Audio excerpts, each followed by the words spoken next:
This is a work of fiction. Any resemblance to real events or persons is purely coincidental. This story is purely fictional and does not promote or encourage any form of violence. Chapter 1. Maganak glanced upward from the filter he had been repairing when the proximity alarm sounded.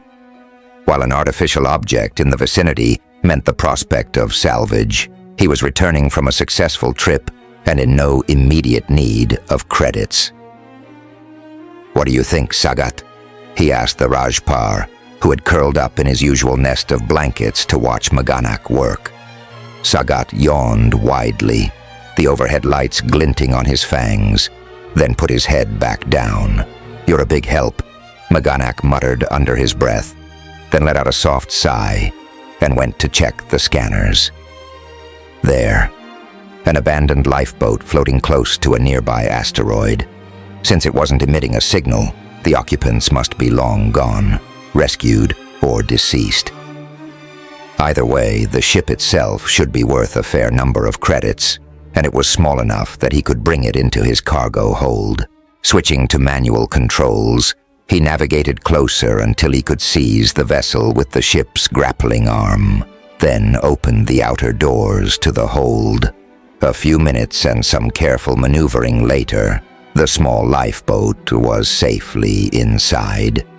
As he restored the oxygen levels in the hold, he briefly considered just leaving it there, but curiosity got the better of him. He'd just conduct a brief inspection before resuming his journey. If all it needed was a quick retrofit, he could begin the repairs on the way home. From the outside, it appeared to be undamaged, and his hopes rose that it would only require a few simple repairs. There were no identifying markings, but that wasn't uncommon. The very fact that many ships used generic lifeboats was one reason why it should be an easy sail.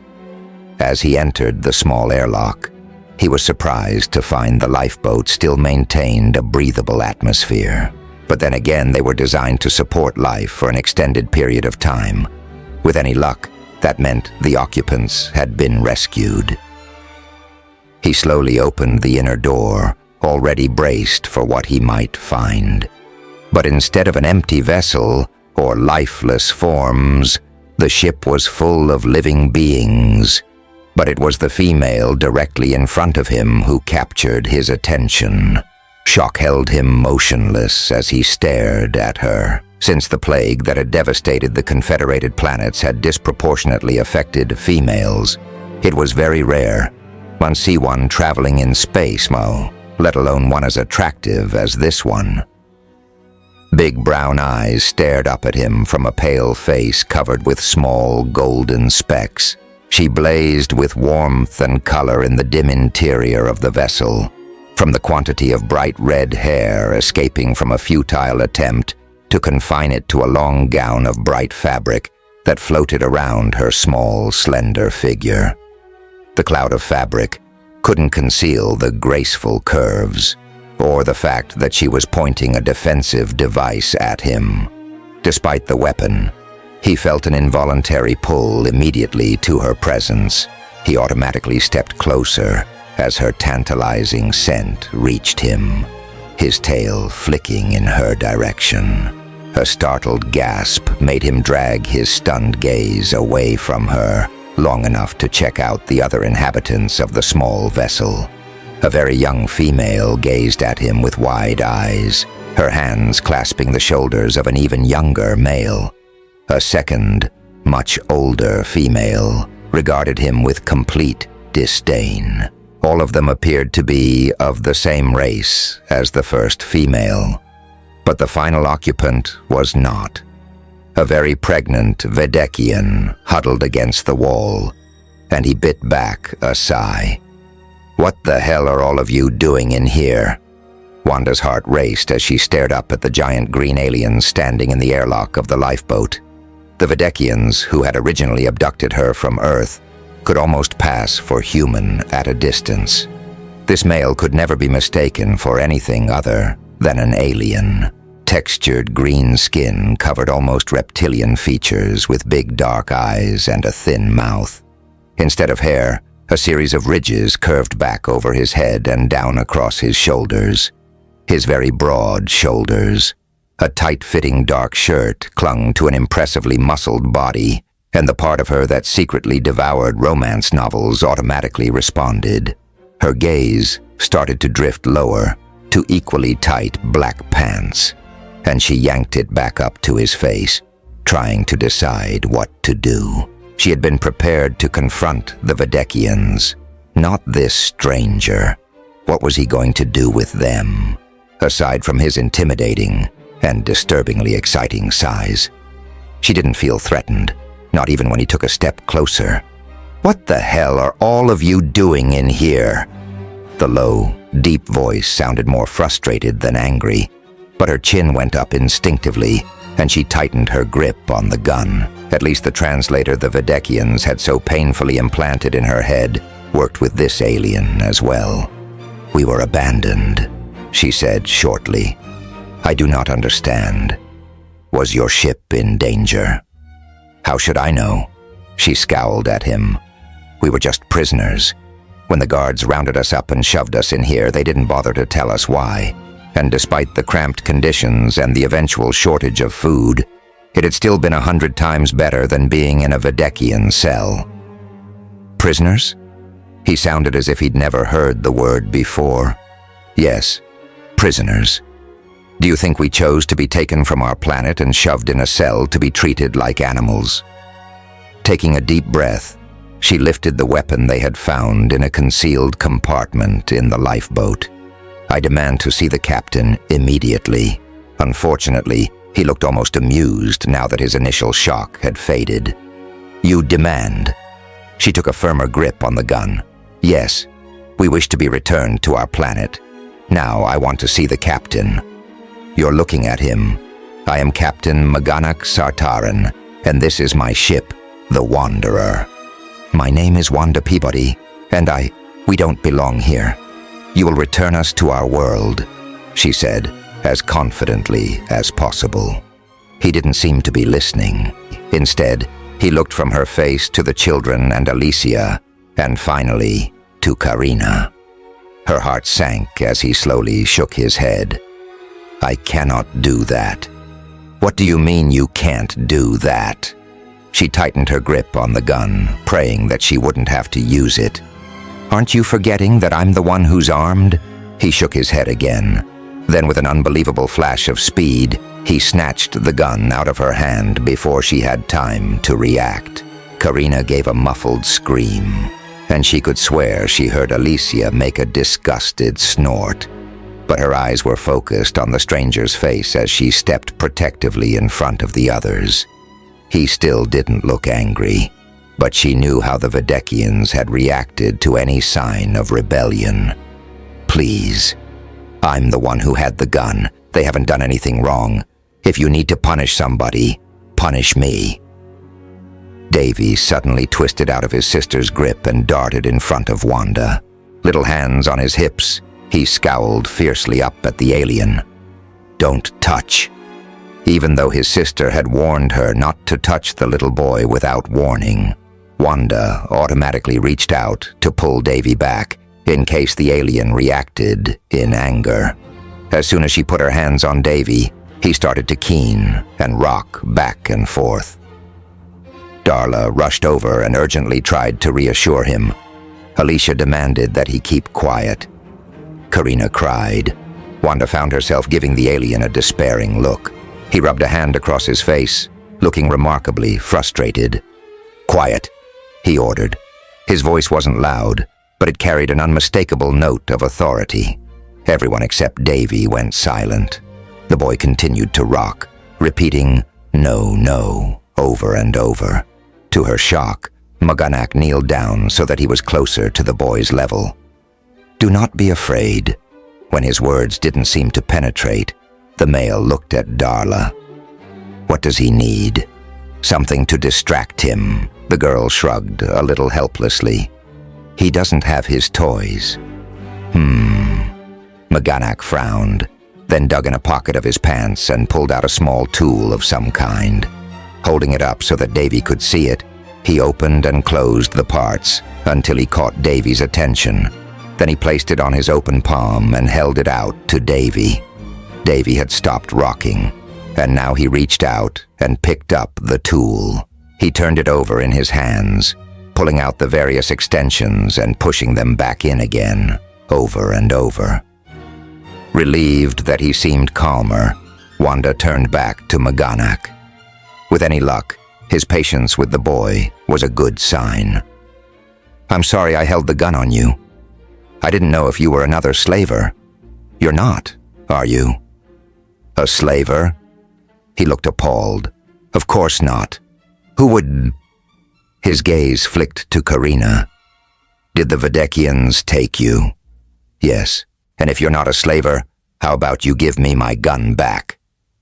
"I am not going to let you carry a weapon on my ship. If you accidentally fired it, and it penetrated the hull, we could all die." Ignoring her sudden pallor, he continued, "You will not need it. You're under my protection now." Part of her was actually tempted to believe him, but she couldn't risk the safety of the others. "That's very nice of you, but unless you're going to return us to our planet, we would prefer to be on our way." Not that they knew where they were going. He shook his head. "I am not going to send females and children back out into space in a lifeboat that does not even have a working emergency beacon." Fudge. It was bad enough that they had been set adrift, but to know that no one was even looking for them was a worse blow. Apparently, they weren't as valuable to the Vedekians as she had assumed. "Then what are you going to do with us?" she asked. He let out a soft sigh and rubbed his face again. "I don't know. If you would simply return us to our planet, then you wouldn't have to worry about it," Alicia said coolly, as if the alien was no more than a convenient chauffeur. To Wanda's surprise, he tilted his head to one side and actually looked as if he was considering it for a moment. "Where is your planet located?" "How would I know?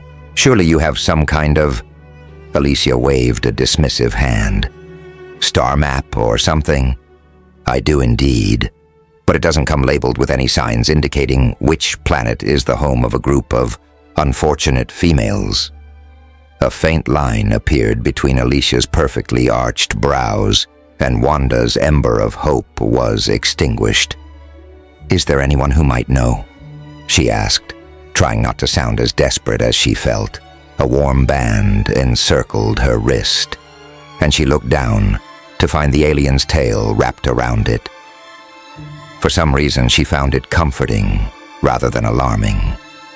She must be going crazy. He didn't even seem to realize that it had happened until she started to tug her arm away. He looked shocked as he muttered a quick apology, but even then his tail seemed reluctant to release her, skating over her hand with a gentle caress, the textured surface both soothing and tantalizing. He let out a soft sigh. "There is a patrol station on Ayul. I suppose I could take you that far." "Patrol?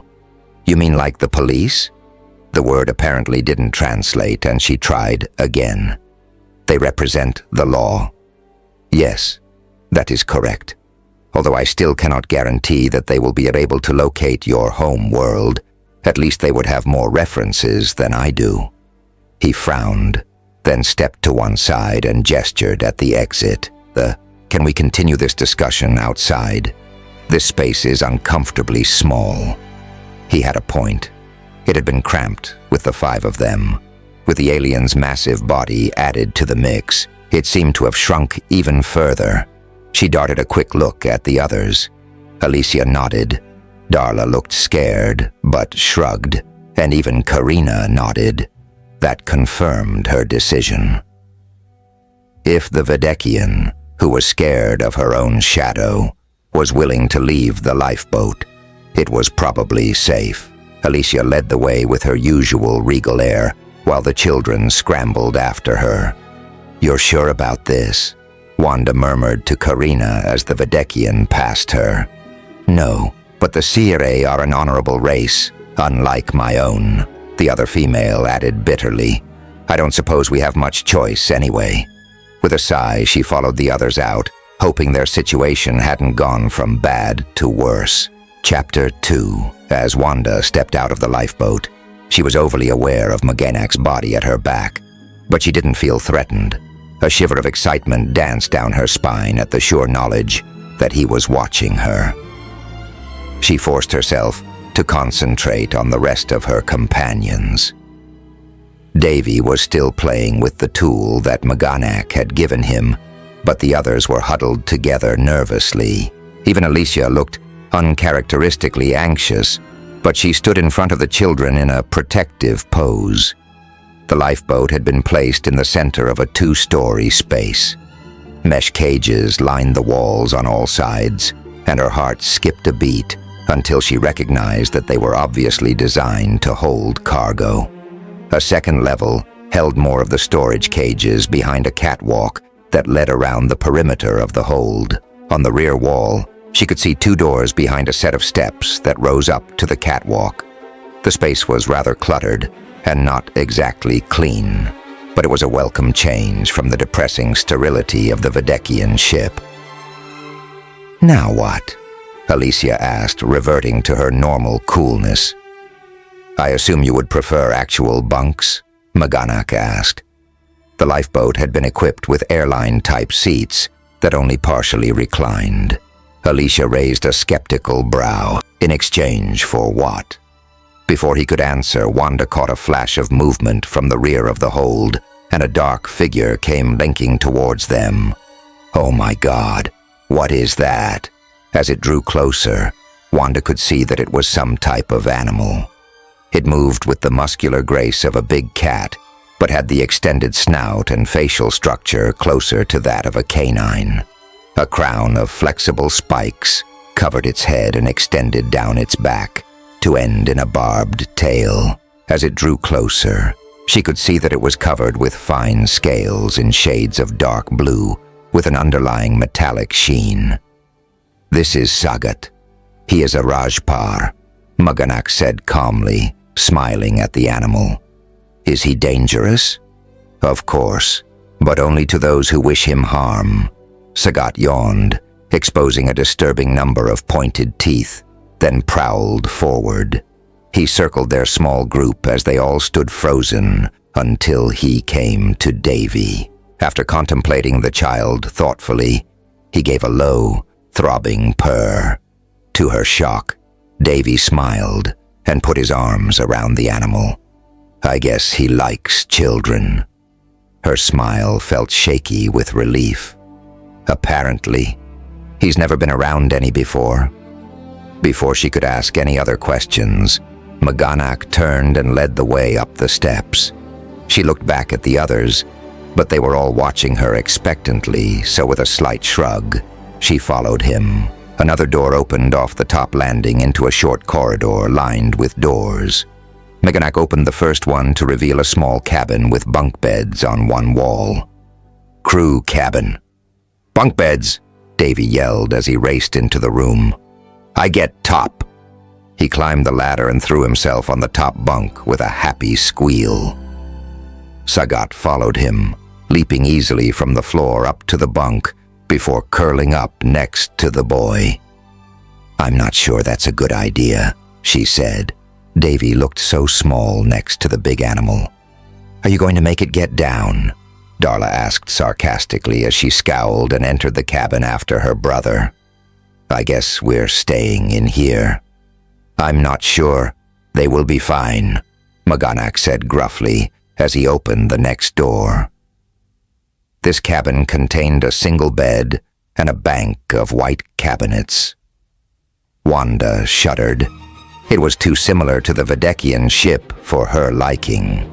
"This was intended as a medical unit," Maganak said.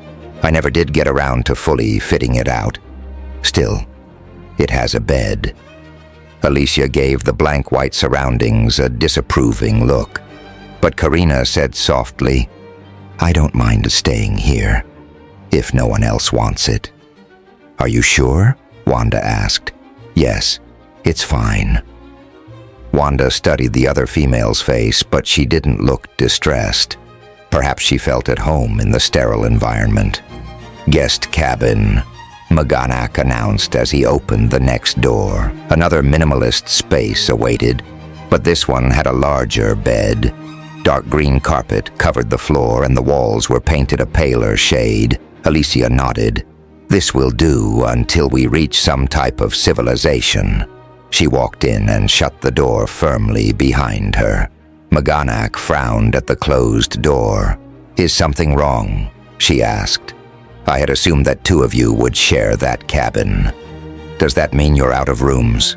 Her heart sank. As much as she hated to admit it, she had been looking forward to sleeping in an actual bed. "No," he said shortly. "Follow me." He led the way through a small but comfortable-looking lounge.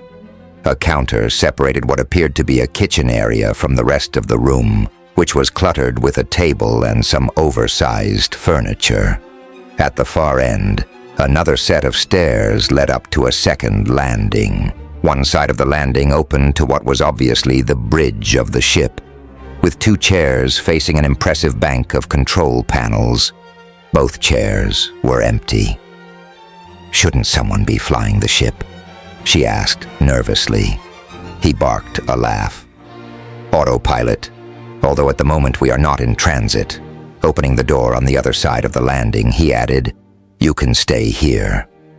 A short passage led past a small bathroom into a cabin dominated by a huge bed. But it wasn't the bed that caught her attention. Windows completely ringed the walls, showcasing a breathtaking view of space and the panorama of stars surrounding them. "This is the first time I've really felt like I was in space," she murmured as she walked over to the windows. Perhaps the infinite display of stars surrounding her should have made her feel small and insignificant, but instead, she felt as if she was expanding outward to become part of this vast universe. A warm weight crept across her back, and she didn't have to look down to know that Maganak's tail was curled around her. But it didn't feel threatening. It felt like he was hugging her. She didn't know how long they stood there in silence watching the stars before she finally shook her head and smiled up at him. "Thank you." He wasn't watching the stars. He was studying her face. But then he too shook his head. His tail dropped away and left her feeling unexpectedly bereft as she forced another smile. "This is a wonderful..." Her words broke off abruptly as she took another look around the cabin and realized that the bed was in disarray, and there was a small collection of personal objects lining the shelves under the windows. "Is this your room?" He shrugged, already heading for the door. "I will be down in the training room, but I don't want to take your room. Your room now." His words floated after him as he shut the door behind him, leaving her alone for the first time in weeks. Her knees suddenly felt shaky, and she collapsed onto the bed. From what she could calculate, she had been in space for less than 3 weeks, and she was on her third alien ship. How had any of this happened to her? One minute she'd been walking home from her job in the library of her small town, enjoying the warm summer evening. The only thing on her mind had been trying to decide if she wanted to use an animal theme in the nursery she was decorating, or to go with fairy tales instead. The sun had just set, and the scent of honeysuckle filled the air. The few streetlights in town were in the main business district, but the gathering dusk didn't bother her. She'd walked this route almost every day for the past 10 years, ever since she'd saved up enough of her modest salary to purchase the small bungalow. Without warning, a sudden blaze of pain erupted in her shoulder. She'd had just enough time to wonder if she was having a heart attack before the world went black. The next thing she knew, she awoke on a narrow cot in a room with white metal walls. Regarding her thoughtfully from a cot on the opposite wall was a slender, elegant, older woman. Well-tailored white pants and a white linen shirt set off her rich brown complexion, and a chunky coral necklace perfectly matched her coral fingernail polish. Flecks of silver were sprinkled throughout her dark hair. neatly arranged in a short, stylish haircut. She looked so perfectly composed that Wanda automatically found herself trying to smooth back the red curls escaping from her braid and straighten out the rather rumpled dress she had chosen for story time with the preschool group. The woman raised an eyebrow and Wanda blushed, then focused on more important matters. What happened? Where are we? As ridiculous as this may sound, I believe we have been captured by aliens, the woman said calmly, in a low, well-modulated voice with a slight southern drawl. You're kidding. I'm afraid not. The woman gestured at the front of their cell, and for the first time, Wanda realized that the front wall was made of clear glass. You'll see them soon enough. They may even appear human at first, but I assure you they are not. She gave a delicate shudder. How long have you been here? I'm sorry. What's your name? I am Alicia Palmer Kensington, and I believe I have been here for approximately 24 hours. There's no way to tell time, of course, but the lights dimmed for an extended period after I was brought on board. The other woman could have been discussing the weather, and Wanda tried to mimic her calm. I'm Wanda Peabody. It's nice to meet you.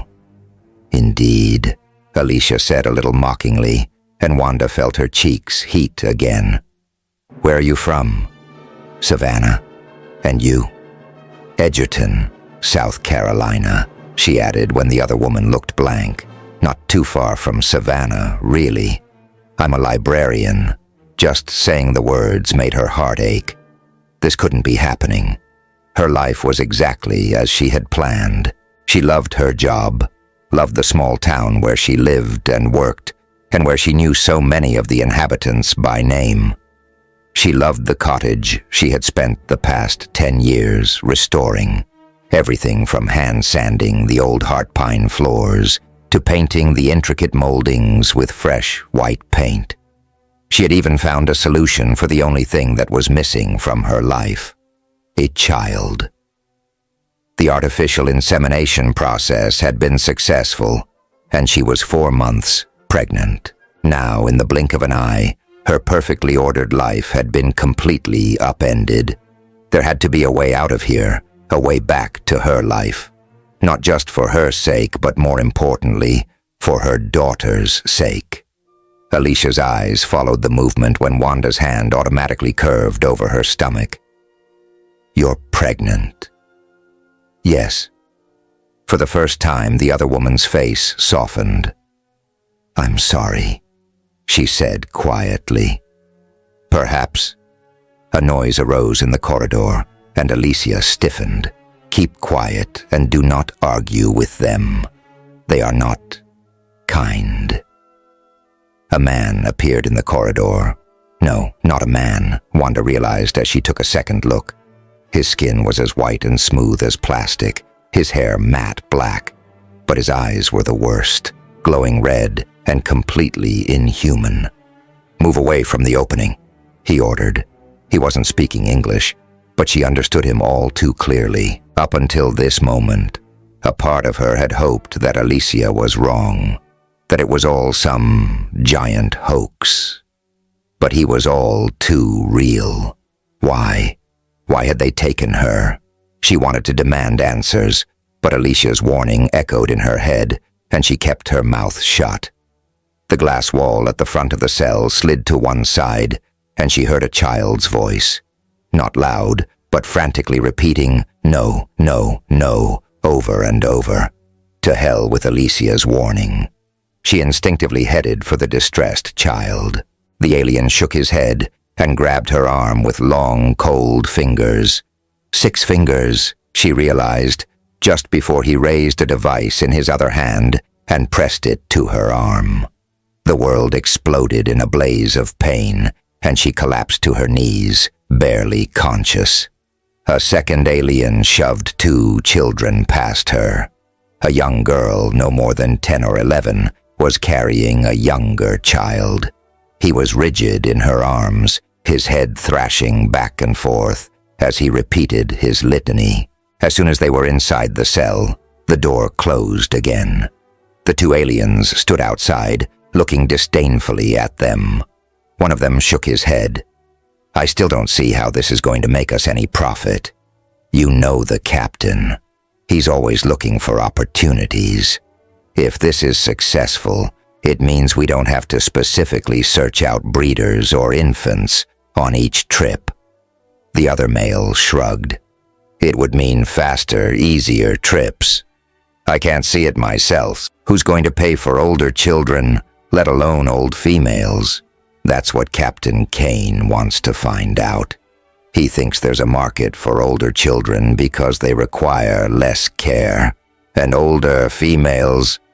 He shrugged again. "You never know what will appeal to a buyer. I've always made a good profit when I've been part of his crew, so I'm willing to give him the benefit of the doubt." "I suppose. But I'd rather be looking at a cell full of young breeders. If this doesn't work out, you will be next time. This planet is ripe for the taking." As the two males disappeared, the fiery pain finally started to subside, and Wanda scrambled to her feet. The boy was still safe in the young girl's arms, and his cries had diminished. She had her arms wrapped tightly around him, and she was rocking with him. "Is he all right? Are you all right?" Wanda asked softly. The girl glared at her suspiciously from behind long, stringy black hair. She was painfully thin, and Wanda suspected it was due to lack of food, rather than just her youth. The boy in her arms also had dark hair, and she thought she detected a resemblance. "Is he your brother? What's his name?" The girl's arms tightened, but she eventually muttered, "Davy. And I'm Darla." "Hi, Darla. I'm Wanda, and this is Alicia." "Where are we?" Darla demanded. "Are those men wearing costumes?" "I don't think so. I think they were aliens." "You've got to be freaking kidding me."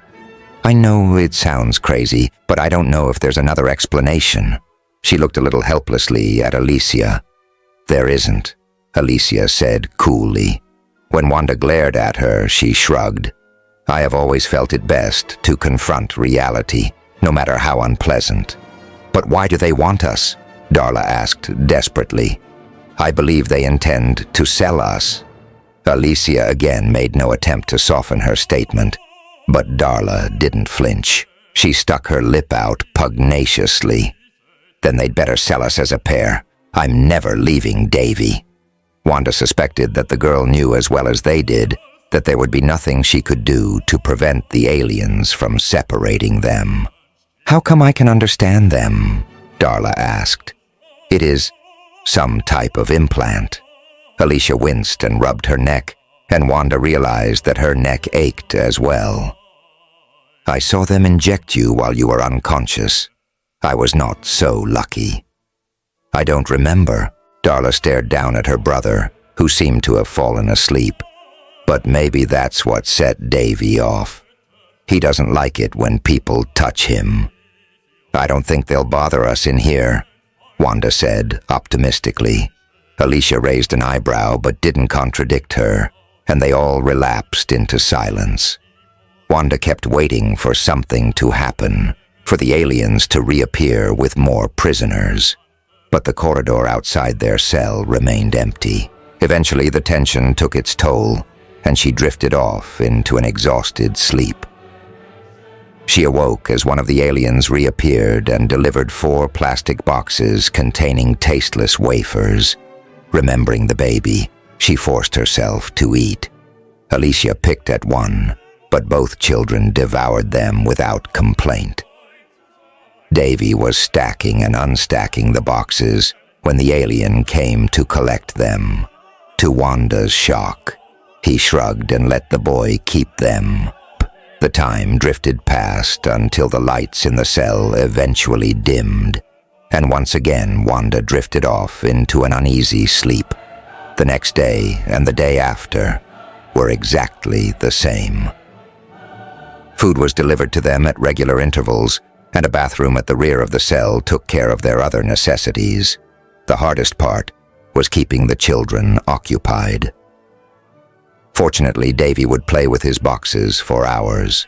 In a desperate attempt to achieve some kind of normalcy, she started giving them lessons. The alien who had let Davy keep his boxes unexpectedly produced a chalk-like marker for her to use. At first, Alicia didn't participate, but Wanda often found her watching them with an almost wistful expression. Eventually, she softened enough to volunteer a bedtime story. She proved to be a gifted storyteller, and Wanda could see how eagerly the children, even Darla, listened to her tales. "You're very good at that," Wanda murmured one evening after the lights dimmed and the children had fallen asleep. "My grandmother used to tell me stories." The other woman's voice was unusually soft in the quiet cell. "Is she... will she be worried?" "No, I didn't leave anyone behind." Alicia turned her back, her voice cold once more. After they had been on the ship for about a week, the glass wall opened again, and a fifth person was thrust inside, obviously of the same race as their captors. She was female, and heavily pregnant at that. "Perhaps this will teach you to obey," hissed the male who pushed her into the cell. "You need to remember that you're no better than they are." The female sobbed as she collapsed onto the last empty bunk. Alicia and Wanda exchanged a look, but the older woman only shrugged and raised an eyebrow. Obviously, it would be up to Wanda to make the first advance. Cautiously, she went and sat down next to the newcomer. "Hi, my name is Wanda. What's your name?" The female gave her a shocked look. Wanda realized she was quite young, her features softer than the other aliens. "You wish to speak to me?" Her voice was almost too soft to hear. "Well, yes, we're all in this cell together. But I'm Videkian. I'm one of the ones who took you. Are you responsible for the abductions?" "No, but the captain is responsible." "But that's not your fault. What's your name?" "I'm Karina." The other female managed a shy smile. "When is your baby due?" "Perhaps another month." More tears filled Karina's eyes. "And then I'm going to lose her." Karina explained that children were a valuable commodity because of a plague called the Red Death that had swept through their civilization some years earlier. She had thought she would be allowed to keep her child, but when she had protested the treatment of the humans, the captain had made it clear that he had every intention of treating her the same way. She didn't know if he would have left her with them until after the baby was born. But another week later, alarms started flashing outside their cell. Davy started to rock and protest, and Darla had to carry him when two guards appeared at the cell door and ordered them out. The Videkians marched them along a white corridor, through a cargo bay, and into a lifeboat. It all happened so fast that Wanda hadn't even had a chance to protest or attempt to ask questions before the door was being slammed behind her. Karina urged them all into the padded seats against the walls. She had just shown them how to fasten their harnesses when the lifeboat was jettisoned, tumbling out into space in a dizzying rush. When it finally stopped tumbling and the artificial gravity kicked in, the only thing they could see through the small portholes was empty space. Unlike the larger ship, there were no periods of darkness to mark the days, and time had drifted by in a curious combination of boredom and terror. In many ways, it hadn't been that different from being in their cell, but at least they didn't have the constant threatening presence of the Videkians. The vessel had proven to be adequately stocked with food and water, and Karina assured them that it would be emitting a beacon to notify any nearby ships. And then Maganak had pulled them onto his ship and everything had changed again. Chapter 3. After a short trip to the bridge to set their destination, Maganak stalked down the corridor. He needed a session in the training room. His muscles were tense, both from the presence of strangers on his ship and from fighting an urge to return to Wanda. Was he doing the right thing? He could have done as she requested and sent them on their way, although he would have tried to contact the patrol to come and pick them up. But even as he considered the idea, he dismissed it once again. Aside from the strange attraction that he and his tale seemed to have for the human female, he couldn't leave any of them alone and unprotected. He would take them to the nearest station at Ayul, and then they would be the responsibility of the patrol. At least he knew they would be safe there, even though the idea of letting Wanda go already disturbed him. As he passed the crew cabin, Sagat appeared in the doorway. The Rajpar had long ago figured out how to operate the control panel next to the doors. Maganak peered through the door and saw that both children were asleep. Good. It was probably for the best. He closed the door and frowned at Sagat. "Are you ready to pay attention to me now?" Sagat yawned, but then butted against Maganak's thigh. He winced at the heavy impact of the big head. "You will have to be careful with the children.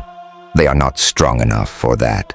Sagat gave him an affronted look and stalked off, offended dignity in every line of his body. Maganak laughed and headed for the training room. Half an hour later, he was dripping with sweat, his muscles aching. He had worked himself hard, but he obviously needed to put in more time in the training room. After he took a quick shower, he would see what kind of food he had on board that might be suitable for his visitors. As he picked up his discarded uniform top, he heard a gasp and turned to find Wanda watching him, her eyes wide. A small pink tongue flicked out to trace those tantalizingly full lips as she studied him. He felt an involuntary pull as her gaze traveled across his chest and down the ridges of his abdomen to his suddenly fully engorged cock. "Oh my," she whispered, and he watched in fascination as a tide of pink swept up across her cheeks. She yanked her gaze away. I'm sorry. I didn't mean to interrupt you. I was finished. I was just going to take a shower. That is, if you do not mind me using the sanitary facility in your cabin." No, of course not. It's really your cabin. It is yours," he said firmly, as the vision of her sprawled across his bed danced through his head. Would it ever feel like his cabin again? But the other facilities are in the guest cabin and the crew quarters, and I did not want to wake the children. I doubt Alicia would appreciate you coming through her cabin either. She smiled and gave him a quick look, then murmured softly, "Or perhaps she would." Her obvious appreciation was doing nothing to quell his unruly cock, but he did his best to ignore it. Despite his good intentions, he didn't pull his shirt back on. It would be foolish to get it dirty before he had a chance to take a shower, he told himself. The fact that she watched him so appreciatively had nothing to do with it. "Were you looking for me?" "Yes. I was wondering if I should bring some protein bars from the lifeboat." He gave an exaggerated shudder. "I think I can provide something more edible than those." "Are you sure? I don't want to take all of your supplies." His tail curled around her back as he led her gently out of the training room. "I'm on my way back from a successful sail. I restocked while I was there. I have plenty of food." She didn't protest, and she didn't move away from his tail, just as she hadn't moved away from him as they stood in his cabin looking at the stars. This close to her, her sweet floral scent filled his head. He wanted to pull her closer to find out what was concealed under that flowing garment, to see if she tasted as wonderful as she smelled. Sagat followed them out into the cargo hold, then curved his body around Wanda's legs. At first, she looked nervous, but when Sagat began to purr, she smiled and cautiously leaned forward to pat his head. "He's so soft," she exclaimed. "I thought his scales would be rough." they can be, if he is threatened. He's beautiful. How long have you had him? It is probably more appropriate to ask how long he has had me. I made a call in a port on Arslan. He was trapped in a cage, and I let him loose.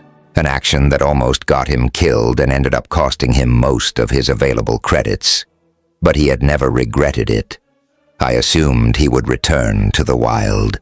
Instead, he followed me onto the ship, and we have been together ever since. She smiled a little wistfully. That kind of loyalty is very rare. Is there no one who is loyal to you? Not anymore. I was raised by a single father. He had an accident the year after I graduated from college, so I moved home to take care of him. She smiled again. It wasn't exactly how I thought my life would turn out, but I think in the end it worked out for the best. I had a very happy life. Until the Videkians came for you, he said grimly. Yes, but with any luck your patrol can take us all home again. With any luck. He forced himself to agree with her, even though he was already beginning to dread the prospect. The lights in the cargo hold were dim, and it created a sense of intimacy as they stood talking. That had to be what was creating these unwanted feelings. He shook his head and firmly steered her towards the stairs. You will have to guide me as to what humans would like to eat. She laughed. We don't all like the same things. I still expect you will know more about your race's preferences than I will. She threw a look over her shoulders as she took the first step, but her foot caught in her dress and she stumbled. He automatically reached out to catch her before she could fall and wound up with her body plastered against his. For a moment, he was distracted by the lush softness of her breasts against his bare chest, but then he felt the firm mound of her stomach that had been concealed beneath her dress. His race might have lost their females, but he wasn't ignorant of the facts of reproduction. His whole body froze. You are mated? Mated. She sounded dazed, her body still leaning heavily against his. You are with child. That fascinating tide of pink covered her cheeks again. Yes, I am. Where is your mate? Was he left behind? He must be frantic. I don't have a mate. I'm doing this on my own. How is that possible? His head spun at the notion. The sire could not reproduce without a mating bond. Without it, their sperm would remain infertile. She glared up at him and started to pull away. I assure you it's quite possible. I don't need a man to have a child. He belatedly realized that he had managed to offend her. It is not physically possible amongst my people, he said quickly. I meant no harm. She studied his face, then nodded. I'm sorry. I'm probably sensitive about it because a lot of people didn't understand why I would choose to have a baby by myself. You will have no one to take care of you. The thought horrified him, even before the plague that killed all of the sire females and destroyed the future of his race. A pregnant female was always nurtured and protected. But this brave human female was all alone. I told you, I can take care of myself. Her eyebrows drew together as she tried to pull back, but only succeeded in wiggling against him. He bit back a groan at the indescribable pleasure of all that soft, warm flesh rubbing against him. His cock jerked, and her eyes widened before she pushed more frantically against his arms. And you can let me go now. No, he said firmly as he lifted her into his arms. I will not take the chance of you falling on the stairs. Ignoring her protest, he carried her up to the landing and immediately set her gently on her feet. You should not take the stairs again. There is a cargo lift that you can use. Her eyes blazed as she put her hands on her hips. The sight of her fiery defiance was even more arousing, but he forced himself to concentrate on her words. I'm not cargo, she fumed. No, of course not, he said hastily. "But you are with child, and if anything should happen to you on my ship, I could never forgive myself. Please, Wanda, do not take any chances." She still looked ready to scratch his eyes out, but then Sagat butted his head gently against her hips and she gave a reluctant laugh. "Very well. I know when I'm outnumbered. Thank you." He bit back a sigh of relief. She opened her mouth, then shook her head and headed for the galley. "Karina said that women and babies are very valuable," she said a minute later. "Is that why you're concerned? My people have always revered their females, but I suppose now that they are gone, all life is more precious." "What do you mean, gone?" "Did the Vedekian—" "You mean Karina," she interrupted. "Did Karina explain to you about the plague?" Then shook her head and headed for the galley. "Karina said that women and babies are very valuable," she said a minute later. "Is that why you're concerned? My people have always revered their females, but I suppose now that they are gone, all life is more precious." "What do you mean, gone?" "Did the Vedekian—" "You mean Karina," she interrupted. "Did Karina explain to you about the plague?" "Yes, she said that it killed billions of people." "It did. Most races suffered, but the Sci-Fi were amongst the worst hit. We lost all of our females." "All of them?" "Yes. I had to watch my sister die, and then my father when he couldn't live with the guilt of having survived." Her hand reached over and touched his arm, and his tail came up to cover it. "I'm so sorry. Is that how you ended up here?" "Yes. Our government tried artificial reproduction, and we were forced to contribute." Her hand tightened on his arm, but he ignored it. "I hated it, so I stowed away on the first ship I could find." "How old were you?" "I had only just made the transition to manhood." "What happened then?" "The captain of the ship found me, cursed me up one side and down the other, then wore his belt out on my backside." "That's terrible." He smiled at her indignation. "It probably was not as much as I deserved. And as soon as I learned my lesson, he took me on and taught me everything there was to know about running a ship. So here I am." "What happened to the captain?" "He is still around." The usual mixture of guilt and anger swept over him, but he shook his head. "Now enough about the past. What shall we cook?" Chapter 4. As Wanda watched Maganak move around the ship's kitchen, she tried to sort out her mixed feelings. He had disappeared long enough to take a quick shower and returned wearing loose black pants and a shirt. But even though they concealed his body, she could still clearly visualize the intoxicating sight of his muscles rippling as he moved through his exercises. But it was more than just a physical attraction. Something about this alien called to her in a way she had never experienced before. "It's pointless to think about it," she scolded herself. He would take them to this patrol, and somehow they would find their way back to Earth. Although right now, her cozy cottage had never seemed as far away. "What about George fruit?" he asked, presenting her with a misshapen orange blob. It didn't look remotely appealing, but then again, fruit would make a nice change. "I don't know. What does it taste like?" She laughed as she realized the absurdity of the question. "I guess we don't really have any basis for comparison. Is it sweet?" He regarded it a little doubtfully. "Not exactly. Here, I'll let you try it." He deftly cut it open to reveal dark reddish flesh around a center stone, then handed her a small piece. She sniffed it cautiously, and it had a faint, almost floral aroma. She took a cautious bite, and the taste exploded across her tongue, sweet and tart at the same time, with a refreshing tang.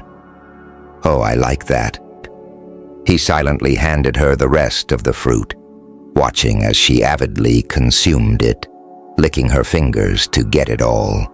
Their eyes met as she sucked the last drop of juice from her fingers, and the tension flared between them. She could see the hunger in his eyes and felt an answering heat in her own body. Her breasts felt swollen and heavy, her nipples aching. Almost unconsciously, she started to reach for him. "Davy's hungry," Darla's voice interrupted the moment, and she glared suspiciously from Wanda to Maganak. "What's going on?" "I'm playing guinea pig to test out the food Maganak is preparing," Wanda said as calmly as possible, sure that she was blushing. Darla looked skeptical, but then she saw the remains of the fruit. Despite her attempt to maintain her disinterested air, Wanda saw her lick her lips. Even with the uninteresting wafers the Videkians had given them, the girl had managed to put on a little weight. She was still far too thin, in Wanda's opinion, but she no longer looked quite as waif-like as she had when she had first been abducted. "Would you like to try one?" Darla shook her head, despite a longing glance at the bowl of fruit. "I should go get Davy first. There is plenty for both of you," Maganak assured her. She nodded and disappeared. "She acts more like a mother than a sister," Maganak observed. Apparently their mother died while Davy was still very young. She's been watching out for her brother since not long after he was born. She's too young to have that much responsibility. It does her great honor. "I know, but I wish she had the chance to be a child as well. I'm hoping that when we get back to Earth, I can arrange to have both of them come and live with me. You would assume the care of 2 other children with a child on the way, without a male to provide for you." She glared at him. "I already told you I don't need a male to provide for me. And I suspect that the young female would assure me that she does not need help either." Maganak frowned at her, then let out a soft sigh and reached for her hand. "I mean no insult, Mishka. I simply meant that it would be a difficult task with the approaching birth of your own child. But perhaps there are others who will help you." The question struck a nerve. She had lots of friends in town, and while she knew they would do what they could, they had their own lives and their own responsibilities. But she had known that when she made the decision to become a single parent. She forced a smile. "Yes," she said shortly. From the way he was studying her face, she wasn't entirely sure that he believed her. Darla reappeared, tugging Davy along behind her, and Maganak dropped the subject. Davy scowled suspiciously at the fruit. He was not a fan of anything new. But then Maganak showed him how to use the tool he had given him to cut the soft flesh into small cubes. After meticulously arranging the cubes by size, Davy actually ate his entire fruit. In the meantime, Darla had consumed 2 more. "Well, that was a success." Wanda smiled at him. "What's next on the menu?" "I am making shol. It consists of meat and grain in a flavored broth." The children wandered off to the seating area, and Sagat followed them. Wanda remained where she was, watching as Maganak assembled their meal. He moved with deft efficiency, appearing relaxed and at ease in the kitchen. "You enjoy cooking?" she asked. "I enjoy eating." He flashed her a smile, and she realized it was the first time she had seen him look so carefree. "But yes, I also enjoy cooking. The ship has a replicator, of course, and a variety of prepared foods, but whenever I am in port, I pick up fresh food. Do you like to cook?" "I enjoy baking treats to take to the library for the children, but I'm guilty of picking up something fast and easy for most of my meals." "The library? That was my job." He nodded encouragingly, and she found herself telling him more about her life than she anticipated. He didn't say much, but he listened attentively and asked more questions whenever she paused. By the time the words ran down, the meal was ready, and she felt oddly lighter. It had helped to talk about her old life and how much she had enjoyed it. "Everything is ready," he said. "I will ask the other females to join us." "Perhaps you'd better let me do that." She climbed a little awkwardly down from her stool. "Karina is very shy." He frowned but didn't say anything. "Don't tell me you have a problem with her because she's a Vedekian." "No," he said slowly. "They do not have a good reputation, but I have never encountered any of their females before. She's a good person and has suffered just as much at their hands as we have." He nodded, but didn't look entirely convinced. She decided it wasn't worth arguing about. It would only take a short time in Karina's company for him to realize how innocent she was. When she knocked gently on the Vedekian's door, she found the other woman sitting perfectly still in the middle of her small bed. "Maganak has prepared a meal for us," Wanda said cheerfully. "It will be a nice change from protein bars." Karina nodded, but didn't get up. "Aren't you going to join us?" "It is allowed?" "Of course it is. Why would you think anything else?" Karina raised a shoulder in a slight shrug. "My people are not often welcome." "Well, you are welcome, and you need to eat. You have to think about your baby."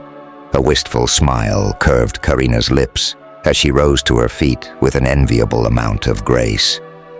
"I do think about her, all the time. I just hope I get to keep her."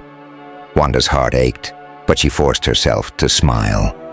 "I'm sure this patrol won't let anyone take your baby away." "Perhaps. They don't think much of Vedekians either." "Then we'll just have to convince them that you're different," she said firmly. "The lounge is at the end of the hall. I'm going to get Alicia, and then I'll join you." Karina gave her a shaky smile and walked away, while Wanda knocked on Alicia's door. There was no immediate response, and she had just decided that maybe the other woman was sleeping when the door opened. "Maganak has prepared a meal for us. I hope it's edible." Alicia sniffed. Wanda felt a rush of annoyance. "Why do you have to be like that? He's just trying to do something nice." Alicia drew herself up, and Wanda braced for a withering comment. But then the other woman sagged unexpectedly. "I'm sorry. You're right. It's just what?" Wanda asked gently. Alicia looked at her, and for the first time Wanda noticed the faint traces that indicated the normally unflappable woman had been crying. "It all feels so futile somehow. Even if they manage to take us back, we're not the same anymore. I'm not the same. I could never tell anyone about this." Alicia's lips twisted bitterly. "Everyone would think I was crazy." "Not everyone. I know you aren't crazy." She hadn't really considered the matter before, but Alicia was right. They would never be able to tell anyone. How was she ever going to explain her absence to the library board? What if she lost her job? Firmly putting that horrible thought aside to deal with at another time, she reached out and gave Alicia's hand a quick squeeze. "We'll think of something, and if you ever want to talk about it, you can come visit me." In the charming city of Edgerton, despite the slightly sardonic question, Alicia's smile was genuine as she returned the clasp of Wanda's hand. "All right, let's go try your captain's cooking." Wanda felt the heat rising in her cheeks. "He's not my captain, isn't he?" Alicia arched a knowing eyebrow before heading to the lounge. Wanda followed, her cheeks still burning, but when she entered the room and saw Maganak waiting for her, she couldn't help a feeling of regret. Under other circumstances, she thought perhaps he could have been her captain. Chapter 5. A subdued group sat around the table to eat the meal that Maganak had prepared. It had an odd resemblance to chicken and rice soup, although it couldn't possibly have been either chicken or rice. Nonetheless, it was warm and comforting, and everyone devoured it eagerly, along with a loaf of hard, reddish bread with a pleasant, nutty taste. Davy wouldn't eat the soup, but he ate more fruit after once again cutting it into small cubes. He also accepted the bread readily enough. No one had much to say, and Wanda suspected that they were all still stunned at the change in circumstances. Could they actually be on the first step of the journey home? Alicia's questions rang through her mind. How were they going to be able to explain their absence? If her calculations were correct, and it had taken them 3 weeks to get to this point, would it be another 3 weeks before they were home? And how could she explain the 6-week absence? Karina excused herself as soon as the meal was finished. She had eaten quickly and quietly, casting nervous glances at Maganak as she did. Wanda wanted to reassure her, but she suspected that only time would ease the other female's nervousness. Considering that her own people had decided to use her for breeding, Wanda could understand her hesitation. To Wanda's surprise, Alicia offered to help clean up after dinner, but Maganak shook his head. The galley is too small for more than one person, and I know where everything should go.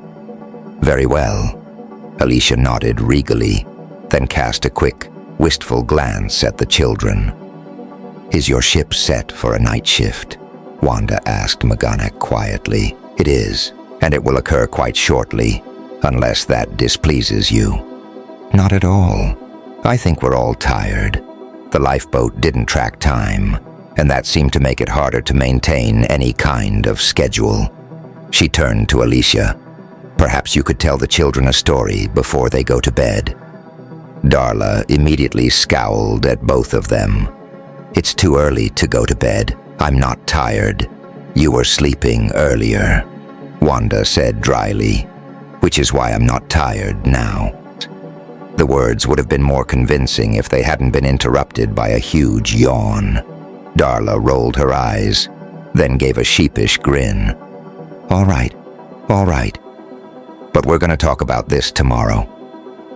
Wanda gave her a quick, affectionate hug. Whatever you say, sweetheart. Come on, Davy.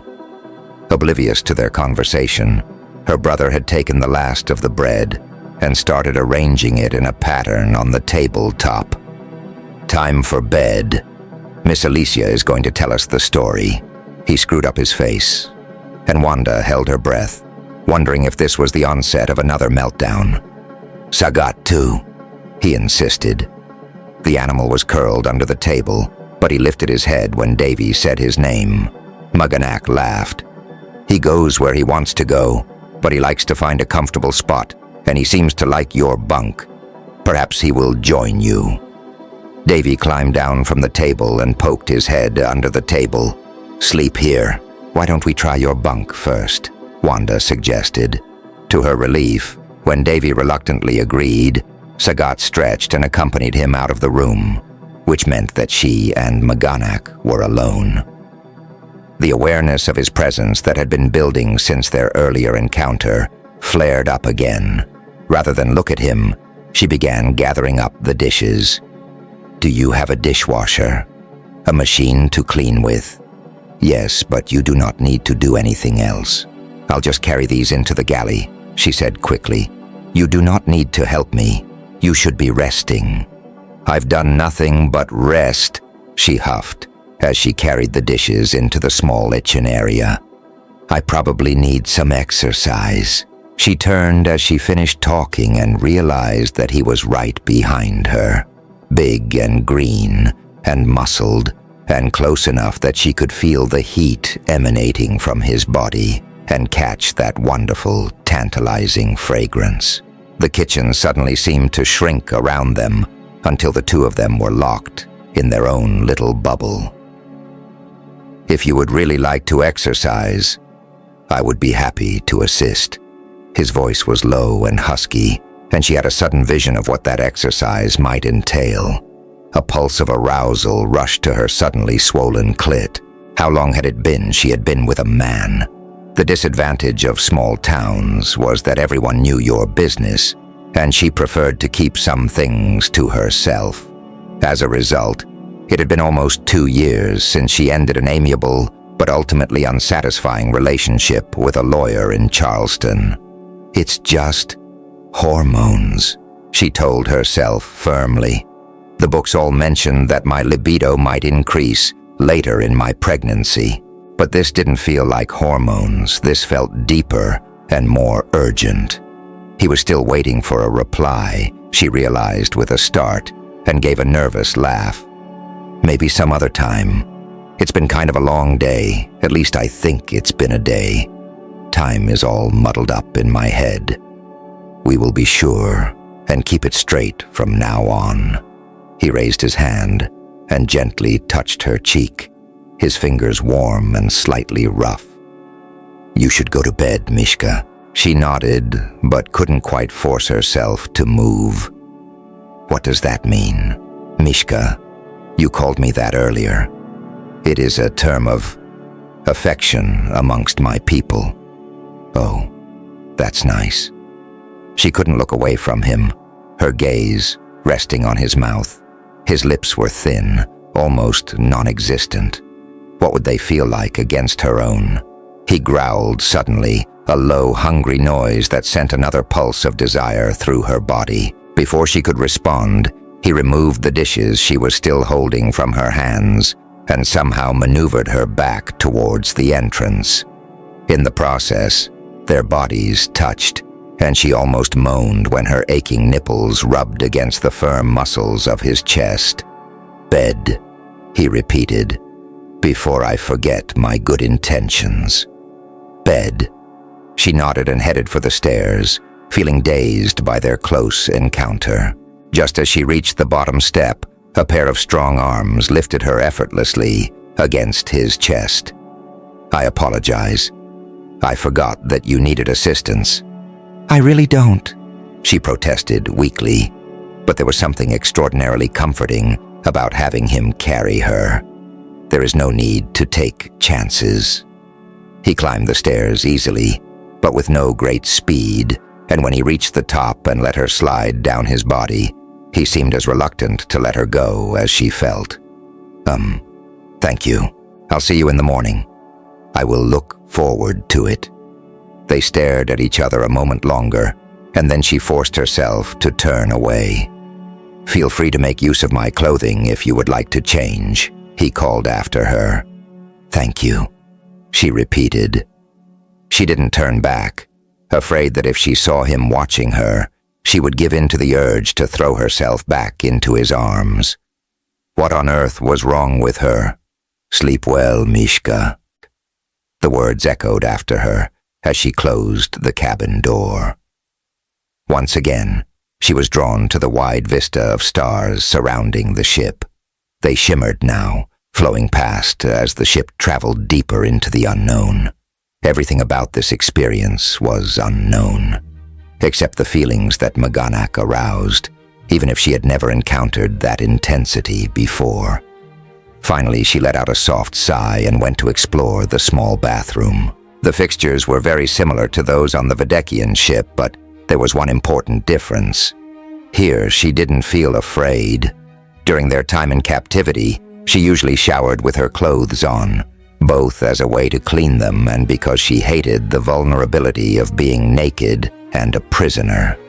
Now, when she stripped off everything and stepped under the stream of warm water, it hit her with an unexpectedly sensual pleasure. Soaping her hands, she ran them over her breasts, larger and more sensitive than ever before. She shivered with pleasure, but couldn't help imagining Maganak's hands holding her instead. Her body ached with frustrated desire, and she slipped her hand between her legs, stroking herself to a rapid climax as she envisioned Maganak watching her and urging her on. Afterwards, her body felt loose and relaxed, and she sleepily pulled one of his shirts over her head. It smelled like him, as did the sheets when she crawled into his bed. It was almost like being wrapped in his arms, and with that thought comforting her, she slipped into a deep, peaceful sleep. Maganak stood on the landing, fighting the urge to go after Wanda. He was sure she was experiencing the same attraction he felt. The sweet scent of her arousal had made his head swim, and the lingering memory of her hard little nipples rubbing against his chest made his cock jerk. His tail lashed anxiously, trying to reach for the door panel.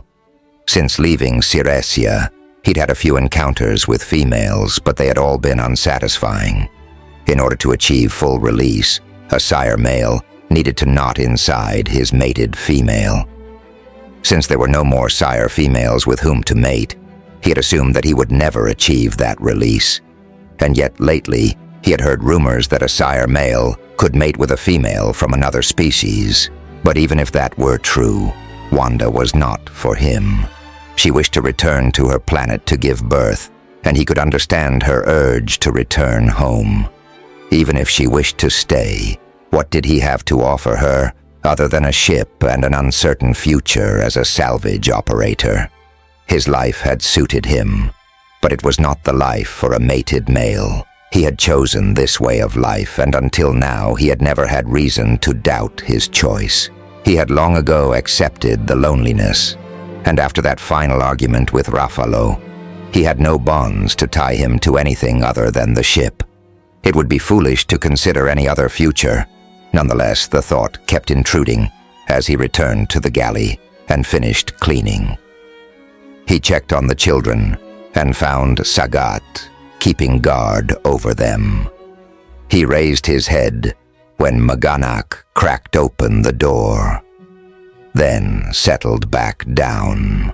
The young male was pressed against his side, and Maganak knew that no harm would come to either child while Sagat was present. He didn't disturb the other two females, although he heard restless movements from the medical lab and thought he detected the sound of quiet weeping from the other cabin. He felt sorrow for the two females, but the best he could offer them was to get them to Ayul and hope that the patrol would be able to find their homes. As he started to head for the training room, he hesitated. What if Wanda needed something in the night? He would be too far away to get to her quickly. And what if she attempted the stairs on her own? That thought decided him. He would spend the night in the pilot's chair. It might not be the most comfortable sleep he had ever had, but he would be nearby in case she needed him, and that was far more important.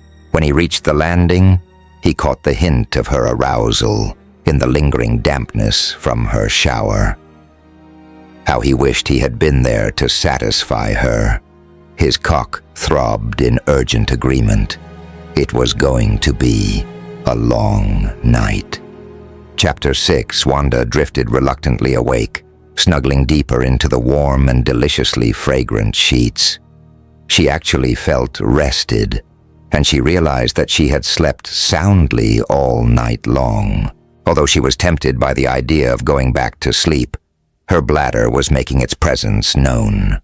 Definitely one of the downsides of pregnancy. Her morning needs attended to, she started to pick up her dress and then decided she really couldn't stand the idea of yet another day in the same clothes. The shirt she had borrowed from Maganak did a more than adequate job of covering her. It reached almost to her knees, and she'd had to roll the sleeves up many times to get her hands free. At least it was something different. Although she searched the bathroom, there was nothing resembling a comb. She ended up finger-combing her hair and fastening it back in a rough braid again. There was also no mirror to check her appearance, but there was no one she needed to impress. She told herself firmly. It was pointless to dream of dazzling Maganak with a fancy hairdo and a sexy outfit. Not that I want to dazzle him. Last night must have been a fluke, brought on by tiredness and relief that perhaps she was finally on the way home. Today she would keep her distance from the big, sexy alien. That resolve disappeared as soon as she opened the door and looked across at the bridge. Maganak was sprawled in one of the chairs, his feet up on the other.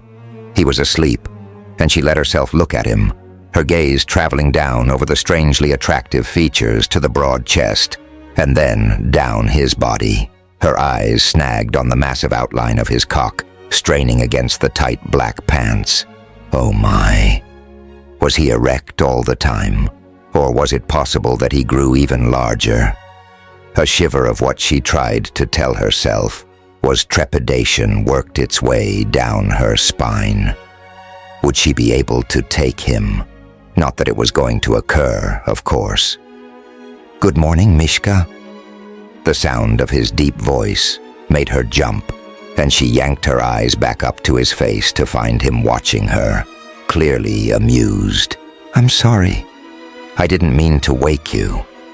He shook his head as he swung his feet to the ground, then stretched. The move made his muscles ripple intriguingly beneath the loose shirt. "You didn't wake me. The chairs are not as comfortable as I had hoped. I thought you were going to sleep in the training room." With a final stretch, he stood and came to her, his tail immediately curling around her waist. "I didn't want to be that far away in case you needed something in the night." Any hope of maintaining distance between them melted. Who would have thought that such a big, rough warrior would be so sweet? "It really isn't necessary." Her voice came out low and breathless, and somehow she was leaning up against him. He kept his eyes on her face, and for a moment she thought he was going to kiss her. But then Darla's voice sounded from below. "Wanda, are you up there? Where is everybody?" She could hear the uncertainty in the girl's voice and immediately felt guilty for not remembering the children might be anxious. "I'm here. I'll be right down." As soon as she finished speaking, Maganak lifted her into his arms and started carrying her down the stairs. "I keep telling you that I can walk down the stairs, and your shirt is short enough that I'm not going to trip over it. I hope you don't mind me borrowing it." "Not at all." His heated gaze swept down over the open collar to her bare calves. It has never looked better. Warmth filled her cheeks, and she knew that she was still blushing when they reached the bottom and he placed her on her feet. Darla glared at her. "How come you got something new to wear?" More guilt filled her at the realization that everyone was as tired of their clothes as she was. "I offered her the use of my wardrobe," Maganak interrupted. "I don't have much variety, but I'm willing to share with all of you." "Really?" Darla's excitement made her look even younger than usual. "I'm so ready for something different." "Yes, as long as you don't take everything." Maganak smiled at the girl and she grinned back. "Maybe we can leave you one or two things." "What do you say, Darla?" Wanda prompted. "Thank you. I really mean that. Can I go look now?" "Where's Davy?" A guilty look crossed Darla's face. "He's cutting up fruit again. I figured at least it would encourage him to eat it, but I should probably stop him before he goes through all of it." "Do not worry," Maganak assured her. "I have plenty." The three of them trooped into the lounge. Then Maganak went to check on Davy. He somehow persuaded the boy to distribute the carefully sized cubes into bowls for breakfast. While Maganak was adding some type of grain to the breakfast bowls, Alicia came to join them. Her gaze swept over Wanda's attire, and although she didn't say anything, her raised eyebrow was remarkably eloquent. "Maganak has offered to share his clothing with us," Wanda said defensively, sure that she was blushing again. A flash of longing crossed Alicia's face.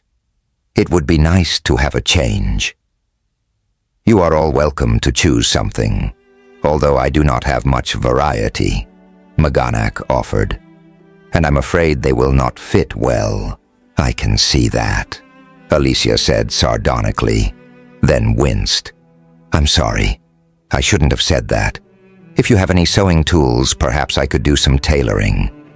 You know how to sew." Wanda couldn't hide her astonishment, and a tinge of color tinted Alicia's dusky cheeks. "I grew up poor. If I wanted something, I had to learn to make it." "That would certainly come in handy. It's never been one of my skills," Wanda admitted, deciding not to pursue the subject of Alicia's childhood poverty. For some reason, she had assumed the other woman had always been as wealthy as she appeared to be now. "I'll just go get Karina appeared at the entrance to the lounge before she finished speaking, hovering shyly in the opening. Wanda smiled at her. "Good. There you are. It looks like breakfast is ready." Davy was carefully carrying the bowls to the table, arranging them in a neat line, and they all sat down together. The tension of the previous day had dissipated, and it felt oddly homelike. Wanda smiled as she picked up her spoon. After breakfast, the females raided his wardrobe. Meganak bit back a sigh and let them choose whatever they wanted. Although he did not begrudge them the use of his clothing, he would have preferred to limit it to Wanda. It didn't seem quite right on anyone else. The older female proved to be quite adept with the cutting and seaming tools he procured for her, and the lounge was soon a sea of fabric. "I have some work to do," he murmured to Wanda. She gave him a grateful look. "I'm sorry. I know we've kind of taken over." "My ship is your ship," he said softly, "at least until we get to Ayul." Her smile looked forced, but he couldn't dispute her answer. As he turned away, a small hand tugged on his pants, and he looked down to find the young male staring up at him. "Davy, help." "No." Darla came rushing over. "Davy, you need to stay here with me." The boy scowled and began to shake his head. "No, no, no. He will be quite safe with me. I promise you, and with Sagat." The Rajpar had appeared at the first sound of the boy's distress, and now he leaned against him, purring. The boy's restless movements ceased, and after a moment, Darla let out a soft sigh. "If anything happens to him, I'll find a way to hurt you," she said fiercely. "I will guard his safety with my life," he vowed. Wanda approached and put her arm around the young female's thin shoulders. "Maganak will take care of him. Now come with me," she coaxed. "Alicia wants to know how long to make the sleeves." With a last scowl at Maganak, the girl let Wanda pull her away. "Now, my young helper, shall we leave the females to their sewing?" Davy nodded and marched ahead of him down the corridor. He was fascinated by Maganak's workshop and wanted to touch everything at first. Maganak finally gave him a container full of assorted screws, and the boy happily sat and sorted them by size. Once he was finished, he mixed them together and started all over again. He seemed quite content and only reacted poorly once. When Maganak turned on a drill, at the first whine of the machinery, he began to rock and protest. Maganak immediately turned it off, and Sagat pressed against Davy, purring loudly, until he calmed. About an hour later, Darla poked her head around the entrance to the workshop. She was wearing a simple black tunic and pants. She seemed very happy with the new outfit, twirling in front of him. "Look what Alicia made me.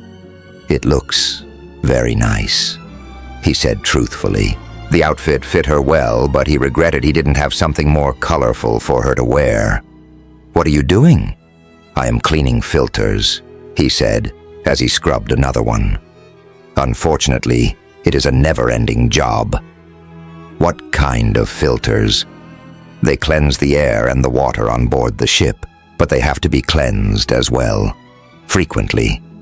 She watched him for a few minutes. "Can I help? Are you through with sewing?"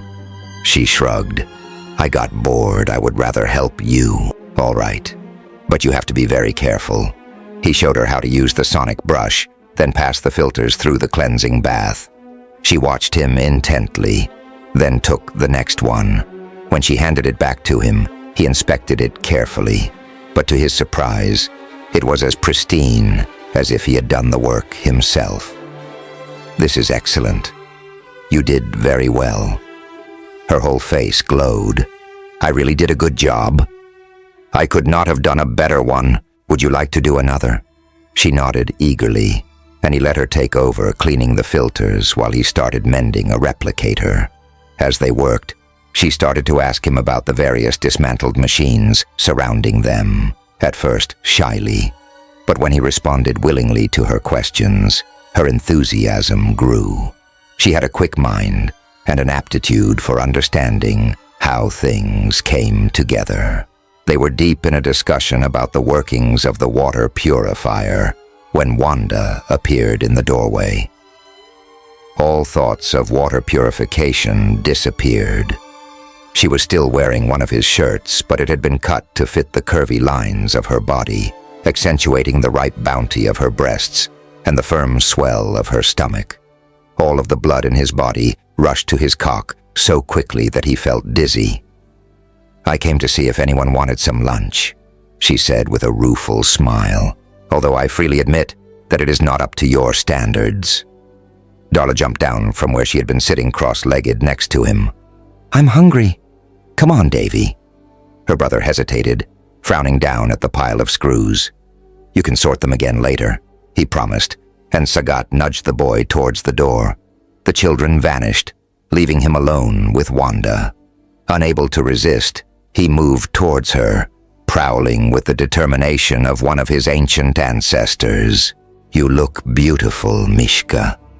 The pink flooded her cheeks again, but she didn't back away, not even when his tail tugged her up against his body.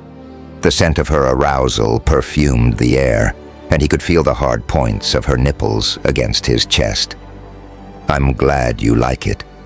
We tried to make sure you had at least a few things left." Her voice sounded breathless again, and she was staring at his mouth. "You are welcome to everything I have."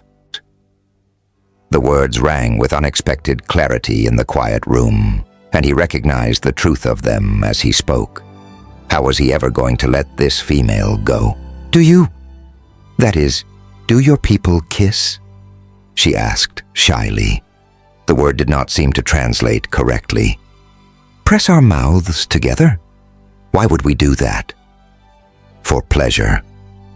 The color on her cheeks deepened, but she raised a small hand and tugged his head down towards hers. He went willingly enough, but he was unsure of her intentions. Her mouth brushed against his, impossibly soft. It was a pleasant sensation, but he still didn't understand why she wished to touch him in such a way. But then her soft little tongue entered his mouth. By Granthar's hammer. Her delicious taste exploded in his mouth, and the silky feel of her tongue, shyly exploring his scent streaks of pleasure down his spine. Desperate for more, he cupped her head, holding her in place as he explored her mouth with frantic urgency. He wanted more, needed more, and he lifted her into his arms so that her soft, luscious body was pressed against his. She moaned, and he hesitated for a moment, but then her arms tightened around his neck and she wiggled frantically against him. He could feel the damp heat of her naked cunt rubbing against his stomach, and he grasped the soft curve of her buttock, pressing her more firmly against him. He was seconds away from sliding her down onto his aching cock before he came to his senses and finally raised his head. Her eyes opened slowly, her face dazed, her mouth pink and swollen, and utterly tempting. For someone who didn't understand kissing, you sure learned in a hurry, she murmured. Then the color washed over her cheeks again as she pushed lightly at his shoulders. "Can you put me down?" Even though he was appalled by his behavior, he still had to force himself to place her on her feet once more. "Should I apologize?" "Oh no, I was a very willing participant." Small white teeth closed over that swollen lower lip. "But we probably shouldn't. We're going back to Earth, and you're going back into space." A prospect that had never seemed less appealing. But he nodded. "I understand. We should join the others." As they left the workshop, he frowned at her. "How did you get down here?" "Don't worry. I took the lift, even though I don't think it's necessary." He started to reach for her, and she added hastily, "Maybe we should take it back up as well." The fact that he was already anticipating having her in his arms again argued that her suggestion was correct. But it didn't make his chest ache any less as he silently led the way to the lift. Both of them were subdued during the meal, but the others didn't seem to notice. Alicia and Karina discussed clothing with surprising enthusiasm. The Vedekian female was more animated than he had ever seen her. Darla seemed just as thrilled to explain how she had been helping him.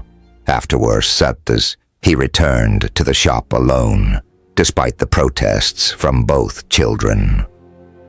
"I need to use the drill, and the noise bothers Davy," he explained. Darla scowled at him. "It doesn't bother me. We should spend some time on your lessons," Wanda interjected. "Why? Machines are much more interesting. But it is helpful to understand how they work," he said firmly. "An education is important." Darla rolled her eyes, but she went to join her brother without any further protest. "Thank you." Wanda let out a soft sigh. "She's very bright. I wish I had more resources to keep her interested. I will look tonight and see if I have anything you can use." He looked down at her and realized that his tail was stroking her arm. "I will miss you this afternoon." I... She glanced upward at him helplessly, and he made himself change the subject. "And I will be in charge of the evening meal." She looked startled, then laughed. "I told you I wasn't a very good cook. Then it is just as well that I am happy to cook for you." With a last lingering stroke of her arm, he pulled his reluctant tail away and went back to his workshop. He spent most of his time there during his trips, and he'd always found a quiet satisfaction in repairing machines and making them functional again. Today, that satisfaction was strangely absent. He missed the sound of Davy busily sorting parts. He missed Darla's eager questions, and most of all, he missed the warmth of Wanda's presence. Chapter 7. Wanda watched Maganak depart with a wistful smile. Was he already tired of them? He must be used to being alone. Maybe he needed a breather. Trying her best not to think about his absence, she turned her attention to the children. But Maganak did not stay away for long. She was working with Davy on a simple counting game when he reappeared. "Are you through with your work?" she asked. "There is always work to be done." He shrugged. "I missed my helpers." He dropped a casual hand on Darla's thin shoulder, and the girl beamed up at him. "I can come help you now." "Are you finished with your lessons?" "Kind of." When he raised an eyebrow, she pouted. "It's boring." "Darla is not a fan of history," Wanda said dryly. "But if you do not understand history, how do you prevent yourself from making the same mistake?" Wanda laughed. "We have a similar expression, but I suspect that science lessons might be more to her taste. Unfortunately, it's not really my strong point." She shot him a challenging look. "Do you want to try?" To her surprise, he didn't immediately reject the idea. After rubbing his chin for a moment, he retrieved a tablet and started scrolling through it rapidly before offering it to Darla. "Here, this is one of the first manuals that Rafalo gave me to study. I know you do not understand the language, but there are a number of diagrams." Darla gave him a suspicious look, but she reached for the tablet anyway. Almost immediately, she glanced upward and grinned at him. "Isn't this the water purifier we were talking about?" Maganak beamed proudly. "It is indeed. Remember that we were discussing filtration." The two heads bent over the tablet as Wanda suppressed a smile and turned back to Davy. He played the game one more time, then scowled and shoved all of the pieces to the floor. Darla gave him an anxious look, but then Sagat curled around Davy's ankles. His frustration seemed to dissipate, but Wanda noticed that he still seemed unsettled. Leaving both children with Maganak, she went to Alicia's cabin to try on another outfit. Once Alicia made a few notations, the two of them chatted for a few minutes. "You know, I married young." Alicia's lips curved in a reminiscent smile as Wanda shot her a surprised look. The other woman had not been particularly forthcoming about her past. "Thomas was smart, ambitious, good-looking. We knew what we wanted out of life and we got it. He had a successful practice and we had the big house, the social status that we both wanted. Children? Wanda asked tentatively. Alicia shook her head. At first, we didn't have time. He had to get through medical school and then set up the practice. When we finally decided to try, it never happened for us. She looked away, her eyes distant. My fault, as it turned out. We should have adopted. Thomas wouldn't have objected, but by then I was caught up in this illusion of a perfect life, and it was easier to pretend that we had decided against having children. You would have been a wonderful mother, Wanda said sincerely. Would I? Alicia's face was still distant. I was so sure of how everything should be. I suspect I would have driven the children away. You haven't driven Davy and Darla away. I'm very happy about that. But I suspect it's because I have changed. First I lost Thomas, all those plans we had to travel, to enjoy our retirement, gone. And now, this. She waved a hand. It tends to give you a new perspective. That's one way of putting it. Wanda laughed and started to stand up. To her surprise, Alicia reached out and took her hand. What I'm trying to say, not very eloquently, is that you should seize happiness where you find it. Don't put it off waiting for the perfect time. Grab it while you can. Wanda bit her lip. I'm not sure I understand. Oh, I think you do. Let your captain make you happy, even if it's just for now. She knew she was blushing again as she mumbled something incoherent. Alicia shook her head and released her hand. Perhaps I am still too sure about everything. Thank you. She bent down and gave the older woman a quick hug. Alicia stiffened, then awkwardly patted her back. I'll just go help Miganak with dinner, Wanda said as she drew back.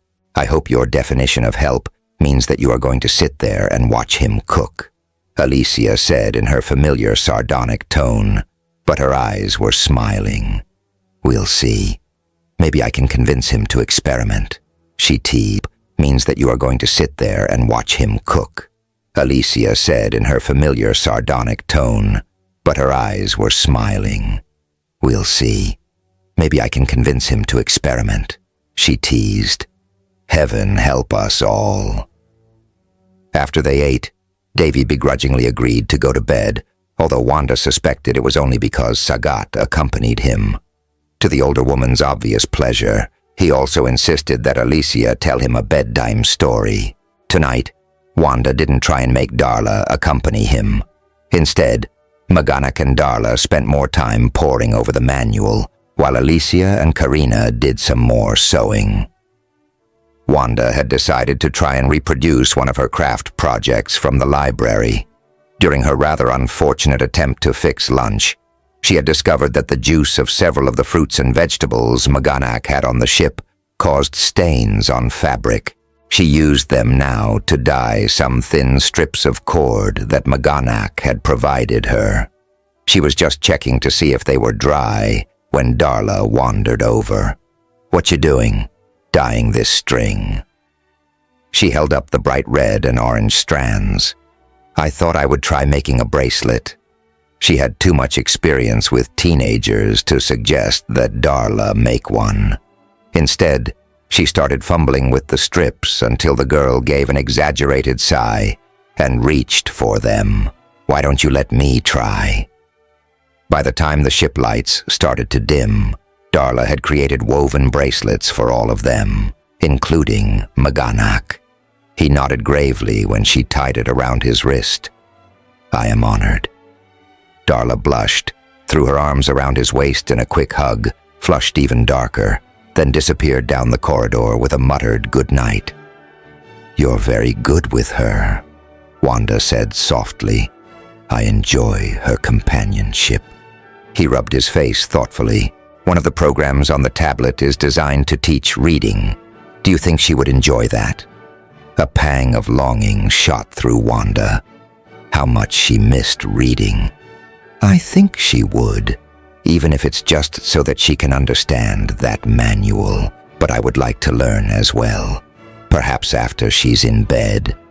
Of course. His tail curved gently around her wrist. I would have suggested it before, but I know that you are returning to your planet. He sounded as though he were forcing himself to remember, and she was shocked to realize that she hadn't been considering the short time remaining either. She made herself smile and say lightly, "Learning is never a waste of time." "No," he agreed, his eyes focused on her face. She was suddenly extremely conscious of the fact that they were alone again in a dimly lit room. When he bent towards her, she held her breath, expecting him to kiss her. Instead, he lifted her easily into his arms as he headed for the upper stairs. Time for bed. Such an innocent remark, and yet her head was immediately filled with images of Maganak sharing that big bed with her, of holding her even more tightly against his muscular body, of his face rising over her as he entered her.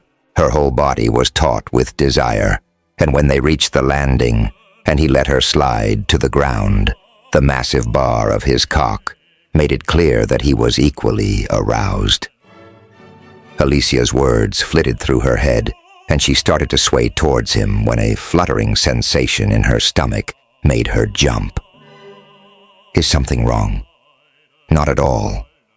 She grabbed his hand eagerly and placed it on her stomach. I just felt the baby move. I thought I did once or twice before, but was never sure. This time, I'm sure. He waited patiently, his big hand warm on her stomach, and just as she was about to give up, she felt it again. Awe filled Maganak's face. I felt that. I felt your child. Her eyes filled with unexpected tears. Part of her was overjoyed that he had been here to experience this moment, but it reminded her of what was at stake. She wouldn't, allow herself to be sidetracked by her attraction to Maganak. She had to concentrate on getting her baby back to Earth. The moment had passed and she stepped back with a shaky smile. Good night, Maganak. Good night, Mishka. His face was grave, but he didn't protest, and she wondered if he was experiencing the same doubts. She gave him another quick smile and darted into the cabin, but she found it impossible to put him out of her mind as she went about getting ready for bed. Had he thought she was rejecting him? Did he understand why she was so conflicted? Maybe she should just talk to him. Before she could change her mind, she opened the cabin door and then her heart melted completely. Once again, he was sprawled uncomfortably in the pilot's chair, and she knew it was only so that he could be there in case she needed him. This is ridiculous, she said firmly. That bed is big enough for both of us. Are you sure? He prowled over to her with a predatory grace that sent an answering streak of excitement down her spine. To sleep? She added quickly, shocked at how seductive her voice sounded. I'm very attracted to you, Maganak, but I have to return to Earth. My daughter deserves to grow up on her own planet. I understand, Mishka. It will be difficult for me to let you go, and it would be even harder if there was more between us. Her chest aching, she nodded. But the offer still stands. If you would like to share the bed. He smiled, and it only looked a little borscht. I would appreciate a full night's sleep. As she turned to lead the way into the cabin, hoping she wasn't making a mistake, Darla came rushing up the stairs, her face frantic. Davy is having a meltdown and I can't get him calm. Can you help me? Of course we will. Maganak had Wanda up in his arms as he spoke, heading for the stairs. What does he need? I don't know. Darla's face was a combination of worry and defiance. Sometimes he just gets like this, but he doesn't mean it, she added hastily. We know that, sweetheart, Wanda said reassuringly. As soon as they reached the lower level, they could hear Davy screeching. Alicia and Karina were both standing outside the cabin door, identical looks of concern on their faces. "I don't know what to do," Alicia said, wringing her hands. I offered to tell him some more stories, but it's like he doesn't even hear me. Inside the cabin, Davy was marching back and forth from wall to wall, still screeching. No words were discernible, only harsh sounds that hit Wanda like nails on a chalkboard. Sagat prowled back and forth in step with the boy, his tail lashing. But Davy seemed oblivious to the Rajpar and didn't stop long enough for Sagat to press up against him. Maganak entered the cabin, kneeling down so that he was at the boy's eye level just as he had done when they met. This time, Davy ignored him even when Maganak tried to distract him with the multi-tool. Maganak gave Wanda a worried glance, his tail lashing almost as furiously as Sagat's. "Darla, is there anything we can do for him?" Wanda asked softly. The girl shook her head, her eyes filled with tears. "Not when he gets like this. I just have to wait with him." Despite Darla's determined words, Wanda could see how desperate the girl looked. How often over the years had she had to take care of her brother when he was like this? Did anyone ever take care of her? "Not tonight," she said firmly. She darted a quick look at Alicia, and the other woman nodded. "You go with Alicia, and I will stay with him." "We will stay with him," Maganak interjected. "But he's my brother. He's my responsibility." "I know he's your brother, sweetheart, but you can trust us to look after him. You need to get some rest so you can be there for him tomorrow." Darla hesitated, clearly torn, and Alicia put her careful arm around those thin shoulders. "Come on, honey, everything is going to be fine." With a final worried look at her brother, Darla followed Alicia across the hall and into her cabin. "Is there anything I can do to help?" Karina said softly. "I don't think so. You need to rest as well." "All right." The Videkian hesitated. "If you would allow me the use of your galley, Captain Maganak, I thought perhaps the girl would like a hot drink. I could make shoko." Maganak nodded approvingly. "An excellent idea.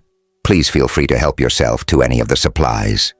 A faint hint of color touched Karina's cheekbones before she nodded and disappeared down the corridor. "Shoko?" Wanda asked.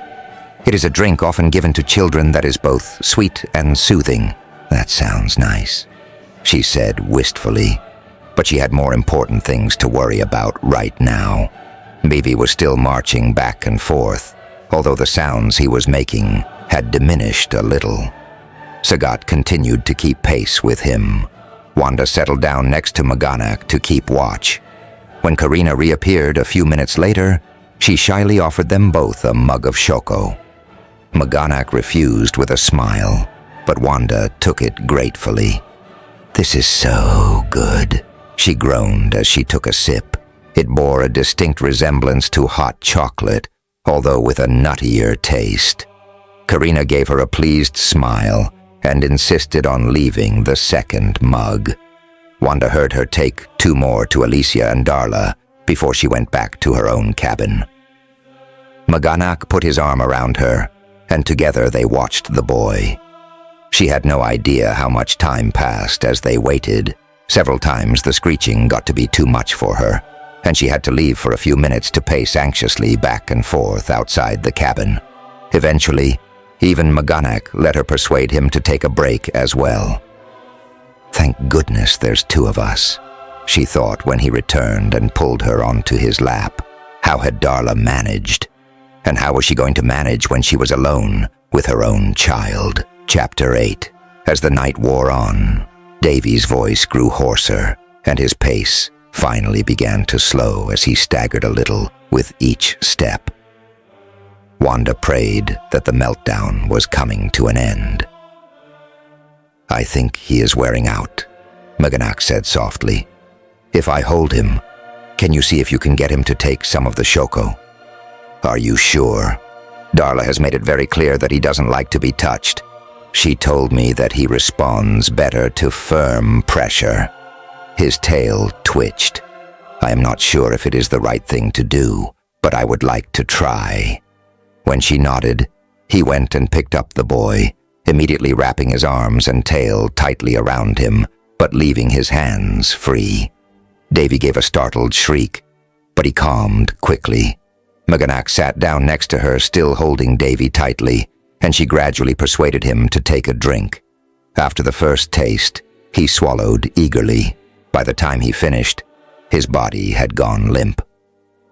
Maganak patted the blanket, and Sagat jumped up next to them. As he began to purr, Maganak laid Davy next to him. Wanda held her breath, but all Davy did was throw his arm over the Rajpar and immediately fall asleep. "Oh, thank God," she whispered as exhaustion swept over her. "Maganak must be just as tired. Why don't you go get some rest? What about you?" "I'll be fine. I'll just take a nap tomorrow or something." "That is not satisfactory. You will be the one to go to bed," he ordered. His bossiness frayed her already tattered nerves, and she glared at him. Before she could open her mouth and tell him exactly what he could do with his bed, Karina peeped through the door. "I heard him quiet," she said softly. "Is he sleeping?" "Yes, finally. I'm just going to stay here and keep an eye on him," Wanda added, scowling at Maganak. He scowled back. "You will do nothing of the sort. I will stay with him." "Why don't you both go to bed?" Karina offered. "And I will stay with him." "But you're pregnant. You need your rest." Karina shrugged. "I am too big to rest easily. I would be happy to stay with him." Wanda's exhaustion wrestled with her sense of guilt, but before she could decide what to do, Maganak stood and lifted her into his arms. "Thank you, Karina." They were halfway down the corridor before she recovered enough to frown at him. "Karina needs to rest, and so do we, Mishka." His annoyance seemed to have vanished as he smiled down at her. "You can see that she rests tomorrow while you take care of the children, and I try and keep the ship running." She wanted to object, but waves of tiredness were still washing over her. Perhaps it was the sensible thing to do. Maganak carried her up the stairs and straight into the bedroom, laying her down on the big bed. He started to stand back up, but she reached for him, catching his tail in her hand. "Stay with me," she murmured sleepily, running her fingers along the tantalizing, nubbed surface. She thought she heard him groan, but then he settled in behind her. His arm came around her waist as he pulled her back against the warmth of his body, and she stroked his tail again. The last thing she remembered as she drifted off to sleep was feeling him kiss her shoulder. Once again, Wanda awoke to Maganak's tantalizing scent, but this time it didn't come from his sheets or his clothes. His body was wrapped around her, surrounding her completely. Her head was pillowed on one of his arms. Her legs were entwined with his. His other arms wrapped around her waist, and his tail was plucking at her aching nipples. Without conscious thought, she arched into the teasing touch, and his grip tightened, sending a delicious shudder of pleasure straight to her clit. She could feel herself dampening, preparing. "You smell delicious, Mishka." Maganak's voice rumbled next to her ear before he licked the delicate shell. Oh my God. The slightly rough, nubbed surface of his tongue sent another thrill of excitement through her needy body. What are you doing?" Her voice sounded breathless. "Exploring." His hand curved down over her stomach, teasing the small patch of curls at the apex of her thighs. Her legs parted automatically, unable to resist the tantalizing touch. He groaned as he slid a thick digit through her liquid heat. "You are so wet, Mishka. So sweet. I must taste you." Some distant part of her mind thought about protesting, But before she knew it, he had her on her back, his hands firmly pulling her legs apart as his head disappeared between her thighs. And then he licked her, one long lick from her empty pussy to her throbbing clit. The wide, rough surface awoke every sensitive nerve ending, and she cried out as he brushed her swollen pearl. He growled and focused there, circling the throbbing flesh and piling sensation upon sensation. His tail whipped back and forth between her breasts, squeezing and plucking at the taut peaks, each firm touch adding to the building fire. She clutched desperately at his broad shoulders and tried to arch into his touch. Her muscles tightened as she perched on the edge of ecstasy, and then a thick digit thrust firmly into her empty pussy, and she exploded. Sparks of light danced in front of her eyes at the intensity of the pleasure sweeping over her. She didn't even realize she was calling out his name until her body finally softened and went limp.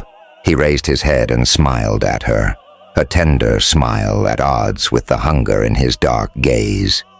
She tugged at his shoulders and he rose up over her. She had no thought of denying him. She wanted this, and she wanted him. But when the broad head of his cock pressed against her entrance, impossibly hard and wide, she shivered, and he immediately paused. "What is it, Mishka? Is something wrong?" "No." "Yes." "I don't know." Tears suddenly threatened as her brain kicked back on. "I'm just not sure we should be doing this. Nothing has changed since last night." "Has it not?" he asked gravely, and a tear slid down her cheek. Surely he couldn't be hurt by her hesitation, but before she gathered up the courage to ask, he nodded. "Perhaps you are correct. I do not want to cause you concern." He rolled over on his back and pulled up the sheet, but not before she saw the throbbing stiffness of his massive erection. Fudge. How could she be so selfish? She curled against his side as he stared out at the stars, and she put her hand on his stomach. His firm flesh trembled under her touch. "What are you doing? Have you changed your mind?" He sounded so hopeful that another wave of tears threatened, but she shook her head and forced a smile. "No, I still think it's best if we don't go all the way, but..." Her hand slid down over each impressive ridge of his abdomen until she reached his cock. His breath caught as she circled it with her hand, or at least, she tried to. He was far too large for her to enclose in her fist. Still, he didn't complain when she stroked quickly up and down his length. Dark emerald green skin sheathed the hard length, along with more of the nubs that covered the rest of his skin. She could only imagine what that would feel like inside her, and her clit gave an excited little throb. Maganek's hand stroked her hair as she lowered her face towards him, but when she swiped her tongue across the liquid purling at his tip, his whole body tensed. He tasted as delicious as he smelled, and she dreamily took another lick. "What are you doing?" he asked hoarsely. "It is forbidden." Forbidden. As much as she hated to stop, she glanced upward at him. "You mean like a religious thing?" "No. We are forbidden to waste our seed because our race is dying." Despite his words, his hand was nudging her mouth back towards his cock. "You mean you're harvesting it?" He shook his head, then let out a soft sigh. "I am a fool. I was told that for so many years, yet what possible difference could it make now? Does that mean you want me to stop, or not?" She licked him again, and this time she let her teeth scrape gently against the sensitive underside of his cock.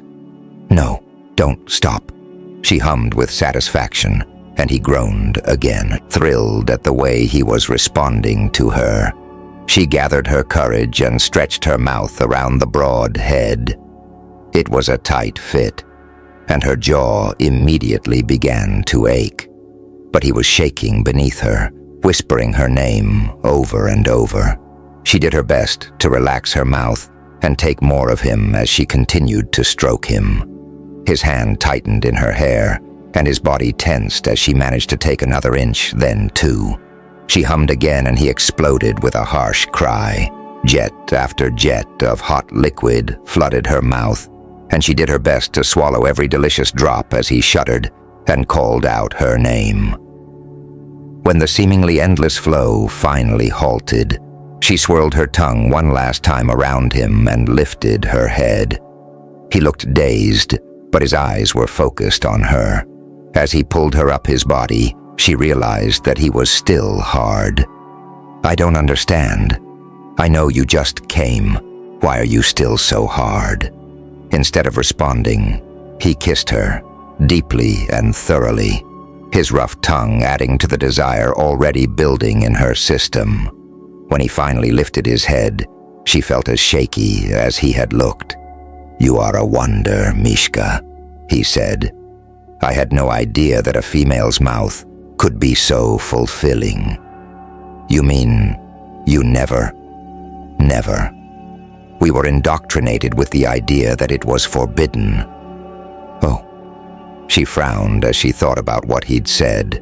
No wonder he had seemed so overwhelmed. She had thought it was because of her, but perhaps it was just a new experience.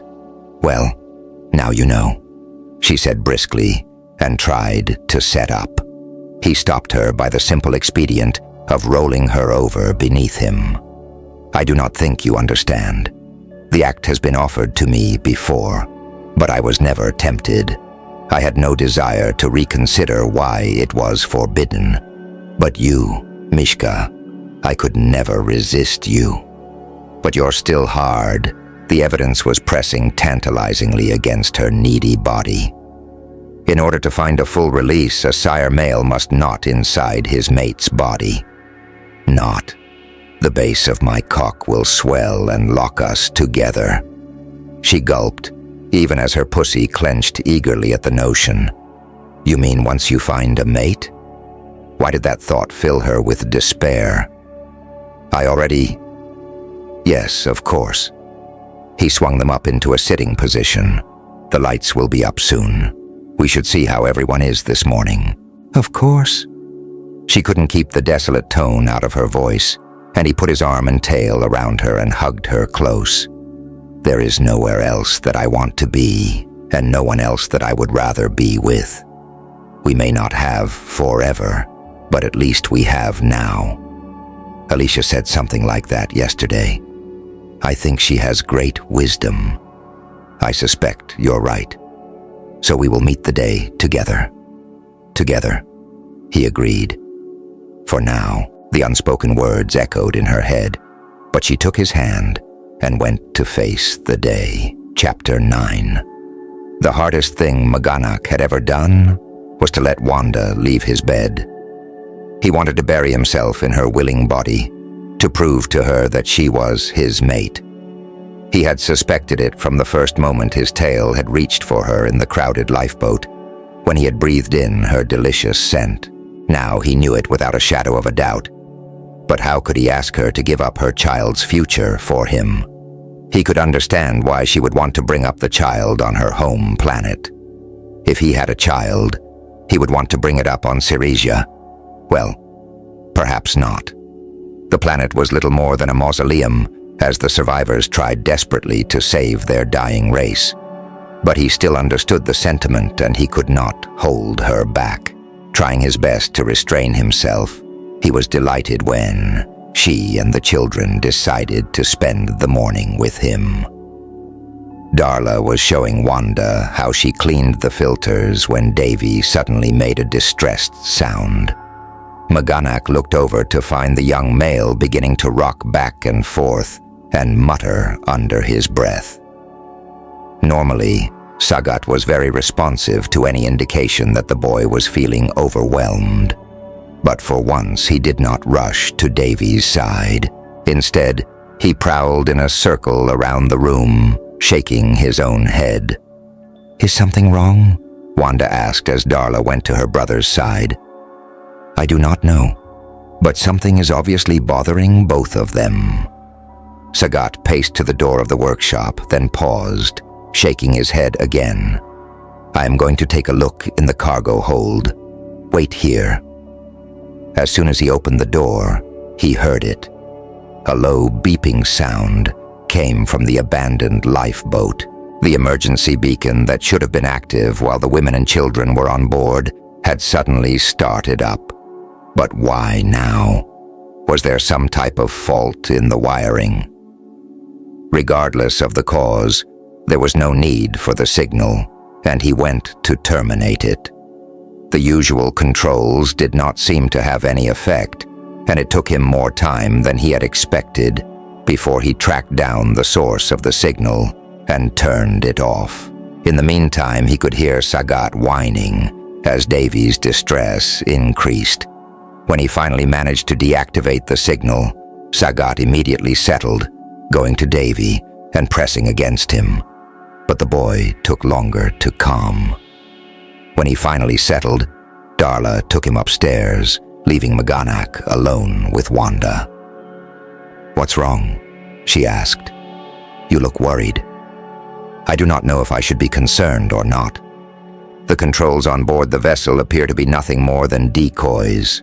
The real control was located outside the ship. I don't understand. Doesn't that mean that no one would be able to operate it from inside?" "Exactly," he said grimly. "Which makes me wonder who was intended to control it, and if they are the ones who triggered it now." Her eyes widened. "You mean the Vedekians?" He hated to see the distress on her face, but he wasn't going to lie to her. "It seems like the most obvious possibility, so we are valuable. They simply didn't turn on the beacon before because they didn't want anyone else picking up their cargo. And now they're looking for us?" His protective instincts raged at terrified look on her face, and he swept her up in his arms, heading for the stairs at a rapid pace. He wasn't going to waste time waiting for the lift. "Do you think you turned it off in time?" she whispered. He prayed to Granthar that he had, but he wasn't about to take any chances. "I do not know. It would depend on how close they were when they initiated the signal. In the meantime, I am getting us out of here." "What do you mean?" "If they did pick up the signal for any length of time, it would not be difficult to project our destination. We are going to have to take another route." Soon as they reached the landing, he placed her on her feet. "Tell everyone to return to their beds and fasten the harnesses. I might have to make some fast maneuvers, and I do not want anyone getting hurt." Despite the urgency beating at him, he paused long enough to press a quick kiss to her lips. "Hurry, Mishka. As soon as I reset our course, I will come back to you." She bit her lip, but nodded. He raced to the bridge and immediately shifted to an alternate vector, pulling up a star chart as he did. This was a relatively uninhabited sector of the galaxy with few places to hide, except... He rubbed his face, trying to decide if he should take the chance when Wanda called to him from the bottom of the stairs. "Everyone is in their beds. Sagat is with the children," she said when he went to get her. "Are they all right?" "Yes, but they're scared. I'm scared. I know, Mishka, but I will do everything I can to keep you safe." He hesitated on the landing. "Do you want to join me on the bridge?" "Yes, please, I would rather know what's going on." He lifted her into the other chair and fastened the harness. She looked so small and helpless in the big pilot seat. The Vedekians were not going to get their hands on her, on any of them, he vowed. Just as he resumed his own seat, the proximity alarm pinged. Fuck, it looked as if he didn't have a choice now. "I'm going to have to try and hide the ship," he told Wanda. "But first, I'm going to leave a distraction." He altered course a few times, with any luck making it appear that he was uncertain as to his destination. The ship skittered with each rapid move, but each time he changed direction, he dropped a floating mine. He had picked them up a few years ago, but he'd been unwilling to sell them, concerned about the destruction they might cause if they fell into the wrong hands. Right now, he was all for destruction. The comm beeped. The Vedekian ship was hailing him. Wanda's hands were clenched tightly on the arms of her chair, but she hadn't protested as the ship jumped from position to position. As the comm beeped again, she shot him a worried look. "What's that?" "The Vedekian ship is trying to contact us. Are you going to talk to them?" He shook his head. "There is no point. They will demand that I give you up, and I am not going to do that. And there is no reason why I should provide them with any information about me or about this ship. I am recording any incoming message so we can listen to it later." The light on the recorder blinked, but he ignored it. The comm went silent, but he didn't make the mistake of relaxing.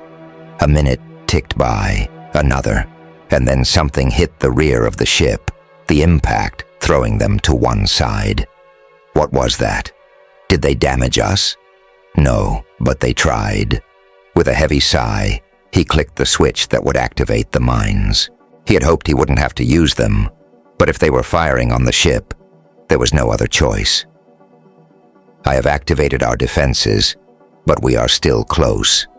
If they fire, we are likely to get tossed around." The second explosion occurred before he finished speaking.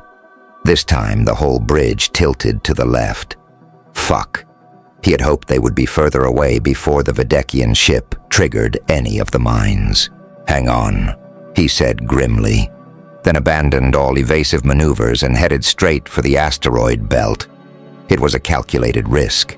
He knew the area, knew it all too well, but that didn't mean he was oblivious to the danger it represented. A glancing blow against one of the larger asteroids, or even a bombardment from the small ones, could cause serious damage to his ship. But the Vedekian ship was much larger and less maneuverable than his. It would be even more at risk if they tried to follow him into the belt. A third explosion followed, and this time an alarm sounded as all of the lights switched off. He heard Wanda gasp in the darkness before the emergency lights came on. In the dim red glow, he could see her face was pale and frightened. He silenced the alarm, worried about how Davy would react to the noise, but he left the emergency lighting alone as he scanned his monitors. He swore again. "That one hit us, I am afraid." "What about the others?" "They are fine." It was a glancing blow to the rear engine apartment.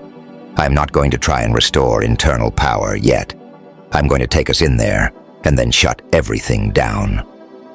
Wanda's eyes widened even further as she took in the chaos of the asteroid belt, but she didn't protest.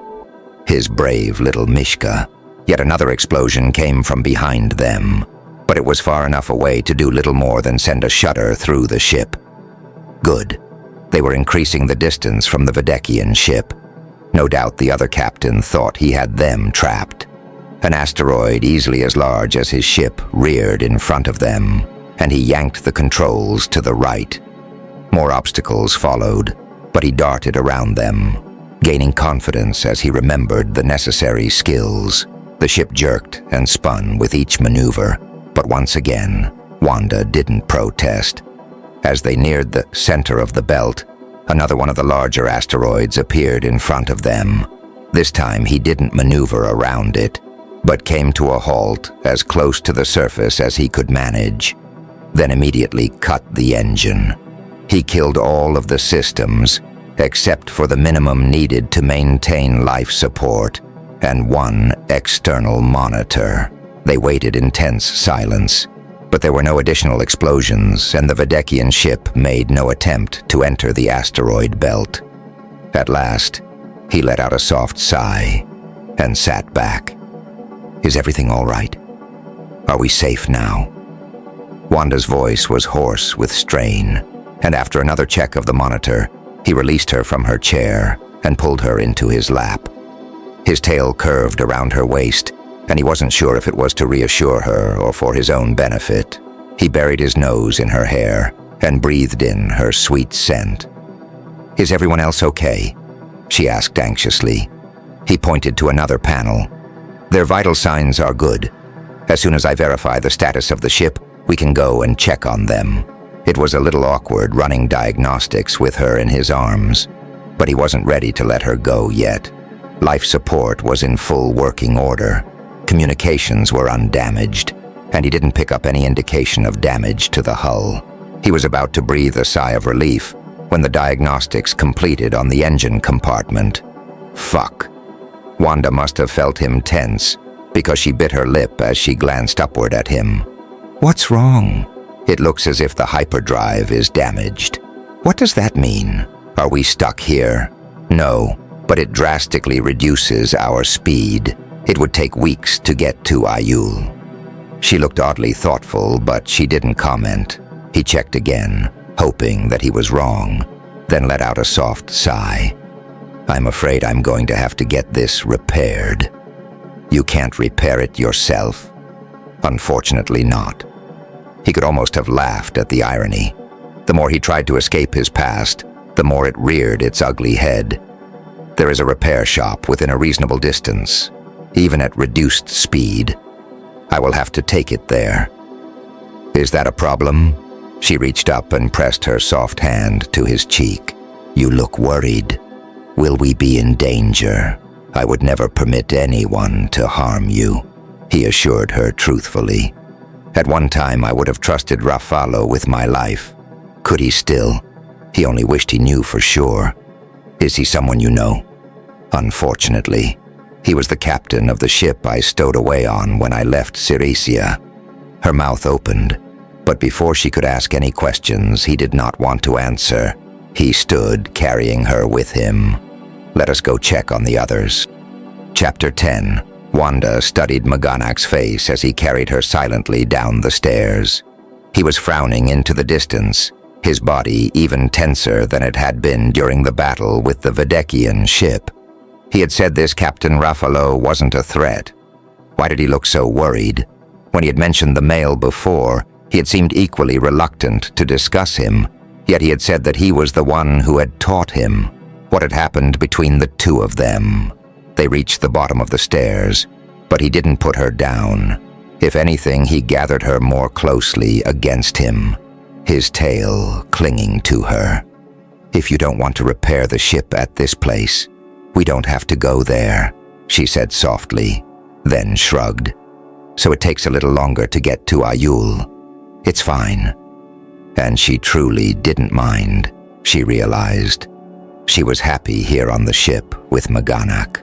Earth seemed very far away. For the first time, he seemed to relax as he looked solemnly down at her. I promised you that I would help you find your way home. And it is not just a question of the increased length of time. We would need to take on additional supplies, and Raffalo's station is the closest place to acquire those. He bent his head and kissed her. Perhaps he had intended it as nothing more than a reassurance, but as always the heat flared between them. But it was more than just desire. There was a desperate urgency in his kiss that touched her heart. If not for the need to check on the others, she would have dragged him back up to their room. He seemed to come to his senses at the same time she did and lifted his head, his face soft and smiling despite the hard cock throbbing against her buttocks. You make me forget myself, Mishka. Ditto. She laughed at his puzzled look. It means you have the same effect on me. Now put me down and let's go reassure everyone. In the children's cabin, Darla greeted them anxiously. Davy was asleep, pressed up against Sagat. Is everything all right? The girl asked. Why are the lights red? We are operating under minimal power so that we cannot be detected, Maganak said reassuringly. Wanda wasn't sure that she would have provided the girl with that much information, but Darla nodded as if she understood. Alicia frowned when they gave her the all-clear and explained the delay, but somewhat to Wanda's surprise, she didn't protest. She had been afraid the older woman would react more negatively to the knowledge that it would take longer to return home. Instead, Alicia shrugged an elegant shoulder. I don't suppose it makes much difference at this point. We have been gone so long that any explanation is going to be difficult. They reached the medical lab and found Karina crouched in the corner. "Why didn't you use the harness?" Wanda scolded as she rushed to the other female's side. "Are you hurt?" "I'm not hurt. I was strapped in until I felt the ship come to a halt. Are they still out there? Is he coming for me?" "We're safe," Wanda said quickly. "We're hiding in an asteroid belt. No one followed us in here. Why did you get down?" "I was going to try and hide." A red tear rolled down Karina's cheek. But then, her whole body tensed, and Wanda watched in horror as her stomach rippled. "Oh my God, you're in labor." Karina breathed through the contraction, then nodded. Wanda heard Alicia gasp quietly, then turn to Darla and urge her out of the room. "Don't worry," Wanda said as calmly as possible. "I'm sure everything is going to be fine. Let's start by getting you off the floor. Maganak, can you put her back on the bed?" Karina shuddered, but she didn't protest, as Maganak placed her gently on the bed. He fiddled with the controls for a minute, then managed to raise the back half so that Karina was in a sitting position. The other female gave him a shaky smile as Wanda tried desperately to remember everything she had read recently about giving birth. And was a human birth the same as a Vedekian birth? Tugging Maganak to one side, she whispered frantically, "You said this was a medical lab. Is there anything here that can help us? I also said I never finished setting it up, but let me see what I can do." He started searching through the bank of cabinets while Wanda covered Karina with a blanket, then held her hand. She didn't have a watch, but the next contraction occurred far too quickly for her liking. Fudge, what was she going to do? "Is there anything you can tell me about giving birth amongst your people?" More red-tinged tears dripped down Karina's cheeks as she shook her head. "Each household has an older female to assist with the birth. Cain was taking me to the one in his household before I made him angry, and he put me in with you. Double fudge. Giving birth is a perfectly natural act. I'm sure everything is going to be fine." Wanda was amazed at how calm she sounded. Maganak made a triumphant noise, and a moment later a screen descended from the ceiling. An illuminated bar swept out from the bottom of it, scanning the length of Karina's body. Information flashed up on the screen, but to Wanda, it was nothing more than a blur of colored lights and strange symbols. "Can you read that?" she asked Maganak. "Some of the terminology is unfamiliar to me, but I understand the basics. The child does not seem to be in distress." "What about the mother?" she hissed, hoping that Karina couldn't hear her. "Everything seems to be satisfactory." He hesitated. "Do you want me to leave? Many races only allow females during a birth." "Oh, no, you don't. You're the only one who can read that thing, and humans insist on the male being present," she added firmly. Not that she would have one there for her child's birth, she thought with a pang. But this wasn't about her. Returning to Karina's side, she held her hand and encouraged her to breathe through the next contraction. The time between the last one and this one seemed even shorter, and she had a feeling that time was running out. Karina was wearing a simple black shift cut from another of Maganak's shirts. "Do you want to take your dress off?" she asked quietly, and the other female nodded gratefully. Maganak looked as if he wanted to run for the door again, but she gestured him back behind the bed as she assisted Karina in removing the dress. Oddly enough, despite the other female's obvious trepidation about Maganak, she didn't seem concerned about her nudity. Nonetheless, Wanda draped the blanket back over her just as another contraction hit. The monitor beeped. "What does it say?" Maganak reluctantly emerged from behind the bed so that he could read the screen. "It is time. It says you should help her with her breathing and cleanse the birthing site." "Well, I can't do both." She let out a soft sigh. "Karina, would it be all right if Maganak helped you with your breathing?" "It is not allowed," Karina whispered. But then her hand tightened on Wanda's as another contraction swept through her. "But if it will help my baby, then I will permit it." Despite his obvious reluctance, Maganak's hands were gentle as he took Wanda's place at Karina's side. A tray with additional equipment had emerged from one of the cabinets. At least some of it was familiar to Wanda, and with Maganak interpreting the monitor and what she could remember from her own reading, she prepared for the birth. Karina never complained, and after what seemed like an eternity, a small white infant slid into Wanda's waiting hands. When the baby didn't cry out, she was terrified that something had gone wrong. But then she looked down and saw the child's eyes were wide open. Grateful tears streamed down her cheeks as she cleansed the baby and handed her to Karina. Karina was crying too, still silently, as she gathered her child to her breast. Wanda glanced upward and saw Maganak watching her rather than the new mother. There was a wistfulness on his face as he looked at her, and she wondered if he was thinking the same thing, how much she would love to have him there when it was her turn to give birth. All of her determination to go through it alone suddenly seemed hollow. Tearing her eyes away, she found the nursing drink the monitor had recommended and offered it to Karina. The other female barely noticed, unable to tear her eyes away from her daughter's face. "She's so beautiful," she whispered. "I have to find a way to protect her. We'll do everything we can to help you," Wanda promised. "Do you need anything else? I would like to be alone with my daughter if that's all right. It's not that I'm ungrateful. It's all right. I understand.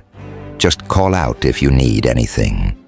She gave Maganak an uncertain look. "Is there some kind of intercom?" He nodded and placed a small panel next to Karina. "Use this if you require assistance." He hesitated, then gave a formal bow. "May Granthar bless you and your child." Karina looked shocked, then inclined her head with equal formality. "Thank you, Maganak of Syre." Maganak nodded once, then escorted Wanda out of the room. As soon as the door closed behind them, her knees threatened to collapse. "We did it. I was so scared." "You did very well, my Mishka." Maganak put a large warm hand over her stomach. "I did not truly understand what is involved in giving birth. I wish—" Whatever he intended to say was cut off as Darla peeked anxiously down the corridor. "Is everything okay?" "Yes, it's fine. Karina has a brand new daughter." "Yay, another girl. We will talk later," Maganak said softly before they went to meet the girl.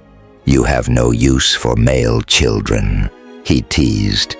"Girls are better," Darla said firmly, then grinned up at him. "But some of you are okay." "Thank you. I am relieved that you can tolerate our companionship." Darla grinned again and patted his arm. "Come see what we did." "I can see that you did more damage to my wardrobe," he said ruefully as Darla showed them a small pile of what had to be diapers, while Alicia held up a small gown. "Do you mind?" "Not at all. It was very thoughtful of you." "I help," Davy said proudly as he stacked the diapers in the neat line. "I can see that. Good job, son." Davy gave a satisfied nod, but Wanda heard Darla catch her breath. Did Maganak realize what he had said? Alicia stepped into the silence, holding up a large plastic container from the kitchen, now padded and lined with fabric. "We made this as well, for the baby to sleep in." There was an oddly hesitant note in the other woman's voice. Wanda realized that for once her clothes were rumpled and her hair was out of place. But she looked happy. "I think that's a wonderful idea. Karina wanted a little time alone with the baby, but I'm sure she'll be thrilled and hungry. Maybe I could try making that soup you made." "No, The other four spoke simultaneously, and Wanda blushed. "You have many fine qualities, Mishka, but cooking is not one of your skills. I will prepare the shoal, and then go set our course." "Are you going to put the lights back on?" Darla asked. "Eventually, but I would like to be further away from here before I do so." He turned back to Wanda. "Now, you will sit down and rest." She wanted to argue with him, but her legs still felt weak, and exhaustion swept over her. After murmuring a token protest, she curled up in one of his oversized chairs. Davy followed Maganak into the kitchen, and Alicia began showing Darla how to make another little gown for the baby. As she closed her eyes and drifted off to sleep, the contented sounds of her odd little family filled her with happiness. Chapter 11. "We are approaching the station now," Maganak said, and Wanda peered eagerly through the viewport. She had joined him on the bridge, partially because she wanted to see their destination, and partially because she could tell that he was worried about the upcoming visit. They had spent the last 5 days slowly working their way through the asteroid belt, and there was an odd sense that time had been suspended. Everything felt as if it was on hold, even as they went about their daily business. Maganak continued to work on minor updates and repairs, with Darla's enthusiastic assistance, and both Wanda and Davy frequently joined them. She loved watching him interact with the children, but then he would look over at her and the heat would flare between them. The teaching program that Maganak located was very effective, and both she and Darla made a tremendous amount of progress in reading Galactic Standard. Karina wandered around in a daze of happiness, completely preoccupied with her new daughter, Kanda. Alicia helped as much as she could, both with the baby and the children, and every night, she and Maganak explored each other. There wasn't an inch of her body that he hadn't kissed and caressed, and they spent each night wrapped in each other's arms. But they hadn't fully consummated their attraction. Wanda ached for him, and his desire for her was equally obvious, but she just couldn't bring herself to take that final step. She wasn't going to stay with him. She couldn't stay with him. And he hadn't asked her to stay. "Is that where we're going?" Wanda asked as a giant moon grew ever larger in the viewport. "That moon. That is not a moon. It is a space station. It was artificially constructed and put into orbit around Tissia many generations ago." Tissia. Before Maganak had a chance to answer, a planet started to emerge on the left side of the viewport. A huge lavender ball, pink clouds swirled lazily over the surface. "Wow, it's beautiful." "Yes, it is. Unfortunately, it is also uninhabitable." "Why is that?" "The atmosphere is not suitable for life forms that rely on oxygen." "What a shame." She reluctantly tore her eyes away from the beautiful planet and focused on the upcoming space station instead. It definitely suffered by comparison. As they grew closer, she could see that much of the outer surface looked dented and dirty. Perhaps once it had been a pristine white, but now it looked more as if someone had sent a ping-pong ball into a muddy gutter. "Are you sure it's safe?" He nodded, but his mouth straightened into a grim line. Despite his other faults, his many other faults, Ruffalo always took good care of his equipment. And this is his place. Not just his, although he is the leader. But there are, of course, all the other businesses you might expect to find on a space station. "Do you think they have a clothing store?" "You are tired of wearing my clothing, Mishka?" His face softened as he smiled at her. "I would have no objection if you wished to abandon clothing altogether." "On the ship with 3 children and 2 other women?" she asked dryly. "Perhaps you have a point. As for the prospect of clothing..." He looked grim again. "I expect anything you find will be more suitable for a pleasure companion." She curved her hand over her stomach. "In other words, it's unlikely to fit me. Not that I think I'm the pleasure companion type. But really, I wasn't asking for myself. I thought it would be nice to be able to buy or make some clothes for Kanda. It just doesn't seem right to have a baby dressed in black. His eyes had heated, and he didn't seem to be listening to her. Maganak. Forgive me, Mishka. I was envisioning you dressed as a pleasure companion. The warmth in his eyes sent a pleasurable shiver down her spine. But even if there is no appropriate clothing, perhaps we could purchase fabric for the child. That would be nice.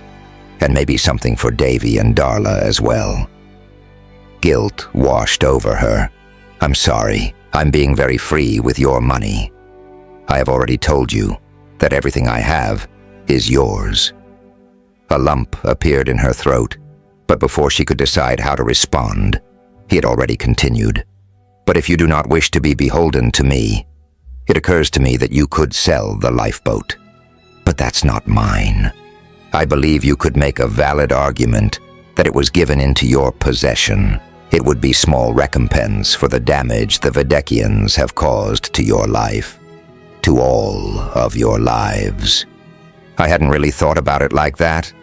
I'll talk to Karina and see what she thinks. Before he could finish, the comm pinged a demand for identification. His face immediately turned grim again. This is Captain Maganak Sartaran of the Wanderer. I wish to dock and undergo repairs. Oh, you do you? A deep voice growled. And what under Hebra's stars make you think I should allow that? Maganak's tail lashed anxiously, and Wanda automatically reached for it. At her touch, it calmed and curled around her hand. I have females and children on board, Maganak said evenly. If you are as concerned about their welfare as you wish me to believe, you will permit me to land. Slaves? The voice mocked. How far the self-righteous have fallen.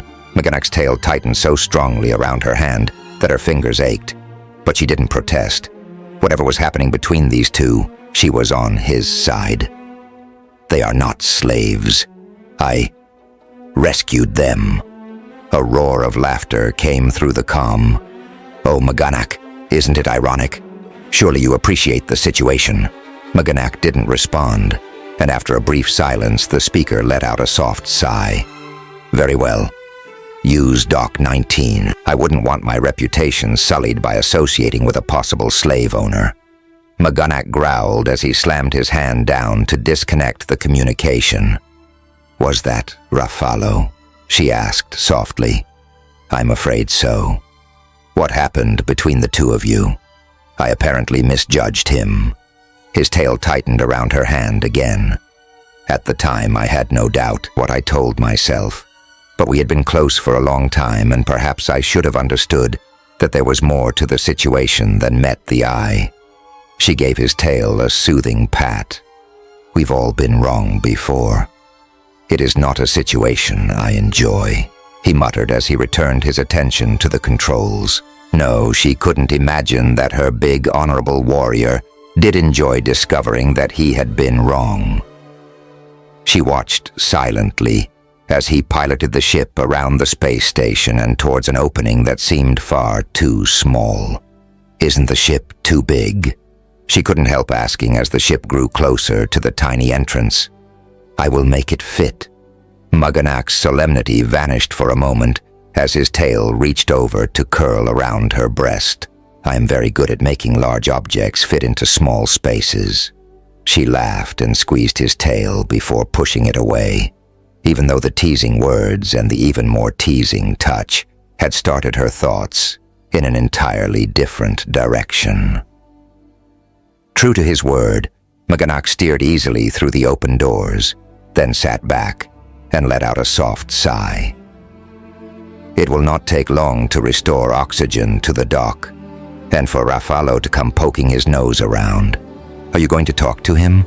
I suspect that I will not have a choice. Is it safe for us to get off the ship? She peered out of the viewport at the dock surrounding them.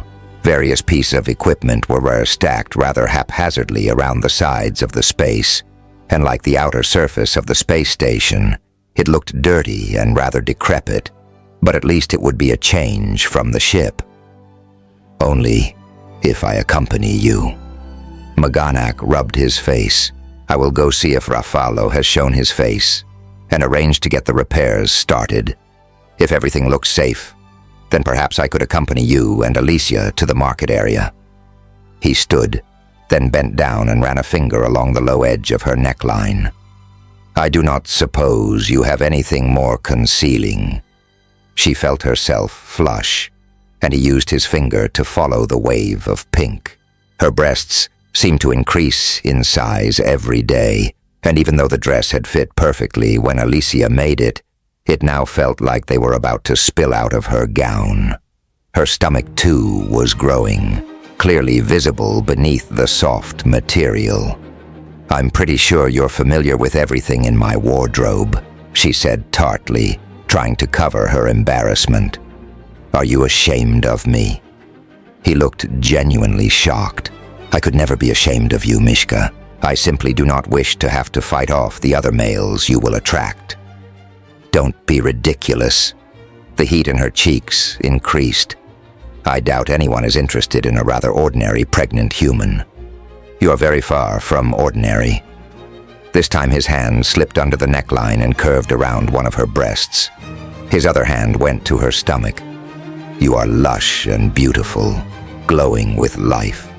No male could resist you. He sounded so uncertain that she lifted a hand to his cheek. You know that I don't want any other male, don't you? I am glad, he said simply. You are my ma, Mishka. Why did she think he had intended to say something else?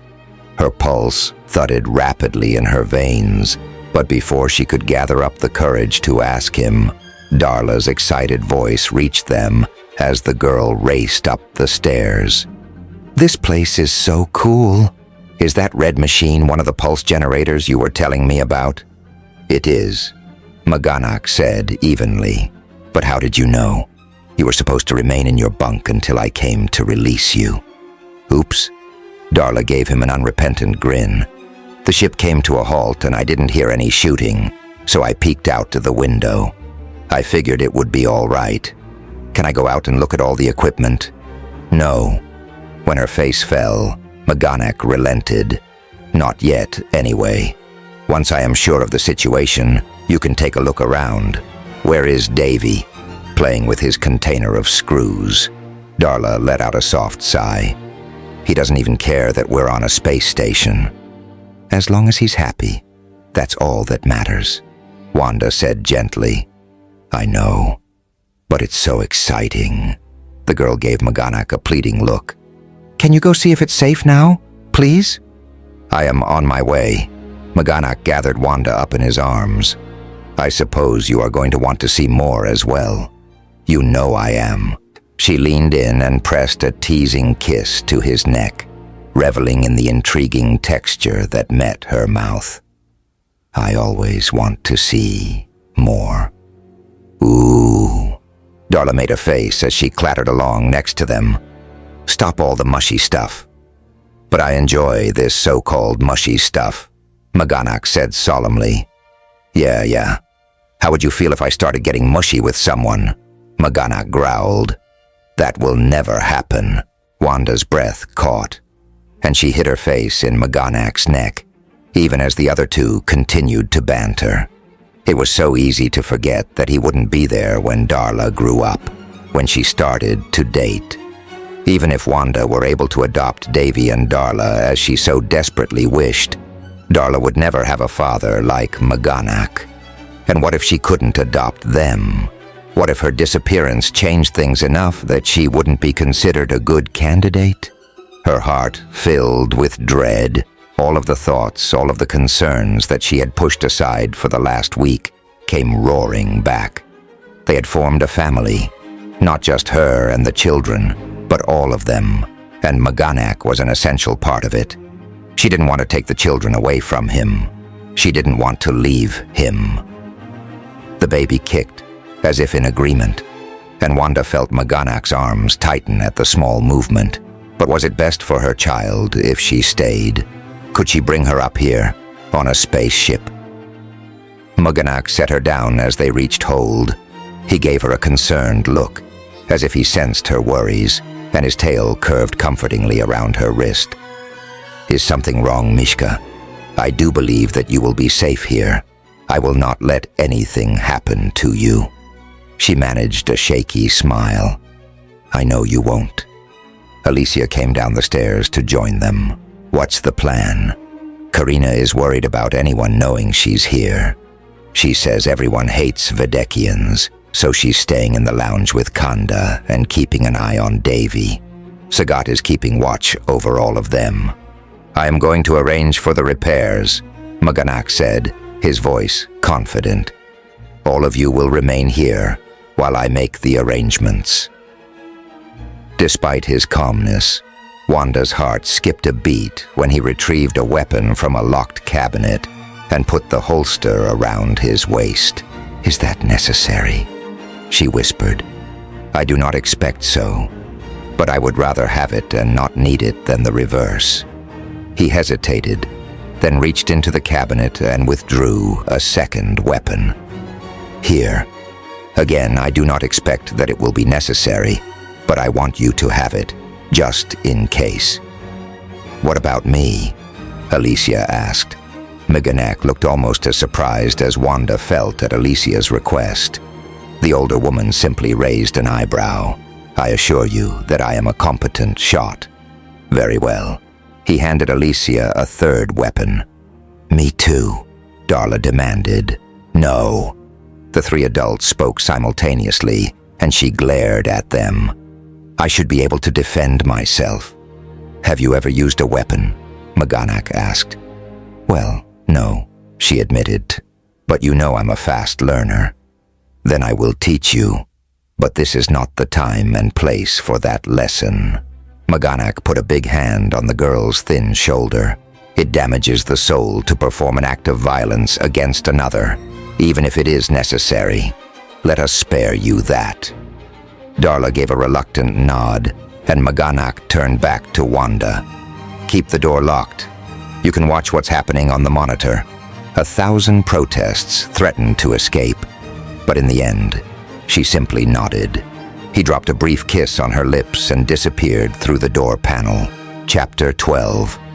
Wanda watched anxiously through the monitor as Muganak descended the landing ramp. Both the picture and the sound in the monitor were crystal clear, and she could hear the quiet clang of his boots hitting the ramp. But the angle of the camera didn't cover the entire space, and when he froze, his hand going to the holstered weapon, she couldn't see who he was looking at. What if there was a group of people out there, and he was outnumbered? Her fingers clenched, fighting the urge to unlock the door and join him. Alicia put a cool hand over hers. "Just wait," the older woman said quietly. "He doesn't look alarmed. Maybe he's just too brave for his own good," she muttered. But Alicia's calm composure helped soothe her nerves. Besides, the other woman was right. Muganak looked alert but not concerned. Then the figure he had apparently seen shuffled into sight, and her nerves settled even further. Stooped and obviously elderly, with wrinkled orange scales, the new alien looked far from threatening. A grease-stained overall covered a short, stocky body. "So you decided to come back, did you?" Despite the hoarse voice, Wanda realized with a start that the newcomer was female. "I am not back. I sustained damage to my hyperdrive." Roomy old eyes peered at Muganak from beneath a ridged brow. "And how did that happen?" "A hit from a Vedekian ship."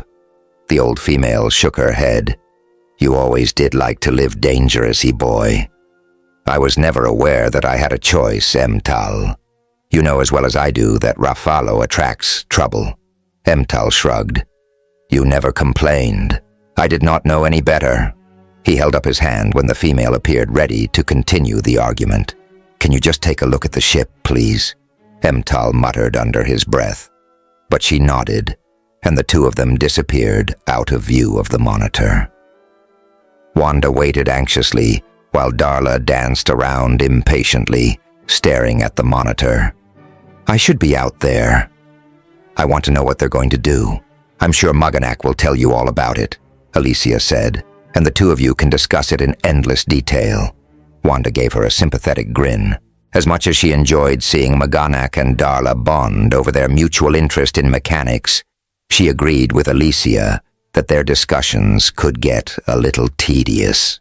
After what seemed like an eternity, but was probably only a few minutes, Muganak and Emtal reappeared. The old woman was rubbing her hands together gleefully, and Muganak looked resigned, but not worried. "Yep, definitely going to be expensive," Emtal cackled. "Your charges are outrageous. I wouldn't charge an old friend as much, but since you're just passing through..." Emtal shrugged, then turned toward the unseen entrance to the dock. "Come here, boy." A second alien appeared. A head taller than the old female, he still looked almost childlike next to Muganak's big body.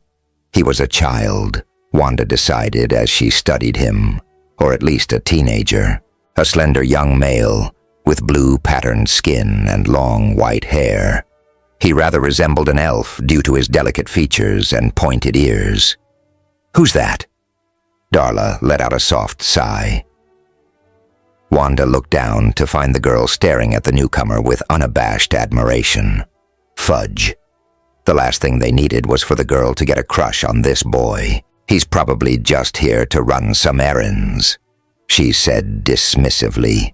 But then her heart sank when Emtal began issuing a series of commands that made it quite clear that the boy was a junior mechanic. Darla's eyes opened even wider, and she gave another dreamy sigh. "Did you hear that? She's going to let him take the crystals out of the drive compartment." "Perhaps he will let you watch," Alicia suggested, smiling when Wanda glared at her. "Do you think so? I'm going to go get my tablet so I can take notes." Darla raced off. "Now why did you say that?" Wanda demanded of Alicia as soon as the girl was out of earshot. "What did you intend to do? Refuse to let her see him?" The other woman raised one of her delicately arched eyebrows. "You know that would only have made him more attractive in her eyes. She's just a little girl. I was her age the first time I saw Thomas. I never looked at anyone else after that. But she's only 12. I'm not suggesting that they should rush off and get married. Right now, I suspect she is as interested in him for his mechanical skills as she is for anything else. As my mother used to say, don't borrow trouble." Wanda let out a soft sigh. "Easy for you to say. Is that really what you think?" Alicia's tone was as cool and composed as ever, but Wanda caught the flash of hurt in her eyes. "No, I don't. I'm sorry. I know you care just as much about the children as I do." It was quite true. Even though Alicia had a harder time expressing her feelings, Wanda knew she loved the children. "I do," Alicia said softly, then laughed. "And besides, if you think for 1 second that Muganak would ever let anything happen to her, as I suspect that boy is about to find out." All three were now approaching the landing ramp. Muganak stalked up it and threw open the door. Wanda studied his face anxiously, but he looked annoyed rather than concerned as he ushered the other two on board. "Wanda, this is Emtal. Despite her bedraggled appearance, she's the best mechanic in the sector, or any sector, and no point in getting fancy before you tear an engine apart." Emtal's eyes might have been clouded by age, but they appeared disconcertingly sharp as she scanned Wanda's face. "Huh. Well, that explains a lot." "Explains what?" Muganak demanded. Instead of responding, the old female cackled and turned to Alicia. "Are you part of the harem?" "I most certainly am not." Alicia raised an eyebrow and nodded at the young male. "Is he part of yours?" The boy looked appalled even as Emtal roared with laughter. "Oh, I like you, girl. I don't suppose you're a mechanic?" "Not in the least. I hire people to do that for me." Alicia said coldly, obviously still offended by the previous question. Wanda winced, but Emtal didn't seem bothered. Probably for the best. It's a messy business and I can't say much for the company. Hey boy. She nudged the young male in his ribs so hard that he winced, but he gave her an affectionate smile. I've never had any reason to complain. Emtal shook her head. If I hadn't seen you work on an engine, I'd be sure you were headed for the diplomatic corps.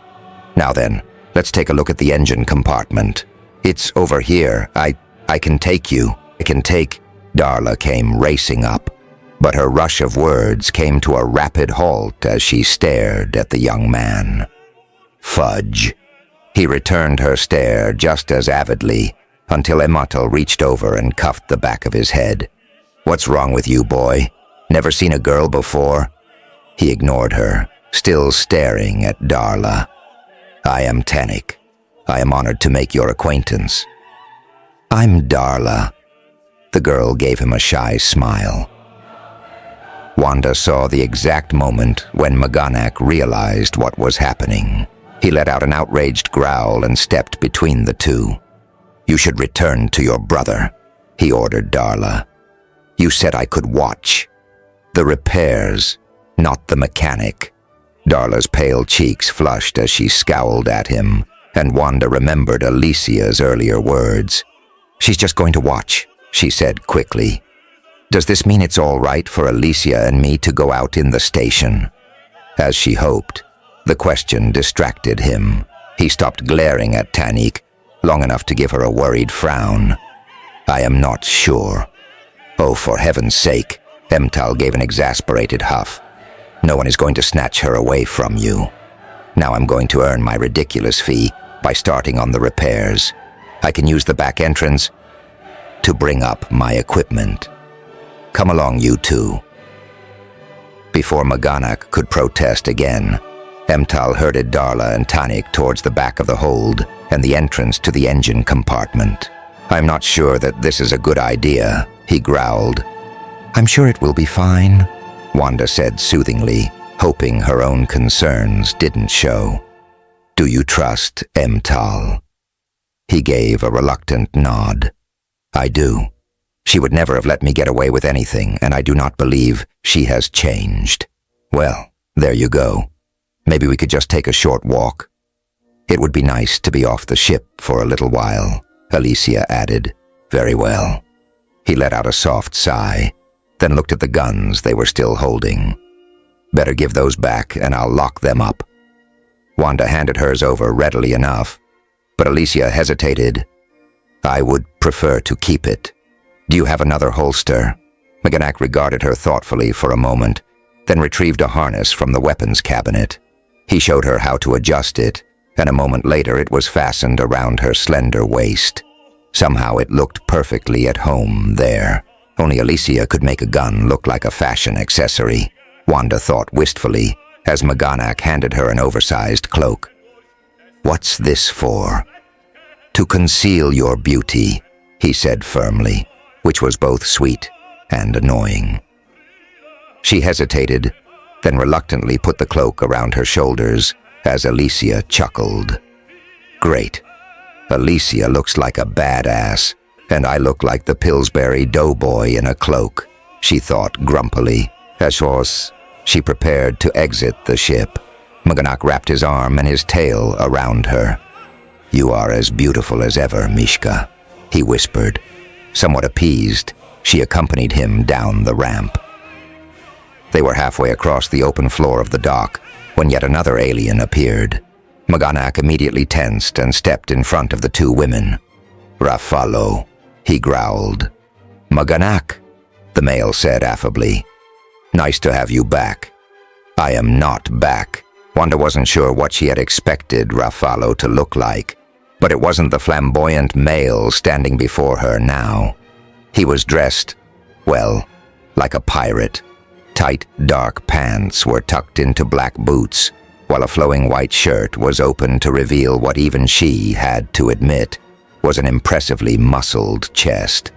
His skin appeared to be covered in short golden fur, while a carefully curled mane flowed down to his shoulders. And were those horns peeking out of that mane? His features were humanoid, although his nose was flatter, and his mouth wider than those of a human. The fangs glinting beneath his upper lip were also clearly not human. As he drew closer, she could see that the fur around his mouth was white, and white strands threaded through the golden mane. But he was undeniably attractive. Beside her, Alicia gave a quiet gasp. "Who's that?" she murmured. "Raffalo. He runs the station." She responded, equally quietly. "I do, indeed." He swept a deep bow, then smiled disarmingly despite the white flash of fang. "And I should warn you that I have excellent hearing." He took a step closer, and Maganak growled again. "Don't be ridiculous. I'm not going to hurt your females. I simply wish to be introduced. Don't you trust me?" Chapter 13. Maganak stared at Raffalo, wishing he had an easy answer to the other male's question. The last time he had seen the captain, Raffalo was being dragged off by Regtenian guards. His clothes had been ripped, one arm dangling limply, and blood had been streaked down his shirt. Maganak had been equally damaged, but the pain in his body had been nothing to the pain in his heart as he watched his mentor, the male he would have once trusted with his life, condemned for a terrible crime. "I see." As usual, Raffalo sounded bored and faintly mocking. But even after all this time, Maganak knew him all too well. He saw the brief flare of hurt in the other male's eyes before Raffalo swept another bow. "Then I shall depart." "No, wait." The words were out before he could call them back. "This is my ma, Mishka, Wanda." Ignoring the sudden suspicion on the other male's face, he hurried on. "And this is Alicia. They are human." "Yes, I know. Taken by Videkians, I assume." "Yes. How did you know?" "Oh, don't look so suspicious. I have heard rumors." Before Maganak could demand an explanation, Raffalo turned to Wanda. "I am delighted to make your acquaintance. I trust you will be comfortable on my station."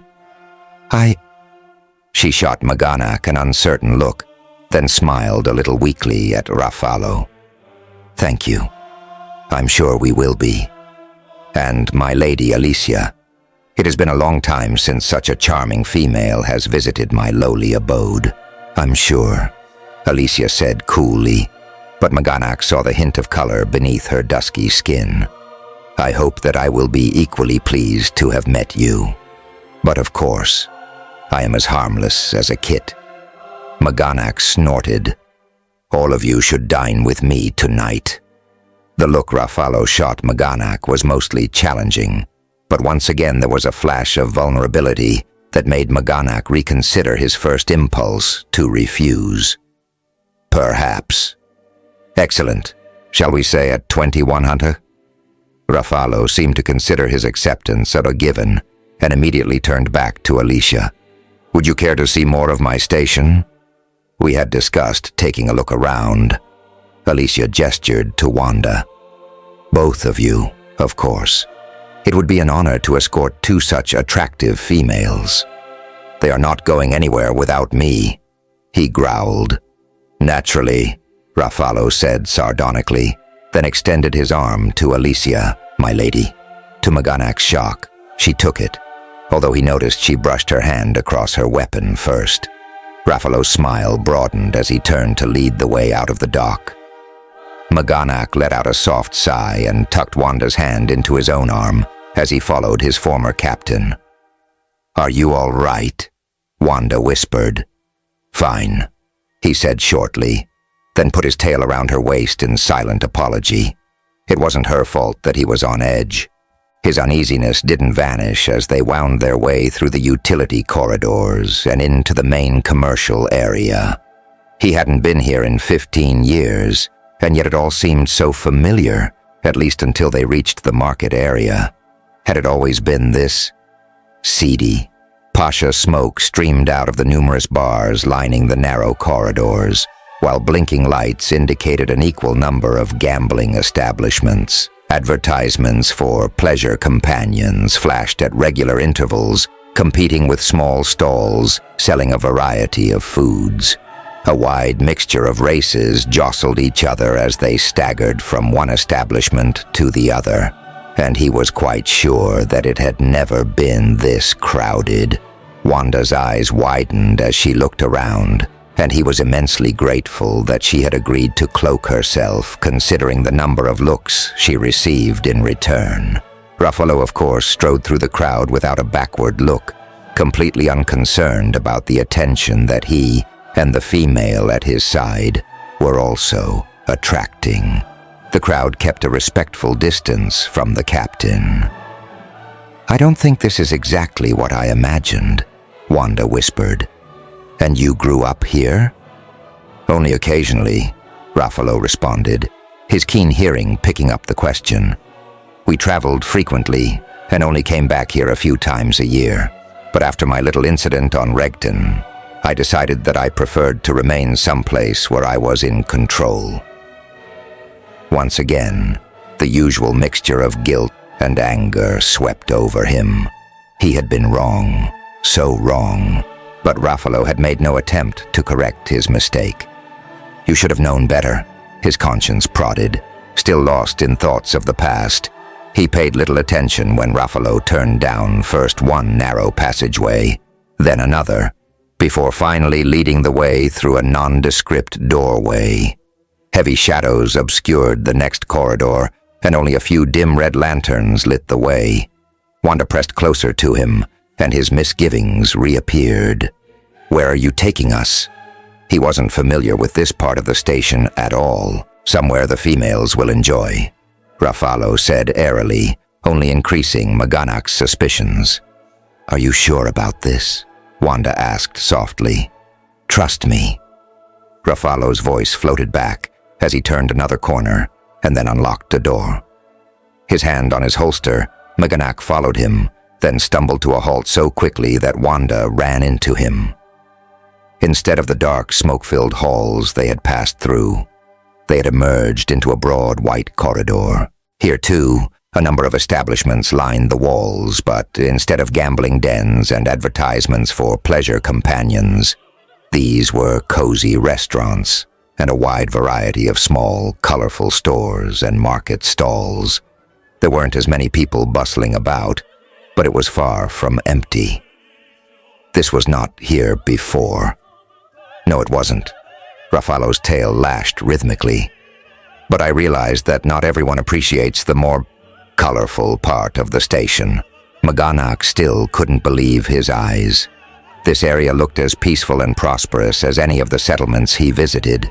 The majority of the inhabitants were male, but across from him, two females were bargaining over a food purchase, and further down the corridor, he saw a richly dressed female vanishing into a doorway. "Is there a clothing store?" Wanda asked eagerly. "Or perhaps somewhere to purchase fabric?" "Yes, indeed." Ruffalo led them down the market and into what was obviously a female dress shop. Several people greeted him as they passed, and no one seemed disturbed by his presence. They eyed Maganak with much greater suspicion, but no one confronted him. The owner of the dress shop greeted them cordially, and the three females were soon deep in discussion about colors and fabrics. Ruffalo leaned against the counter, perfectly at ease, and smiled as he watched them. "I do not understand," Maganak muttered. "No, I don't suppose you do." Ruffalo threw him a challenging look. "As I said, after Regton, I wanted to be in control. At first, I just came back here to lick my wounds and because I thought perhaps you might return." Fuck. Another wave of guilt swept over him. When Maganak didn't respond, Ruffalo shrugged. "But eventually I got bored here. By myself. I decided to expand the capabilities of the station." "Were you really smuggling the slaves off of Regton?" Maganak burst out. Ruffalo let out a soft sigh. "You still doubt me?" Is that why you never returned? Never did more than send me that stiff, formal apology? I don't know. Perhaps. When I ran into Boral, and he told me what had really occurred, or what you said had really occurred, it seemed like it was too late. Too much time had passed. I was better off on my own, and you were better off without me. Was I? Before Maganak could respond, Ruffalo's eyes widened. Maganak followed his gaze and saw that he was staring at Wanda. She had slipped off her cloak, and her lush body was all too obvious, as was the gentle swell of her stomach. Your mate is with child. I did not say that she is my mate, he said reluctantly. You forget how well I know you. It was obvious from the moment you emerged from the ship with her. Ruffalo frowned at him. Why would you deny it when she is carrying your child? She is not my child.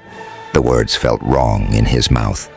The child that responded under his hand, that he felt moving when he and Wanda were pressed together, felt like his child. Wanda was already pregnant when she was abducted by the Videkians. Ruffalo growled. She is mated to another? No. She chose to have a child on her own. She is very brave. Indeed. Ruffalo regarded him thoughtfully, but rather to Maganak's surprise, he didn't comment further. Instead, he changed the subject. I suspect that they are going to be here for a while.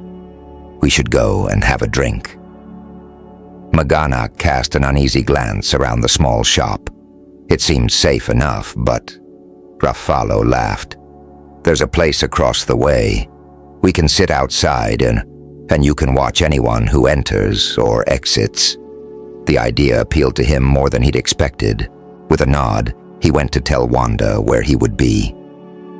She nodded absently as she held up a swath of pale green cloth. Do you think Darla would like this? I think she would prefer blue. Are you sure you do not mind if I leave you? She laughed and finally focused on him. In other words, you're like every other male and you don't enjoy shopping. I would be content to remain at your side, he said truthfully. No, go have a drink with your friend. We'll be fine. I will be directly across the way if you need me. She reached up and touched his cheek. I always need you, Maganak. Then she grinned, but maybe not while trying on clothes. His chest ached, even as he growled and pulled her closer. As long as you need me to remove them. He kissed her until they were both breathless and his cock strained at his pants. She was flushed and smiling when he finally let her go. Filled with satisfaction, he didn't even mind when Alicia rolled her eyes and Ruffalo gave him a knowing look. As long as his mate was happy, that was all that mattered. Chapter 14, Maganak stalked back into the dress shop, his tail twitching angrily. Sitting down for a drink with Ruffalo had not gone well. The other male made casual conversation about the station, but there was an underlying note of hostility, and even worse, hurt beneath his casual words. Maganak's own hurt and anger were just as close to the surface. Twice he was on the verge of demanding a full explanation, but both times he ended up backing away from the subject. What good would it do after all this time? It also didn't help that he was essentially at the mercy of Ruffalo for the work he needed done on his ship. Emtal would never continue without Ruffalo's permission. At least the sight of Wanda talking to the other two females made him smile. Her cheeks were flushed, and she looked happy and excited. Her smile grew even wider as she rushed over to meet him. Dolai has the most marvelous things. She gestured at the shopkeeper, a tall Trevelorian female with a pink crest who bobbed her head shyly when he looked at her. She has a beautiful little dress that will be just perfect for Kanda.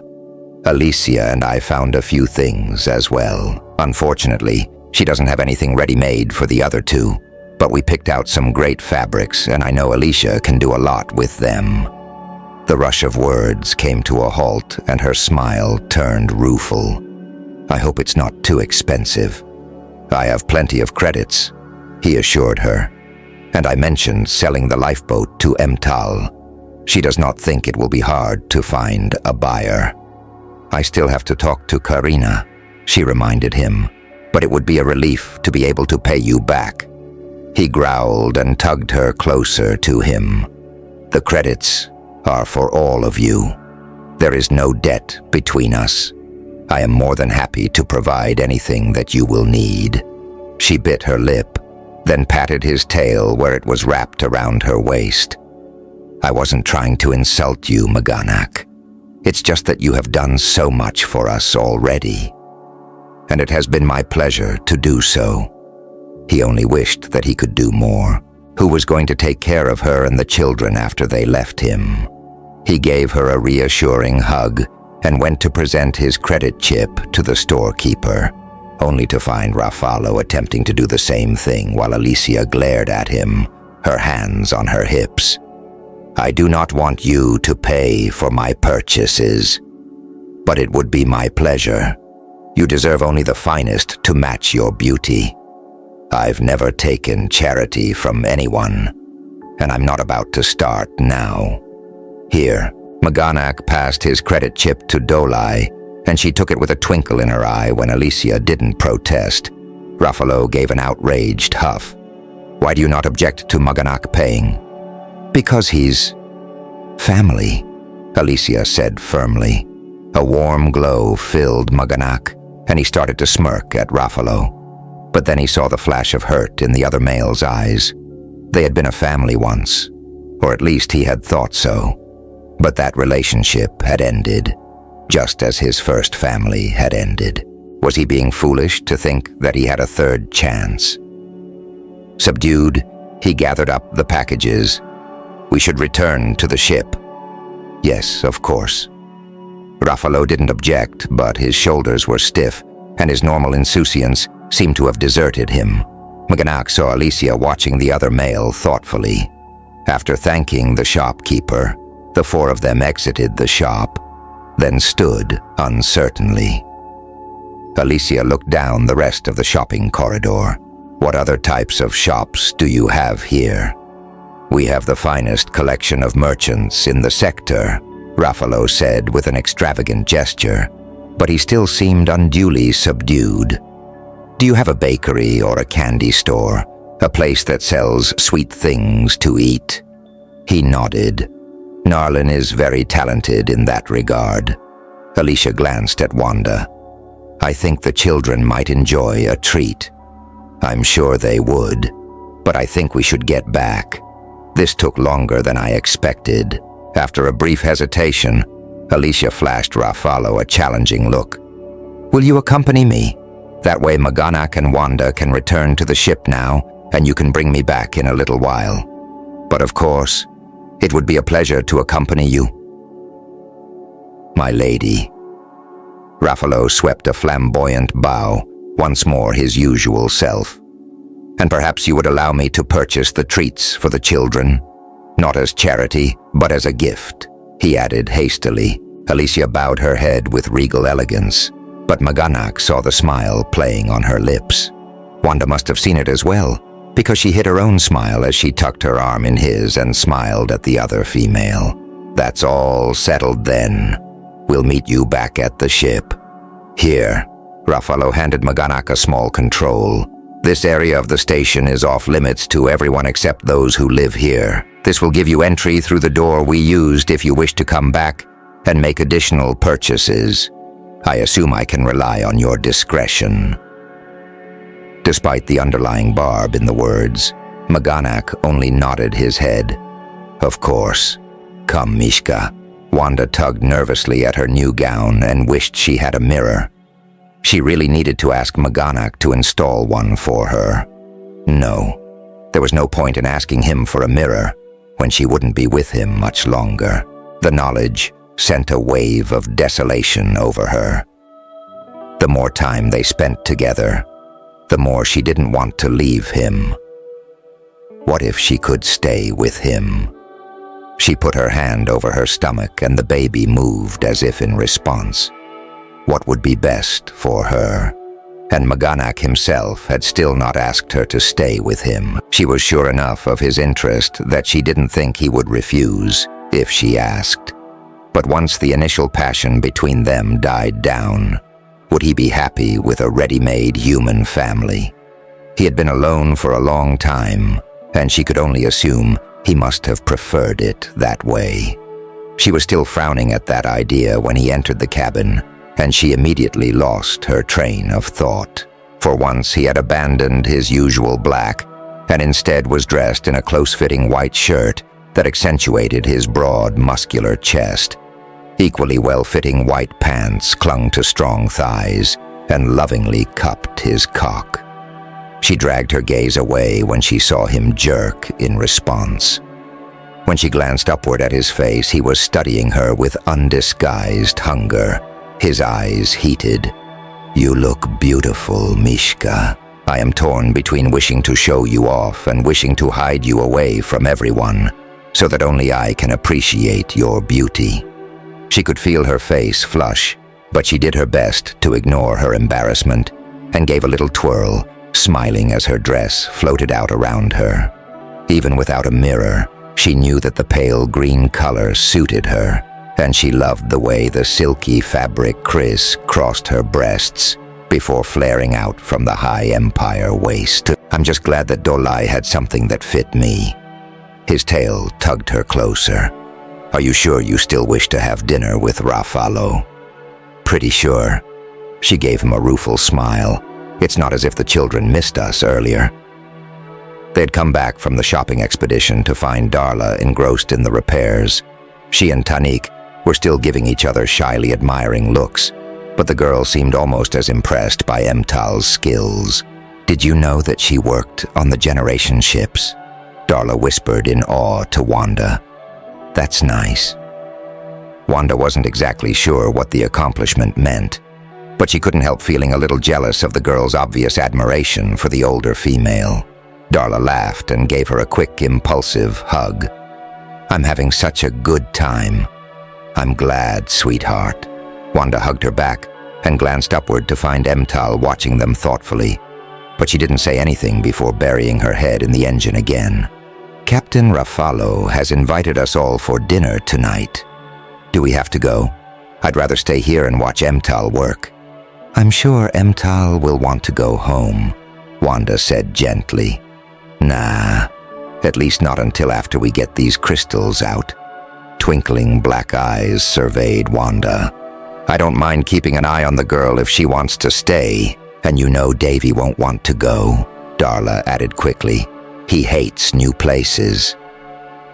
Maganak had gone to put away the purchases when they returned to the ship, but he joined them in time to hear Darla's last words. "Where does Davy not want to go?" "Darla says they'd rather stay here than go to dinner with Captain Rafalo," Wanda explained.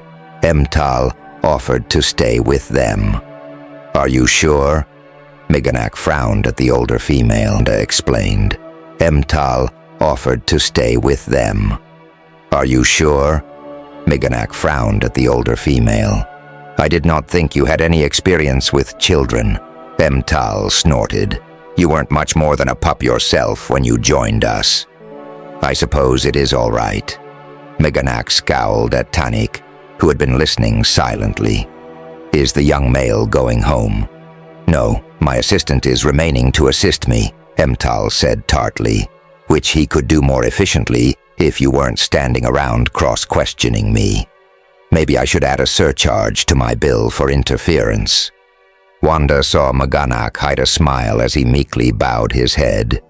"Yes, Emtal." Leaving Darla with Emtal and Tanik, they went upstairs to find Davy. He scowled and shook his head when she asked him if he wanted to go to dinner with them. Karina also turned down the invitation. She still looked terrified at the idea of leaving the ship. She also didn't seem thrilled at the knowledge that Emtal would be remaining, but she put her hand on Sagat's head and nodded. In the end, Alicia was the only one who decided to accompany them. Now when Maganak carried Wanda down to the lounge, Alicia awaited them, wearing her own new dress. The coral silk sheath with a deep cowl neck suited her slender figure. "You look amazing," Wanda said sincerely. Even when she wasn't pregnant, she had never looked that elegant. Alicia shrugged a shoulder, but a pleased smile curved her mouth. "Dolai is a very talented seamstress." Maganak let out a soft sigh as he led the way to the lift.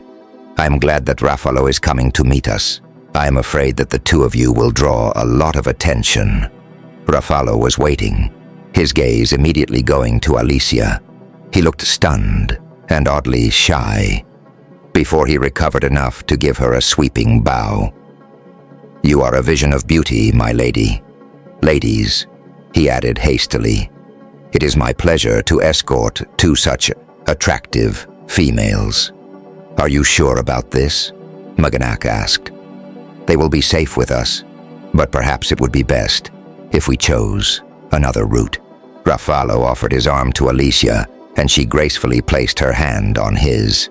Maganak drew Wanda closer as they fell in step behind the other couple. This time, Ruffalo did not lead them into the part of the station they had seen the first time. Instead, he led them through a small door on the other side of the dock, then took them on a wandering journey through what seemed to Wanda like a maze of corridors. Before unlocking another door, they emerged into the clean white section of the station again, although not in the shopping district. Directly in front of them was an unexpected expanse of greenery. Her eyes threatened to fill with tears as she pulled Maganak towards the small park. "It seems like such a long time since I saw things growing." Even the air smelled fresher here with a slightly herbal note. She didn't recognize any of the plants, but it didn't matter. They were green and growing and alive. Well, not entirely green. The foliage ranged in shades from gold to green to blue, but it was all lush and verdant. Alicia also exclaimed over the park, and Ruffalo looked pleased. "We have added several of these areas over the past few years. They are quite popular. I can certainly understand why." Alicia smiled at him. Ruffalo led them along a broad path that wound through the green area until they stopped in front of an elaborate set of double doors set in a long wall. "I am delighted to welcome you to my residence." Behind the doors, they entered a wide courtyard, also lined with plants. Several rooms opened out onto it, and Ruffalo escorted them to one set up as a dining area just as the surrounding lights began to fade. It appeared that the station had an artificial circadian rhythm as well. Small twinkling lights sprang to life throughout the courtyard. "This is really beautiful," Wanda said sincerely, and Ruffalo smiled at her. "I decided that I might as well enjoy the advantages of not being on the ship all the time." "Have you given up the Laughing Traveler?" Maganak asked. "No, but I only use it for short trips now. Alanat, Egrid, Tichkul, places like that." There was something deliberately provocative in his tone, and Wanda felt Maganak stiffen, but he didn't respond. Ruffalo studied him silently, then gestured at the table. "Please, be seated." As Ruffalo brought out dishes from a heated serving station, he explained that he had cooked the meal. The food was delicious, and the setting lovely, but the underlying current of tension continued throughout the meal. Although Ruffalo was an entertaining host, he kept throwing in casual remarks that Wanda didn't understand, but that all too clearly bothered Maganak. Both Wanda and Alicia did their best to relieve the strain. "That was a wonderful meal," Wanda said, as dinner drew to a close, savoring the last bite of dessert. The pink, fluffy concoction melted in her mouth with a burst of cool sweetness. "Thank you. I enjoy cooking. I'm afraid I'm not a very good cook. It's just as well that Maganak knows his way around the kitchen." "I know he does. I taught him." She could tell that Ruffalo was goading Maganak again, and a stiff silence descended Wanda and Alicia exchanged glances, and Wanda started to push back her chair. "Maybe we should be—" "What do you want from me, Rafalo?" Maganak burst out. "Oh, I don't know." Rafalo swirled his wine glass, his eyes focused on Maganak. "I wanted trust, but it's too late for that. Perhaps an apology." "I sent you an apology." Rafalo scoffed. "It appears I was mistaken. That was the best you could do? Trust goes both ways. You never told me what you were doing." Maganak slammed back his chair, the legs scraping against the floor with a harsh screech. "Because I didn't want you involved. That did not stop the Regtenians from arresting me, did it? And even then, you denied nothing. Because I thought you knew me well enough to have faith in me. And perhaps you destroyed that faith." Maganak stood and stormed out of the room. Wanda started to go after him, but Rafalo shook his head. "Give him time to cool down." Rafalo's anger seemed to have vanished. He looked tired and old. Alicia had been watching silently from across the table, and now she reached out and put her hand over his. He stared at it for a minute, then turned his own hand over and grasped hers. "What happened between the two of you?" Wanda asked. "Slavery is forbidden in the Confederation," he said after a long pause. "But, as you discovered, that doesn't mean that it doesn't exist. There are far fewer people than before the Red Death. But there are also far fewer enforcers of the law, and they are spread thin. And with the shortage of females..." He shrugged unhappily. "To make a long story short, Maganak found out I was smuggling slaves." "What? How could you?" A streak of terror raced through her. She started to scramble to her feet as she saw Alicia tug uselessly on his hand. He scowled. "Both of you stop panicking. You're as bad as he was." He never even bothered to wonder why. Wanda gave him a suspicious look. "All right, I'll ask. Why?" "I had a deal with the patrol. I went in, picked up a contingent of slaves, then delivered them back to the patrol." "Why didn't they go in themselves?" "I told you. They were spread thin and couldn't afford an all-out war." "But you got caught and arrested." "Correct. My contacts eventually managed to have me freed, but Maganak was long gone." She couldn't help feeling a wave of sympathy for the obvious hurt in his voice, but her first loyalty was to Maganak. She hated the thought that he was out there alone. "I think it's time I went after him." "I'll wait for you here," Alicia said quietly, her hands still wrapped in Rafalo's. "But I will leave whenever you are ready." "Thank you. I'll be back." With any luck, with Maganak at her side. Chapter 15. Maganak paced back and forth in the park area. Even the courtyard had been too confining for his anger. But here the surrounding vegetation soothed him, the fragrant plants helping to calm him. The delicate fragrance of his approaching mate also helped, as he finally took a deep breath.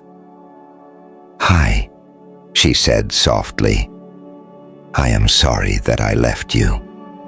I understand. You were upset."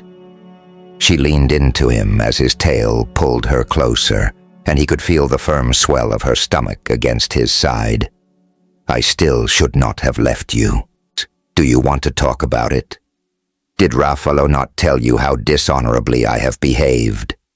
I'd like to hear your side of the story." He let out a soft sigh, then gathered her up in his arms and carried her to a small bench nearby. "We went to Regton to pick up a ship that Rafalo had arranged to purchase. It was a routine transaction, so only the two of us went. We closed the deal without any difficulty, and then Rafalo went to take care of some business while I got the ship ready for the journey. I was on my way to meet him when the Regtenian guards grabbed me. It certainly wasn't the first time they had run into trouble with planetary authorities, but he hadn't expected it on such a routine trip. I had no idea what was going on. They called me a slave trader and a thief and beat the hell out of me. Oh, Maganak, no. Her hand tightened on his arm. I kept telling them that they were wrong, and finally they dragged me back to our ship. Ruffalo was already there, looking even worse than I did, and they made him open all of the storage areas. He hadn't been able to believe it when the doors opened and revealed pale, frightened faces. Slaves. Female slaves. He had a dozen slaves hidden on the ship.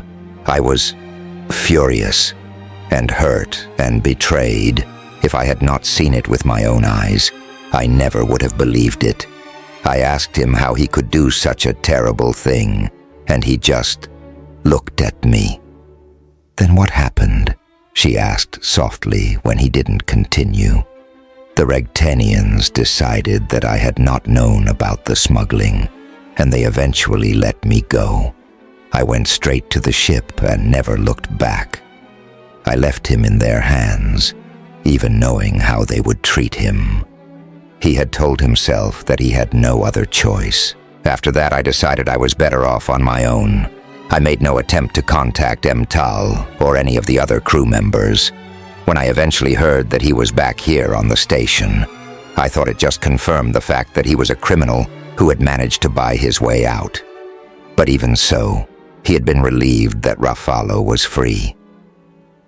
Wanda stroked his arm. "When we were on the ship, you said you found out that you'd misjudged him. How did that happen?" "It must have been 5 or 6 years later. I was buying supplies on Bouvlin.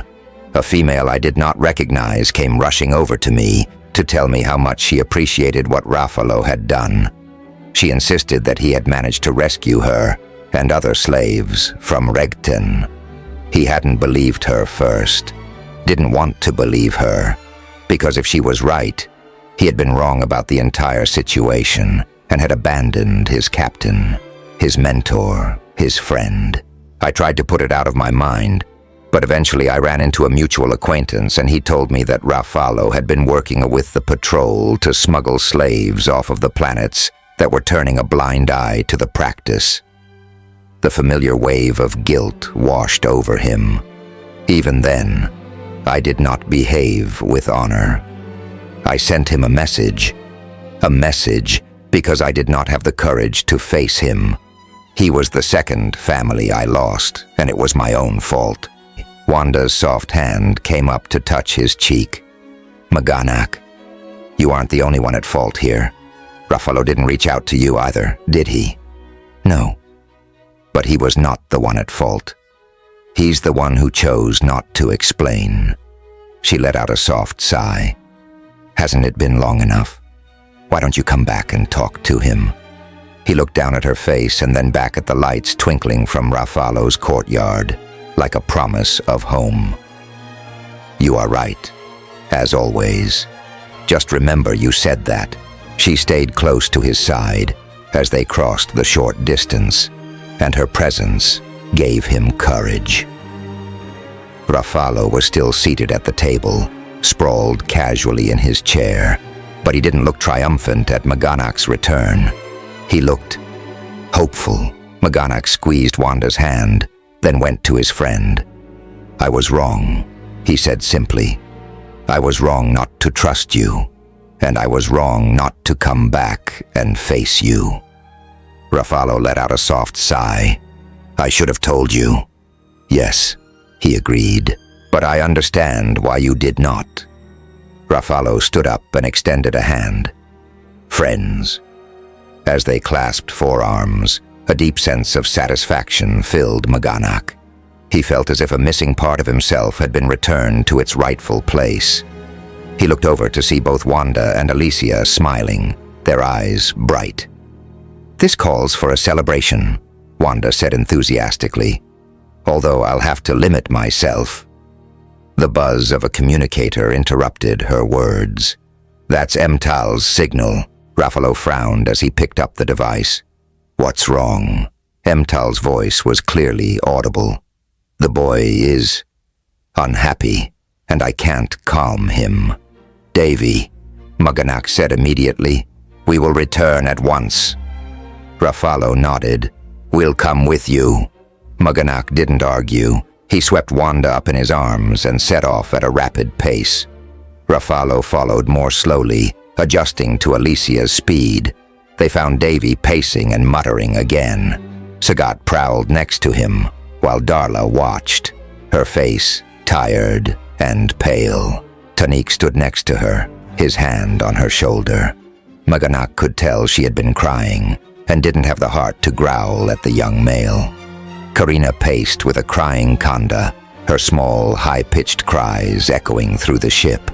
Emtal looked both exasperated and worried. I didn't know what was best. Darla said not to touch him. She is correct.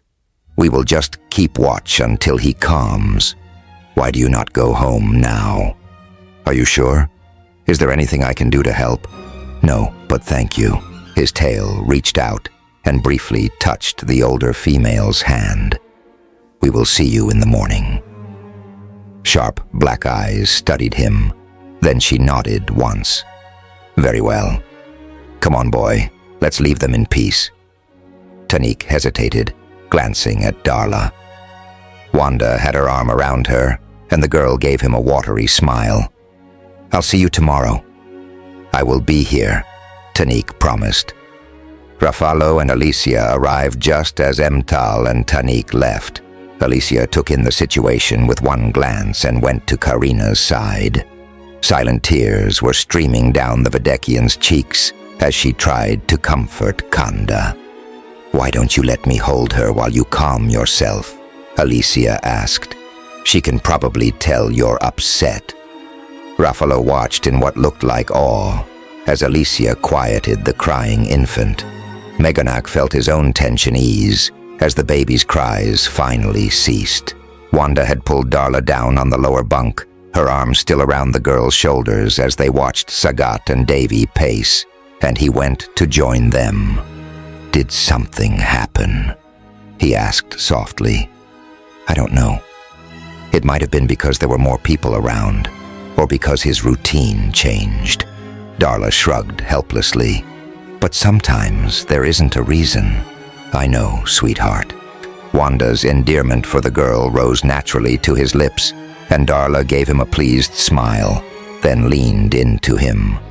I'm pretty sure it didn't help when Kanda started crying. I'm glad I don't have a baby. Wanda laughed, and Darla winced. I didn't mean it like that. I know. I think nature designed babies' cries to make sure that they couldn't be ignored. To his relief, now that the ship was silent, Davy began to settle down. His pace slowed, and he finally looked over to see them all sitting there watching him. He came over and climbed onto Maganak's lap, tugging on his arms. Hug, Davy demanded. His heart aching, he tightened his arms around the boy, as he had done after the previous incident. Wanda was holding Darla almost as tightly, and their eyes met over the girl's head. This was how it should be. He realized somehow he had managed to find a new family. He had lost one through his failure to act, and he wasn't going to make that mistake a second time. He would ask Wanda and the children to stay. Chapter 16. Davy fell asleep in Maganak's arms, his little face serene, despite the earlier episode. Darla's eyes were heavy as well, and she didn't protest when Wanda suggested that she go to bed. As she went to the sanitary facility to get ready, Maganak lifted Davy into the upper bunk. Sagat jumped up after him, curling around the boy. Maganak stroked the smooth scales, and Sagat purred with contentment. I know you will watch over them, he said softly, and glanced upward to find Wanda watching him, a smile curving her lips. He understands me. I have no doubt. He's so good with Davy. Darla came to join them, her face still tired but no longer distressed. She put her arms around his waist and hugged him. Thank you for coming back. Of course, we'll always be here if you need us. We'll always be. It was perhaps a reckless promise, and he saw Wanda give him a startled look, but she didn't say anything. Darla hugged her also and climbed into her bunk with a wide yawn. "Good night, sweetheart," Wanda said softly as they left the room. Alicia and Raffalo were waiting in the lounge. "Sounds like everything is quiet now," Raffalo said. "My guess is that they're both already asleep." Wanda looked over at Alicia. "And Karina. Also asleep, I suspect. Once Kanda calmed down, she calmed down, and they both went off to bed." Alicia pursed her lips. "I worry about the two of them. Karina is so sensitive and Kanda picks up on it. She needs to feel secure." "Let me see what I can do," Raffalo suggested, then grinned when they all looked shocked. "I have some connections that may be able to help." Maganak briefly wondered what secrets the other male was still concealing, but he had more important things on his mind right now, like being alone with his mate. "It is time for you to leave," he announced. "We are going to bed." "But I haven't finished my drink," Raffalo protested, his eyes laughing. "I can see him out." Alicia also looked amused, but he didn't care. He swept Wanda up in his arms, ignoring her laughing protest, and headed for the stairs. "At last," he said as they reached in their cabin and sat down with her on his lap. "Were you anxious?" she teased, but he caught the sweet scent of her arousal. He had been, but now that they were alone and he had her safe in his arms, he was no longer in a hurry. He wrapped his tail around her waist and pulled her closer. Her baby moved, pushing against his side, and he smiled. "I miss the stars," Wanda said sleepily. "It'll be nice to back out in space again." His heart pounded as he realized this was the perfect time to ask her. "Do you mean that, Mishka? Are you content on my ship?" "Very. Why?" "Because it is all I have to offer you." He felt her pulse increase, and he hurried on. "I know it is not much, but I also have plenty of credits." "Why?" Her hand trembled in his. "Why are you telling me this?" "Because I want you to stay with me. All of you. Darla, Davy, the child you carry. You belong with me. Are you sure? I thought maybe you weren't ready for a wife and 3 children." Her hand went to her stomach, and he covered it with his own. "It was not that I was not ready, but I was afraid," he admitted. "Afraid that I would end up alone again. I lost one family to plague, the second to my own foolishness. Are you still afraid?" "I am terrified, but I refuse to let that stop me. I know this is not your planet, and I cannot offer you a home other than the ship, but I cannot bear to let you go. I love you, Wanda." Her eyes filled with tears. "I love you too. Do not cry, Mishka. They're happy tears." He bent his head and kissed her, exploring the silky softness of her mouth until she was wiggling restlessly in his arms. His cock ached and throbbed, but he did his best to ignore it. He wanted to savor this moment. "I think it's time," she said breathlessly, when at last he ended the kiss. "Time for what?" he murmured, his mouth drifting down to her neck to nibble the tender flesh, seeking the places that made her shiver with pleasure. "I want all of you." His cock jerked so enthusiastically he feared it would force its way through his pants. "Are you sure, Mishka?" "Yes, very sure." Her hand came up to touch his cheek. "I want you. You have me." Her smile blinded him. "But not inside me. Not yet. But soon." "How soon?" she demanded. "The longer you distract me with questions, the longer it will take." He ran his finger along the edge of her gown, watching as her skin quivered beneath his touch. "This is a very pretty dress, but I believe we can dispense with it now," he said, tugging it off before she could respond. His breath caught at the sight of her luscious breasts, completely exposed to him.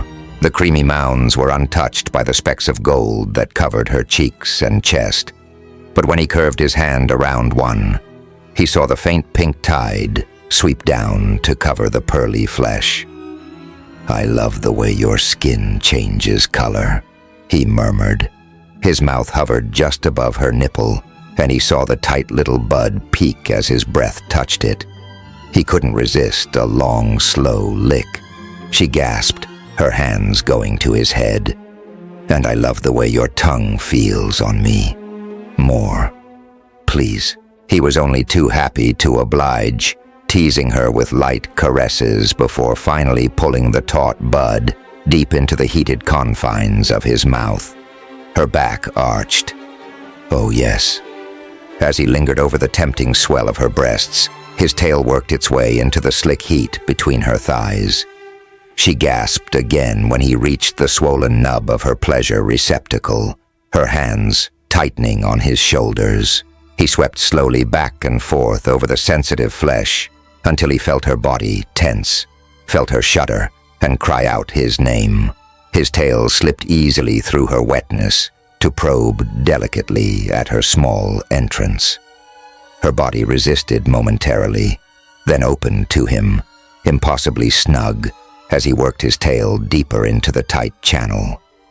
He thrust slowly in and out, stretching her, preparing her to take him, waiting until she was pulling impatiently at his shoulders once more. "Are you ready, Mishka?" She wiggled restlessly, giving him a mock frown. "I've been ready, Maganek." He reluctantly put her down long enough to strip off his own clothes, but he couldn't take his eyes off of her as he did. She glowed like a warm flame in the dim room, warming the heart that had been cold for so long as she raised her hands to him. As he bent down over her, he saw the flicker of movement beneath the firm swell of her stomach and reconsidered. He sat instead, lifting her into his lap, so she straddled him, the sweet warmth of her wet cunt sliding across his aching cock. They both groaned. He slid her slowly up and down his shaft, coating himself in her wetness as she shivered in pleasure, before positioning her over the broad head of his cock. Fighting the impulse to immediately bury himself in that enticing haven, he very gradually began to lower her, despite her wetness, despite the way he had stretched her with his tail. She was impossibly tight, and he had to fight for each inch as he gradually worked his way into her channel. Her breath came in rapid pants, her tiny nails digging into his skin, but she took every inch. When at last he was buried to the root in the silken fist of her body, he bent forward, resting his forehead against hers. "Now we are one, Mishka." "Yes, my love." They clung to each other for a long, perfect moment, and then she rocked her hips and desire roared through him so quickly he felt dizzy. His restraint vanished as he dragged her back up his shaft, then down, harder and faster with each stroke. He gripped the soft fullness of her ass to pull her even more tightly against him, and she gasped, growing even hotter and wetter. Her soft cries urged him on as he lost all control. She shuddered, and he felt her convulsing around him, milking his cock with each wave. Fire raced down his spine, and the base of his cock swelled, locking them together as he finally came in long, shuddering jets of complete ecstasy. Although they were already locked together by his knot, he wrapped his arms around her and hugged her even tighter, unwilling to let anything separate them. A ripple crossed her stomach as the baby moved between them, and he smiled. A daughter, his daughter, and another daughter and a son rested below. He had never dreamed of such happiness. Wanda settled into an exhausted sleep before his knot subsided. She murmured a sleepy protest when he reluctantly withdrew, but immediately drifted off again. He curled up behind her, but sleep did not come as easily for him. Despite his happiness, his conscience nagged at him. Was he doing the right thing for her and the children? Was it selfish to suggest bringing up the children on the ship? He had never minded it, but he had been a lot older when he stowed away on Ruffalo's ship. Afraid that his restlessness would disturb Wanda, he slipped out of bed and decided to prepare a mug of shoko for himself. Children were not the only ones who found it soothing. The lights were low in the lounge and he assumed everyone had gone to bed. But as he came down the stairs, he heard a startled cry. Alicia sprang to her feet, looking unusually disheveled, but before he could ask any questions, Ruffalo stood up next to her. The other male met his frown with a solemn stare. "I did not realize that anyone was still awake," Maganak said. "Ruffalo was just leaving," Alicia said quickly. "We were talking and didn't realize it was so late." "Very late," he agreed, watching in fascination as Alicia's usual composure deserted her. "But he's leaving now." "As you wish, my lady." Ruffalo bowed over her hand as he raised it to his lips. "But I hope to see you tomorrow. I have sewing to do, but maybe after that, I will look forward to it," Ruffalo said firmly, then nodded at Maganak and departed. "You appear to have an admirer." Maganak gave her a curious look as he headed for the galley. "Would you like some shoko?" "No, thank you," Alicia said absently. "Is that unusual? He seems like the type with a girl in every port." "I would not say that." He thought back over the time they had spent together. Ruffalo had always been flirtatious, but he rarely got involved with a female. Maganak had never seen him as focused on one as he appeared to be with Alicia. "Admittedly, it has been a long time, but he seems different around you." "Really? Then why didn't he?" He thought she blushed before she shook her head and visibly drew herself together. "I believe I'll go to bed now." "Sleep well, Alicia." She flashed him a smile and left. He proceeded to the galley, but just as he finished preparing his shoko, Ruffalo reappeared. "I thought you left. Would you like some shoko?" Ruffalo shuddered. "I don't think so. I don't suppose you have any liquor." Maganak silently retrieved a bottle from one of the upper cabinets. He poured a small quantity into his mug and a slightly larger amount into another glass for Ruffalo. "Here you go. Now, why did you come back?" "I wish to talk to you." Despite his words, he didn't add anything else. Instead, he began pacing restlessly around the lounge, his tail lashing behind him. Maganak leaned against the counter and watched him. He didn't think he had ever seen Ruffalo this unsettled. "Do you have to leave as soon as your ship is repaired?" Ruffalo finally burst out. "I promised that I would take Alicia and Karina to the patrol station on Ayul. But you could stay here longer. It would be nice for the children to have more room to run around." "I'm not sure that the station is the best place for them, although the inner area is better." Ruffalo stopped pacing and regarded him seriously. "Can I trust you?" His chest ached. Once there would have been no reason for Ruffalo to have to ask. Perhaps the other male had not forgiven him after all. Ruffalo must have seen his distress because he hurried on. "I asked because this is not my secret, but I'm being foolish. Of course, I can trust you." He held out his glass and Maganak silently refilled it. "It's about Tisia." It was the last thing that Maganak had expected him to say. "What about it?" "It is not actually uninhabitable. The earlier surveys were incorrect. Although the upper atmosphere is primarily nitrogen, there is sufficient oxygen on the planet's surface to support life." Ruffalo swirled the liquor in his glass. "In fact, there is now a fairly large colony on the surface." "Where did they come from?" The other male shrugged. "Different places. Some of them were seeking a new life after their planets were decimated by the Red Death. But many of them are here because they were enslaved and managed to escape." "Why are you telling me this now?" Because you mentioned the children. I think they would enjoy a visit to the colony. It is really quite a pleasant environment, and they would be able to run around and meet other children. Maganak tried to temper his immediate enthusiasm. Could this be the answer?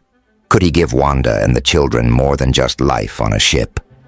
Are you only telling me this because you do not wish me to leave?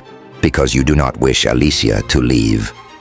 Ruffalo's tail flicked betrayingly, even though he tried to appear nonchalant. I admit I would welcome the chance to get to know her better, but I do think you should see it for yourself. Perhaps so. I will discuss it with my mate. Maganak drained the last of his spiked shoko. Do I need to escort you to the door to make sure you actually leave this time? Ruffalo laughed and shook his head. Don't worry. I'm leaving, but I suspect that I will be returning quite early tomorrow. I will look forward to it, Maganak said sincerely, then grinned. But I hope Alicia understands what she is letting herself in for if she spends time with you. I have no doubt that you will inform her, but perhaps you don't have to tell her everything. Perhaps not. Until tomorrow, my friend. Ruffalo reached out and clasped his hand before disappearing down the hallway a second time. Maganak smiled to himself, filled with contentment, as he washed the 2 glasses before climbing back upstairs to where his mate waited. Chapter 17. Wanda woke up feeling happy, lazy, and just a tiny bit sore. Maganak's massive cock had stretched her to her limit, but nothing had ever felt as good as the small nubs that covered it, awakening every sensitive nerve ending. She shivered with pleasure at the memory, her nipples tightening into hard peaks. Good morning, Mishka. Maganak was curled around her, his hand cupping her breast, and he lazily rolled the tight little bud. A very good morning. She wiggled around until she could smile up at him. He bent down and kissed her, so sweetly that tears sprang to her eyes. When he lifted his head and saw the tears, he tensed. Are you having doubts? Not at all. At least not for myself or the baby. Alarm flickered across his face. But we will need to ask Darla and Davy. We can't just assume they would rather stay with us than go back to Earth. His face relaxed. You are right, of course, Mishka. But I am sure that they will want to stay. How do you know? Darla told Emtal, and Emtal told me, he said triumphantly. Oh, thank goodness. She returned his smile.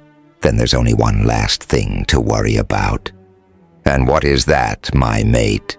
Whether every time will be as amazing as the first time. His eyes heated as his thumb began circling her nipple. Of course it will.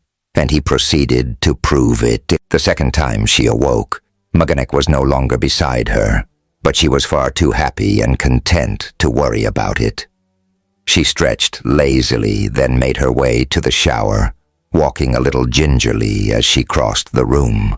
After she dressed, she went to the top of the stairs, then paused. Maganak? She called softly. Alicia came over and smiled up at her. He's down below. Do you need him? He seems to think so. But really I'm quite capable of coming down the stairs by myself, and I'm hungry. How about a compromise? I'll come and escort you down. That way you can tell him you had help. Deal. You certainly look happy this morning, Alicia said after she helped her down, and Wanda felt herself blush. What about you? How's Puss in Boots? She teased. Alicia frowned. More like the cowardly lion. I know he's attracted to me, and he talks a good game, but he hasn't laid a hand on me. Do you want him to? More than anything, the other woman said softly. I know it's just a short-term thing, but I haven't felt this way in a very long time. About that, Maganak asked me to stay here with him. I can't say I'm surprised. He obviously loves you. Is it what you want? Oh, yes. But what about the children? We'll have to talk to them, of course, but he wants them to stay as well, and so do I. Desolation flashed across Alicia's face, but she masked it quickly. Do you think it's what's best for them? I think so. Maganak will be a wonderful father, but we plan to ask them this morning if that's what they want. I'm sure they will want to stay with you. Alicia's smile looked strained. Are you sure you don't want to stay too? Wanda asked impulsively. I'm sure you have a wonderful life back on Earth, but you don't really have a family there. What would I do if I stayed? Alicia said slowly. Be part of our family. She reached out and took the other woman's hand. You already are, you know. Alicia's dark eyes filled with tears, but she didn't let them fall. I will have to think about it, of course, but I hope you decide to stay. Karina came to join them, and Alicia eagerly reached for the baby. Kenda settled happily into her arms. You're so good with her, Karina said enviously. Wanda patted her hand. You are too. You were just overwhelmed last night. It happens to all new mothers. If you say so, I'm just afraid. Don't you feel safe with us? Wanda asked. Maganak would never let anything happen to you. I'm sure the captain is a great warrior, but he won't always be around. I'm afraid that Captain Kane will come after me. He isn't going to know where you are, and once we get you to the patrol, won't they be able to return you to your family? Karina shuddered. I hope not. It is because of them that I ended up with Captain Kane. It was arranged by them. I hope they didn't know he was planning to sell my children, but I doubt they would have cared. And as for the patrol, her pretty mouth drooped. They don't think much of Videkians. Alicia glanced upward from Kanda, long enough to raise an eyebrow at Wanda. Wanda bit her lip. It did feel like Karina and Kanda were part of their family too, but she couldn't just keep filling up the ship with people, could she? Let me talk to Maganak and see if he has any other suggestions, she offered, relieved when Karina's face lightened. And speak of the devil. Maganak appeared in the doorway. His initial smile dissolved into a worried frown. How did you get down here? She rolled her eyes. I'm quite capable of managing a flight of stairs. He put his arm around her, his tail curving around her stomach. I cannot stand the thought of anything happening to you or our daughter. The other two women let out a soft sigh, and Wanda relented. Alicia helped me. Not that I needed help. But you will take it, he said firmly, then bent his head and kissed away any possible arguments. By the time he lifted his head, her cheeks were glowing, and she carefully avoided looking at Alicia. Instead, she changed the subject. Are the mechanics hard at work? Not yet. Emtal sent word that she needs some additional equipment. Darla is extremely disappointed. He smiled down at her. Perhaps we could give her something else to think about. She nodded just as the girl shuffled into the room, Davy and Sagat trailing behind her. Her lower lip poked out as she frowned at everyone. Good morning, Darla, Wanda said cheerfully. Good morning, Davy. Sagat prowled over and pushed his head under her hand. She laughed and scratched along the base of his head spikes. Good morning to you too, Sagat. Not that good a morning. Darla let out a soft sigh. Emtal and Tanik went off without me. They will be back, Maganak reminded her. And we would like to talk to you. That's my cue. Alicia turned to Karina. Let's go try that outfit on Kenda.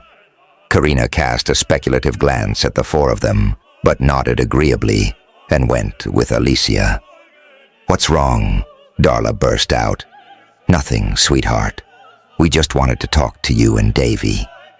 Wanda led the way to the couch. Davy followed them, but instead of sitting down, he started stacking and unstacking his collection of plastic plates. Am I in trouble? Darla's gaze cut from Wanda to Maganak. No, you're not. It's just... Maganak has asked me to be his mate and to stay with him. Darla's lip trembled, but she nodded. I'm glad. Even though we'll miss you, you do not have to miss her. Maganak put his hand on Darla's shoulder. We want both of you to stay with us. The desperate hope lighting up Darla's face was hard to watch. You mean adopt us? Be our mom and dad? Yes, sweetheart, Wanda said softly. If that's what you want. Yes. The girl threw herself first at Maganak, then at Wanda, her thin arms almost painfully tight. Did you hear that, Davy? This is going to be so cool. We can stay on the ship forever, and Maganak will teach me how to be a mechanic, and we never have to go to another lousy foster home. Davy glanced upward from his plates, his eyes going from Wanda to Maganak. Then he nodded firmly. Stay, he agreed, but perhaps not on the ship forever. Maganak drew Darla against his side. Although I will teach you everything I know, we may have another home. Where? Wanda and Darla spoke simultaneously. I did not get a chance to tell you this morning, Mishka, before you distracted me. But Rafalo mentioned last night that there is a colony on the planet below. It might be a good spot to build a home. Darla frowned. But I like the ship. I'm not getting rid of it, he assured her. But would it not be nice to have a house? And a room of your own? Do I get to choose the color? She asked suspiciously, and he laughed. As long as your mother approves. I'd like my own room, and we'd be close enough to visit Emtal and Tanik. To visit Emtal, Maganak growled, and both Wanda and Darla laughed. Okay, I'm in, Mom. The girl threw her arms around Wanda's neck again, and Wanda drew her close. A small hand clutched her knee, and she looked down to see Davy leaning against her. Maganak's tail wrapped around them all, and she smiled at him. A house? Really? Yes, Mishka. In that case. Before she could ask him if there would be room for Alicia and Karina and Kanda, footsteps came thudding down the hallway. She looked over in time to see Rafalo racing into the room, a Vedekian at his side. Chapter 18. Maganak snarled at the sight of the Vedekian, leaping to his feet and stepping in front of his family. Where is Alicia? Rafalo demanded. Why, and why is he here? Quaret is a friend. He came to warn us. Warn us of what? Captain Kane is on his way to retrieve his cargo, Quaret said quietly. No. The horrified cry came from Karina as she and Alicia joined them. She clutched Kanda to her chest, her eyes wild. He can't have her. He can't. He won't, Rafalo said quickly. But you must go with Quaret now. He will hide you. Maganak, you stay with me. Maganak? Wanda kept her voice low, but her face was equally terrified as she gathered the children close. I don't want to lose you. You won't. Rafalo took a step towards her, halting when Maganak growled again. Trust me, Maganak. This is the only way. He knew he had been wrong before, but what if he was wrong this time? The lives of his family were at stake. How could he send them off with a strange Vedekian? Please, Rafalo said urgently. We must hide them. Trust in him, he reminded himself. He could trust his friend. Go with the Vedekian, he told Wanda. I will come for you as soon as it is safe. Her face was so pale that he could count each golden speck, but she nodded and put her arms around the children. Let's go. The whole party headed down to the cargo hold. Then Quaret led the women and children to the small secondary airlock at the rear of the ship. Silent, pink tears dripped down Karina's cheeks, but she held her head high, gently rocking Kanda in her arms. Davy threatened to balk, but Alicia managed to distract him by beginning a story. Darla flung her arms around his waist before heading after her brother. Wanda was the last to leave, and he had to forcibly pull his tail from around her wrist. She went up on tiptoes to press a quick kiss to his lips. "I love you," she whispered, and then she was gone. "Now what?" he asked Raffalo. "Now we try and convince the Videkians that they have already been sold. What if they do not believe us? Then we buy them time to escape," Raffalo said grimly. It didn't sound like much of a plan, but Maganak couldn't think of another option. He unlocked the weapons cabinet and buckled on his defensive device. "We will stop them." They had just reached the bottom of the ramp when the main doors to the dock were flung open. A Videkian captain stalked through the opening with 4 crew members accompanying him. In spite of the fact that they were outnumbered, Raffalo greeted them with his usual mocking arrogance. "Why, Captain Kane, what an unexpected pleasure. Do you have product to sell?" Maganak did his best to hide his reaction. Was Raffalo dealing with these Videkians on a regular basis? "No. I have the product to retrieve." The captain's voice was just as arrogant and twice as cold, but Raffalo only shrugged. "I'm afraid I can't help you there. I have nothing to sell at the current time. I am not a fool, Raffalo. Do not play games with me. This ship retrieved a lifeboat, my lifeboat, with my product on board. Is this true?" Raffalo asked Maganak. He sounded genuinely shocked. Since the Videkians had tracked the signal, there was no point denying it. He shrugged. "I retrieved the lifeboat. However, the occupants were already dead, so I jettisoned the bodies. I kept the lifeboat to sell." "I do not believe you," Kane snapped. He shrugged again. "I have no intention of trying to convince you." The Videkian captain's red eyes gleamed maliciously. "If your story is true, why did you not respond to my attempts to contact you?" He stared at the other male with deliberate contempt. "I do not communicate with slavers." Kane sneered. "Is that why you're standing next to one?" Once again, Maganak barely managed to conceal his reaction. Was Raffalo really as innocent as he claimed? Maganak remembered the outer area of the station, the gaming establishments, and the multiple advertisements for pleasure companions. It was the type of place that would attract a slave trader. "Trust," he reminded himself. "I am also standing in the same space as you," he pointed out. "I do not enjoy either." "Then why are you here?" "Because of the damage you inflicted on my ship." Kane smiled, a slow, cruel smile. "I thought we hit you, but this is a pointless discussion. I know that you took my product, and I know that it is here, on the station."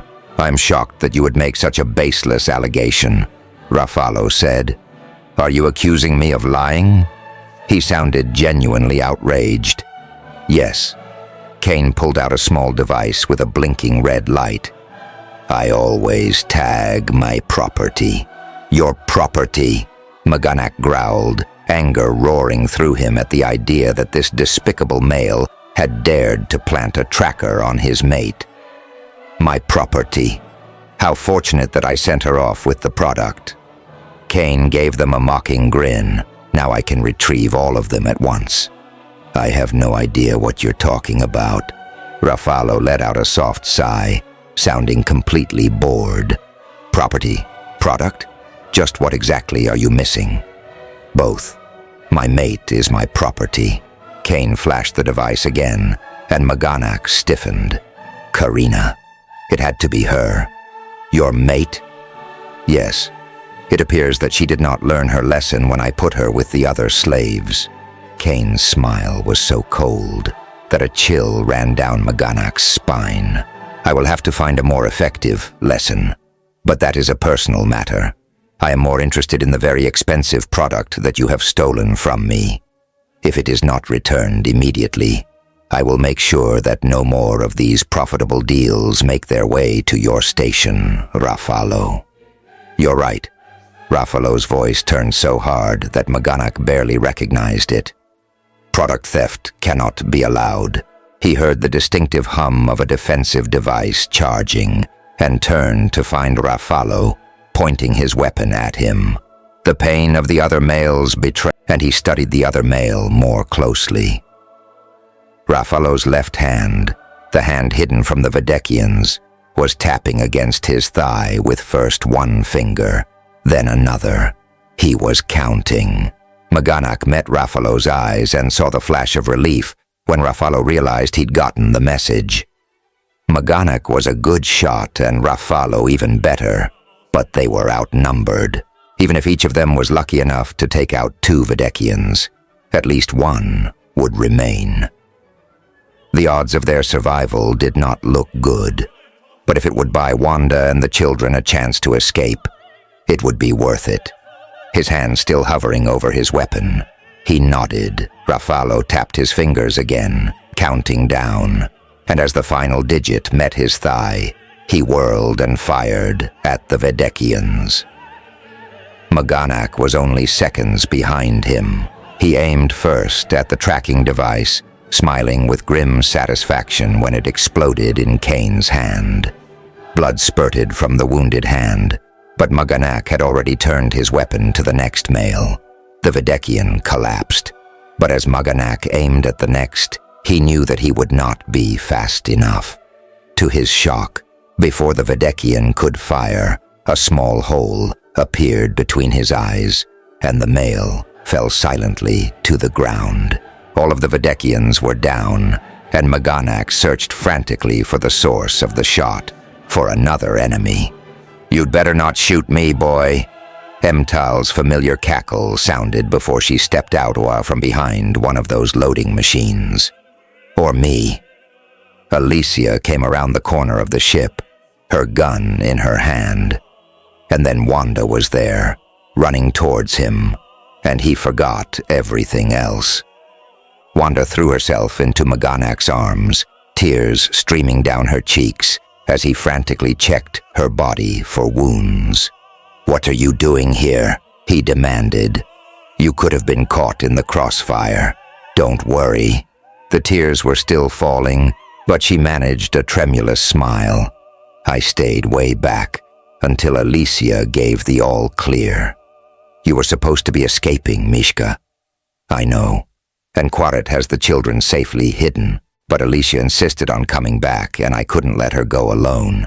"You most certainly could have. I couldn't.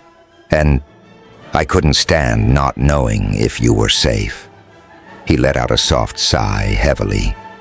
"Oh, Mishka, what am I going to do with you?" "Love me," she suggested. "Always." He started to pull her into his arms, but then he looked over her shoulder, and she saw his face tense. "Oh no, Rafalo." Keeping his tail firmly around her waist, he led the way to where Alicia was kneeling next to a fallen Rafalo. She had her fingers tangled in his mane as she whispered frantically, "Don't you dare leave me. You promised me last night that you would be around, and by God, you are going to be here by my side." Wanda watched in horror as Rafalo's big chest rose and fell in a long, gasping breath. Red stained the left side of his body, obscenely bright against the white of his shirt. Emerald crouched next to his wounded side, pressing a wad of fabric against the injury. He gave another shuddering breath, and then his body went still. Tears slipped down Alicia's cheeks. "No," she whispered. "Stop that." Emtal scowled and pressed the fabric harder against the wound. Rafalo roared and his eyes popped open. The expression on Alicia's face was an almost comical combination of rage and relief. "You were faking." "No," he muttered. "I have a hole the size of a boulder in my side." "Then why wouldn't you talk to me?" His grin was a pale shadow of his usual charming smile. "I liked what you were saying. I'm not going to leave you, Alicia." "You're lucky. I'm not leaving," she muttered, but her hand returned to his mane, stroking the tangled strands. "When did you get here, Emtal?" Maganak asked. The older female sniffed. "In time to see that you were about to make another foolish mistake. Fortunately, you didn't go through with it." Maganak let out a soft sigh. "You're never going to let me forget that, are you?" "Nope." She nodded over his shoulder. "More visitors. This is turning into a regular party." Maganak turned in that direction, and Wanda felt his body tense at the sight of another Videkian, then relax as he recognized Quaret, Karina following slowly behind him. "Karina?" Wanda frowned at her. "Where are the children? Is something wrong?" "They're safe. I left them with the one who makes the sweets, and Sagat is watching over them," Karina said almost absently, her eyes focused on one of the Videkians' bodies. "Is he really dead?" "Yes." Maganak's voice was grim. "He said you were his mate." Karina looked down at her hands. "He was, although I had no choice in the matter." "Why didn't you tell us?" Wanda asked. "I know I should have told you. At first I was afraid that you would reject me because of my connection to him." Her fingers twisted nervously. "And then I was ashamed that I had lied. But I should have said something. It's my fault that he came looking for us." "It was not your fault," Maganak said gently. "He wanted the rest of you just as much. Or more," Karina said bitterly. "I was never more than a trophy to him." "Then he was a fool," Quaret said firmly. "He should have treated you as the precious female that you are." Wanda watched in fascination as a faint hint of pink touched Karina's cheeks, and she gave Quaret a shy smile. "I'm afraid that he also implanted you with a tracker," Maganak added. "You should have it removed as soon as possible." Karina shuddered and nodded. "If you would permit me to make the arrangements," Quaret offered. "Yes, please." Two new males appeared and at Emtal's direction, carefully lifted Raffalo onto a stretcher. Alicia hovered anxiously, then shot Wanda a worried look. "I'm going to go with him if that's all right. Will you be okay?" "I'm fine," she insisted, even though her legs were beginning to feel shaky. "Let us know how it goes." Alicia nodded and hurried off with the stretcher. "I need to get back to Kanda," Karina said softly. "Are you coming?" "Not yet," Maganak said before Wanda could respond. "Tell the children we will join them shortly." "I will accompany you," Quaret insisted. The two of them left and they were alone. Wanda frowned up at Maganak.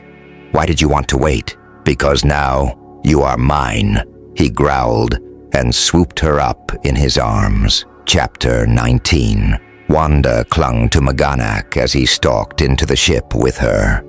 His normally hard chest felt like iron, and his face was set in fierce lines. He looked like a warrior carrying off the spoils of victory, and an unexpected wave of desire swept over her. "Maganak?" she asked uncertainly. "Is something wrong?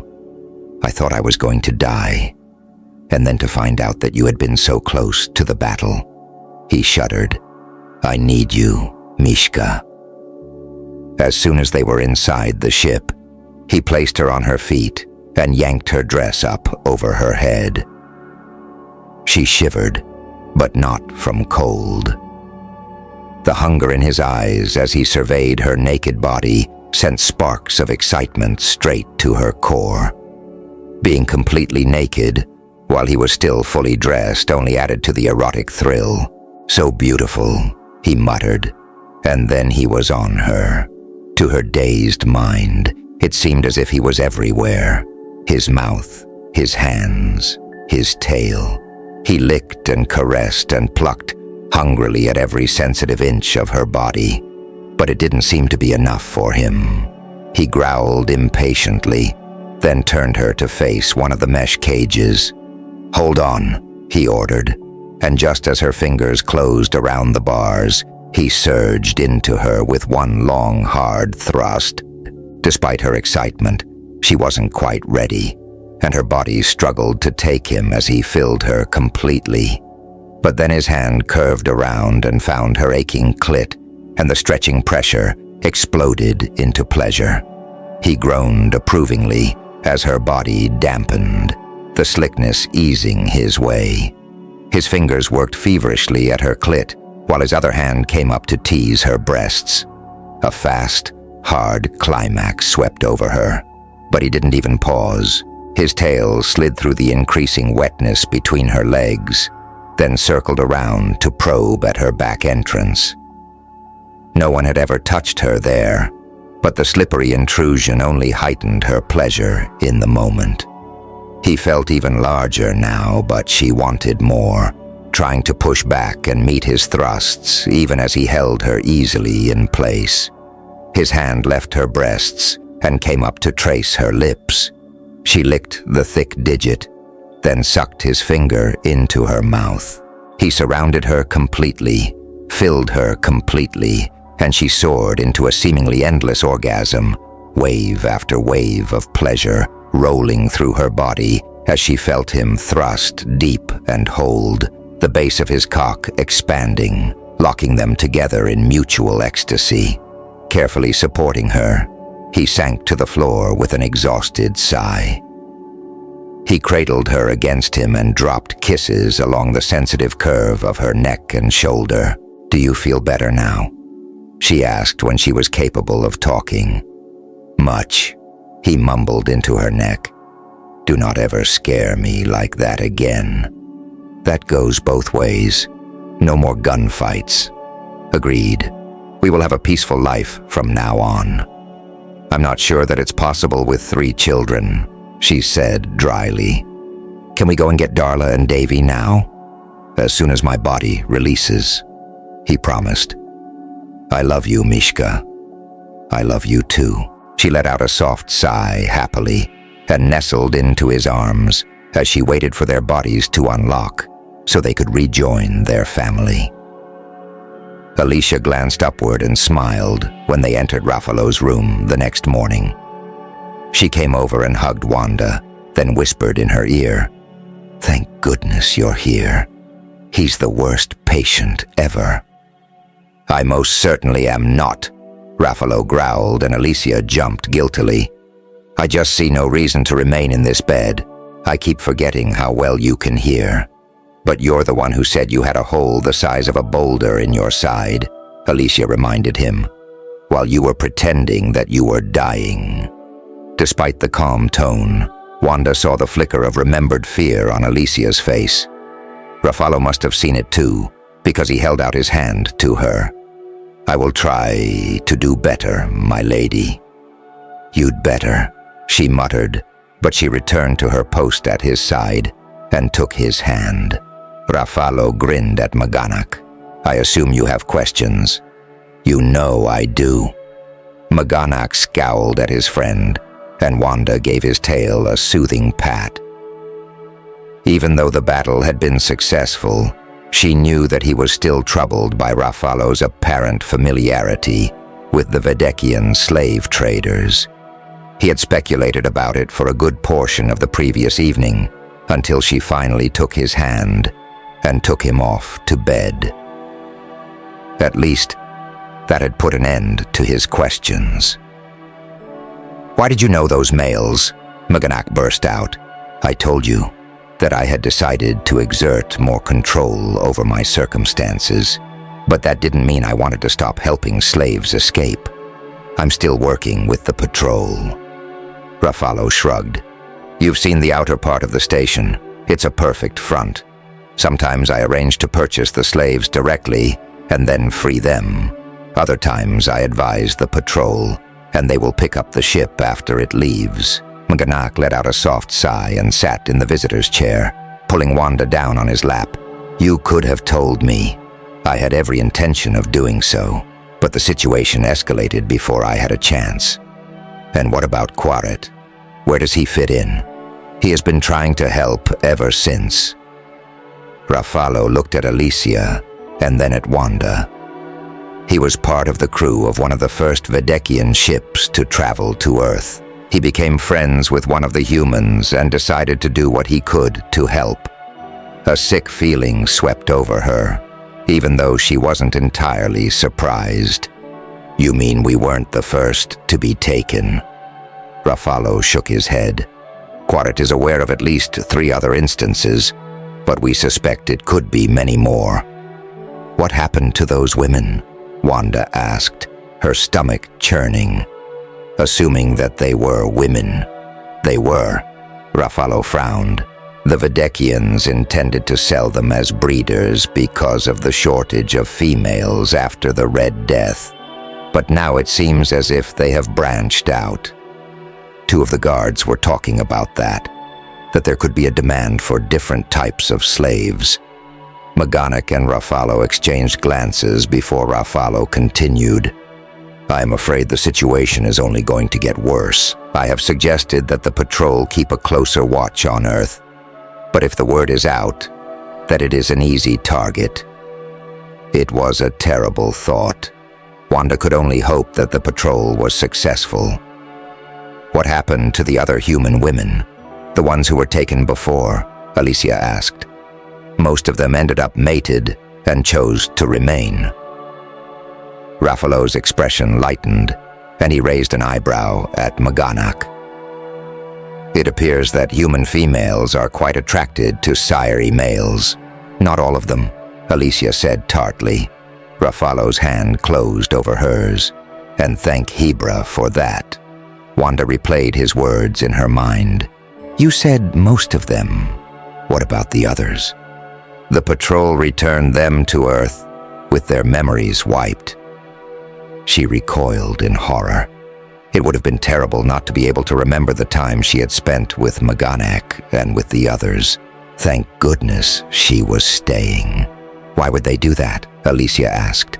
"It is forbidden to provide knowledge of our civilization to pre-spaceflight planets. The Confederation does not want to interfere in another planet's development." "I suppose that makes sense," Wanda admitted reluctantly. "But I'm glad that it won't happen to me." "Me too," Alicia agreed. "So what happens now?" Ruffalo smiled at her. "Now we all live happily ever after." Wanda laughed with the others, but curled up in Maganak's lap, his arms snug around her. She couldn't help but think that Ruffalo had only spoken the truth. Chapter 20. "I can't see anything yet." Darla bounced excitedly from one side of the small flyer to the other, peering through the windows, while Davy refused to look up and concentrated on his tool instead. Maganak had borrowed the flyer in order to take them down to Tissia. After discussing it with Ruffalo, he had decided to leave the Wanderer on the station for now. His friend had explained that they tried to keep traffic to the planet as discreet as possible. Only the 4 of them, plus Sagat, were on board. Karina had remained behind, so that Quarit would assist her with filling out the documentation associated with her former mate's death. Under Vedekian law, she was entitled to a percentage of his holdings. By signing over that percentage to Kane's family, Quarit thought that they wouldn't make any claim on her. The information would be sent from a distant location, and the patrol had already picked up the rest of the crew. There should be nothing that would lead back to Karina. Alicia, too, had remained behind, unwilling to leave Ruffalo, even though he was already recovering his strength. The 2 had been inseparable since the shooting. Maganak couldn't blame her. Nothing would have taken him from Wanda's side if she had been injured. The thought of how close she had been to the battle still made his heart race. She patted his tail soothingly, and he realized that it was clutching at her wrist. He gave her an apologetic smile. "Are you ready to see our new home?" "Are you sure about this?" she asked softly. "I know how much you love the Wanderer. It is not going anywhere. I thought perhaps we could travel to Trevelor once the baby is born." "It would be nice to meet the other women," she agreed. "But as long as I have my family, I'm happy." He squeezed her wrist again and turned back to the controls. The vessel dropped through the last layer of wispy pink clouds, and they could finally see the ground below. "It's so pretty," Darla said uncertainly. "It doesn't look like the kind of place that needs a mechanic." He laughed. "Ruffalo assured me that there is much work to be done." His initial plan had been to continue with his salvage operations, but Ruffalo had pointed out that it would be challenging with his family along. Instead, he had suggested that Maganak concentrate on smaller repairs. In addition to the needs of the settlement, Ruffalo had plenty of work for him to do. And if he needed to work on a larger piece or to take advantage of the station's facilities, it would be an easy commute. After discussing it with Wanda, he had agreed.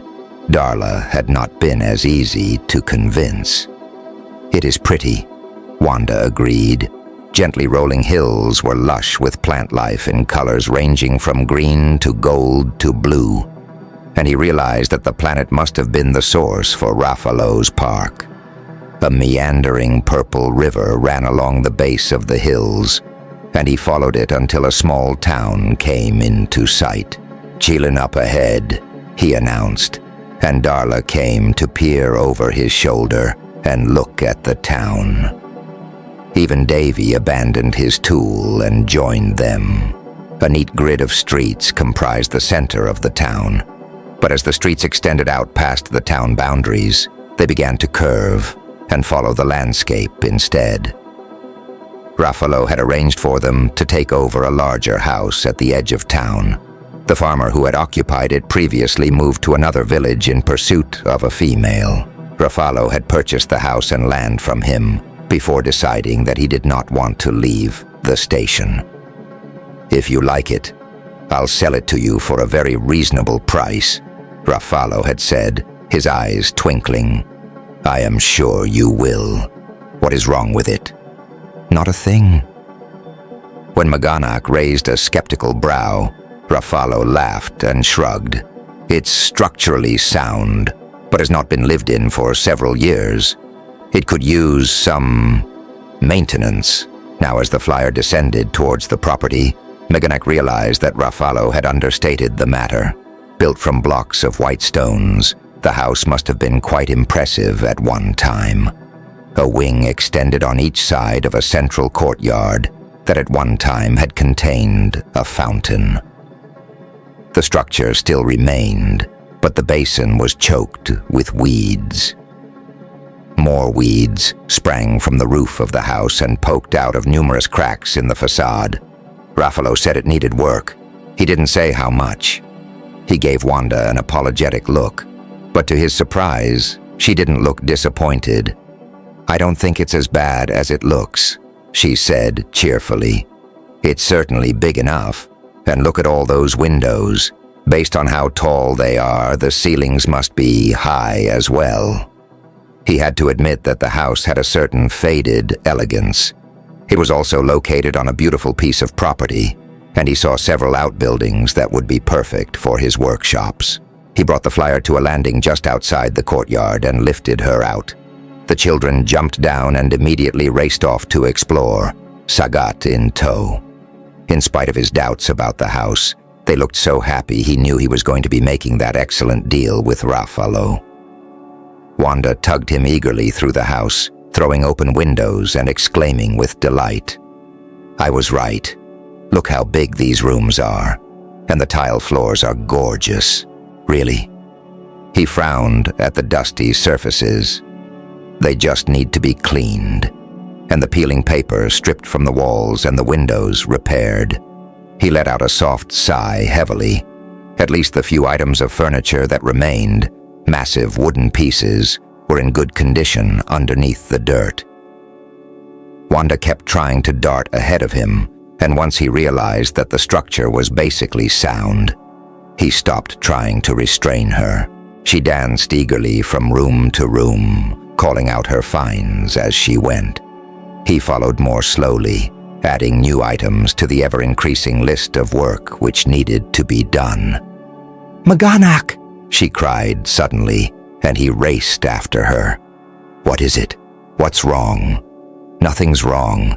But this room, isn't it perfect for our bedroom?" As his heart quit racing, he took a look around and decided that she was right. A small connected room to the left would be perfect for the baby, and he could see a large bathroom in desperate need of repair off to the right. Tall glass doors lined the other two sides of the room. One set opened onto a small terrace covered with an arbor of overgrown flowering vines. The others opened onto a balcony that looked out over the entire valley. "Do you think we will be able to see the stars from here?" Wanda asked softly as she came to join him on the balcony. "I do not know if we will be able to see through the clouds. From the ground, they simply appeared as a pale pink sky far overhead. But we will know that they are there." He heard laughter from below and looked down to see Darla and Davy chasing each other through a field of flowering grasses, Sagat slinking along behind them, his tail wrapped around Wanda's waist as he pulled her closer. "Thank you, Mishka." "For what?" She smiled up at him. "For giving me all this. A home, a family, love. You're giving them to me as well." But he suspected that he had needed them far more, and he would never stop being thankful. "Wanda," Maganek called as he entered their house 4 months later. It had been a busy time, but their hard work had paid off. The house had been restored to its original glory, and the big open rooms were perfect for their family. "I'm in the bedroom." This room too had undergone a dramatic transformation, but he barely noticed. All of his attention focused on his beautiful, naked mate. She was close to her due date, and her body was all lush, ripe curves, glowing in the warm afternoon sun. His cock immediately sprang to a full, aching erection. "You are naked, and you're very observant." "Why?" he growled, prowling toward her. "The children are with Alicia, and my back aches. I was hoping you could distract me." "Are you sure?" he asked, despite the urgency building in his cock. "Very sure." She cupped her breasts, the heavy mounds overflowing her small hands as she offered them to him. He groaned and lifted her into his arms, carrying her to the bed. The big wooden frame was at the perfect height, and he rubbed his still-clothed cock against her hot, wet cunt as he bent down to lick a dark, swollen nipple.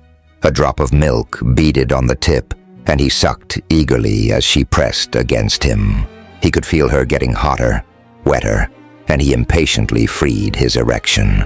He slid his cock through her folds, letting the nubbed surface tease the sensitive flesh and pressing harder each time he rubbed against her clit. She arched against him as he sucked harder, and his tail worked its way into her tight channel.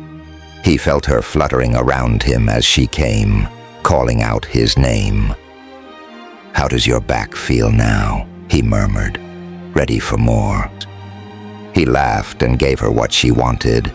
Wanda gave him a rueful smile when his knot finally subsided, and he reluctantly pulled free.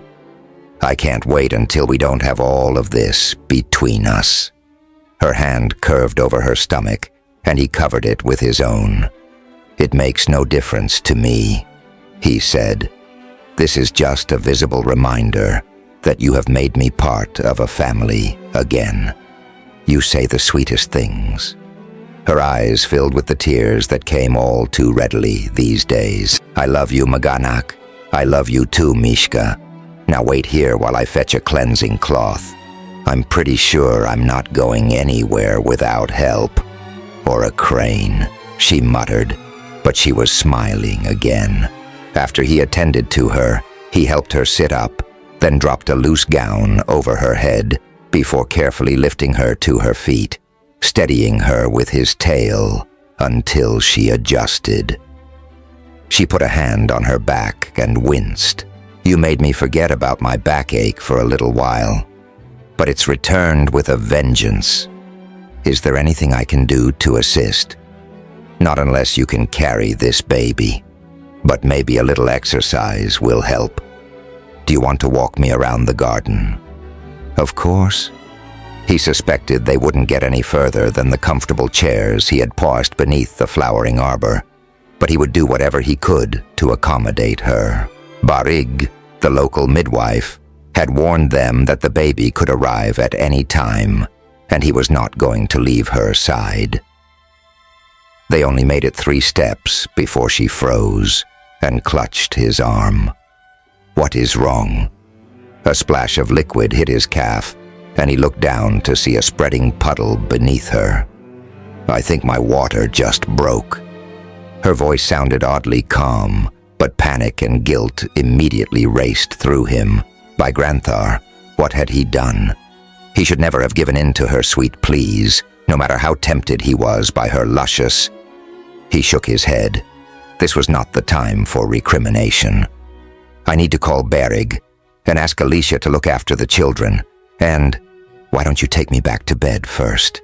She suggested gently, then clung to his arm again, breathing heavily. Wait. He supported her as she panted through a contraction, doing his best to remain calm. I would say I'm pretty definitely in labor. Maybe that means this won't take long, she said optimistically when her body relaxed again, and he immediately picked her up and carried her to the bed. Since Tissia only had a minimal medical facility, they had decided that she would give birth at home. Barig had brought over the equipment she needed several weeks ago. As soon as Wanda was settled, he fumbled for his communicator and called her. Wanda had several more contractions before the midwife arrived, but despite her original hopeful statement, it was not a fast labor. The afternoon wore into evening, and he could see that she was growing steadily more exhausted, even though she remained serene. He was a nervous wreck, although he did his best to conceal it. But when their daughter finally decided to arrive, he forgot his anxiety, overcome with happiness. His knees suddenly shaky, he sat next to Wanda on the bed and curved his arm around her as Barig handed her the baby. She was perfect, her skin as pale as her mother's, and one tiny little tuft of red hair on her fragile head. She is so small, he breathed. His tail tentatively touched a tiny finger, and she clung to it with surprising strength. He felt that touch as surely as if she had wrapped her hand around his heart. She didn't feel small when she was coming out, Wanda said dryly, but she was smiling as she stroked the baby's cheek. Isn't she beautiful? Barig had been wandering around cleaning up, and now she quietly approached the bed. You should try and feed her. What are we going to name her? He asked as Wanda helped the baby find her nipple. I thought perhaps Alice. Ouch. What's wrong? He demanded. She gave him a rueful grin. Nothing. I just didn't expect her to clamp down so hard. I'll get used to it. Alice only suckled for a few minutes before her eyes drifted close. Wanda gently pulled her away, and he watched with mingled lust and tenderness as a single drop of milk lingered on a perfect rosy nipple. He captured it with a careful finger and brought it to his mouth. Delicious. Do you need anything else? Barig asked quietly. Just the rest of my family, Wanda said, even though her eyes were heavy with exhaustion. Of course, but only for a quick visit, mind. You and the baby need to rest. Barig opened the door, and Darla and Davy raced for the bed. Darla cooed over Alice, but Davy quickly lost interest and started flicking through his tool. Alicia and Raffalo were close behind the children. Karina sends her love, but she didn't want to overwhelm you with visitors tonight. She said they will come by tomorrow, Alicia said, bending down to admire the baby. She's so beautiful. What did you decide to name her? Alice. I hope that's all right. For once, Alicia seemed to be at a loss for words. Ruffalo put his arm around her as her mouth trembled. I will never forgive you for making me cry. Alicia sniffled, smiling through her tears. She bent down to kiss Wanda's cheek and pressed another kiss to the baby's soft head. Thank you. Congratulations, Ruffalo said, putting his hand on Maganak's shoulder. Darla leaned against him and he wrapped his tail around her as Davy wandered back over. Wanda was a warm weight against his side, their daughter cradled in her arms, while Alicia and Ruffalo flanked her on the other side. After all that time alone, he was surrounded by family, and this time he knew he was never going to lose it. Epilogue. 2 years later. I do not like it, Maganak growled as soon as the door closed behind Darla. It's just a group of friends going to see a show, Wanda said soothingly. You did not mention that it would include male friends, didn't I? She did her best to keep her expression innocent, even though she knew good and well that she hadn't. With any luck, he hadn't noticed that Taniq was amongst the group. That hope was quickly dashed. Nor did you mention that Taniq was going. What's wrong with that? I know you like him. I do. But I do not like the way he looks at my daughter. You know he would never let anything happen to her, she protested, even though she knew exactly what he meant. No one had mentioned that Taniq's people believed in fated mates, but she already suspected that Taniq had settled on Darla. She also suspected that their daughter felt the same way, but they were both far too young to do anything about it, and she trusted Taniq. Besides, they've got a chaperone, she added. By Ruffalo, that old devil is more likely to get them into trouble.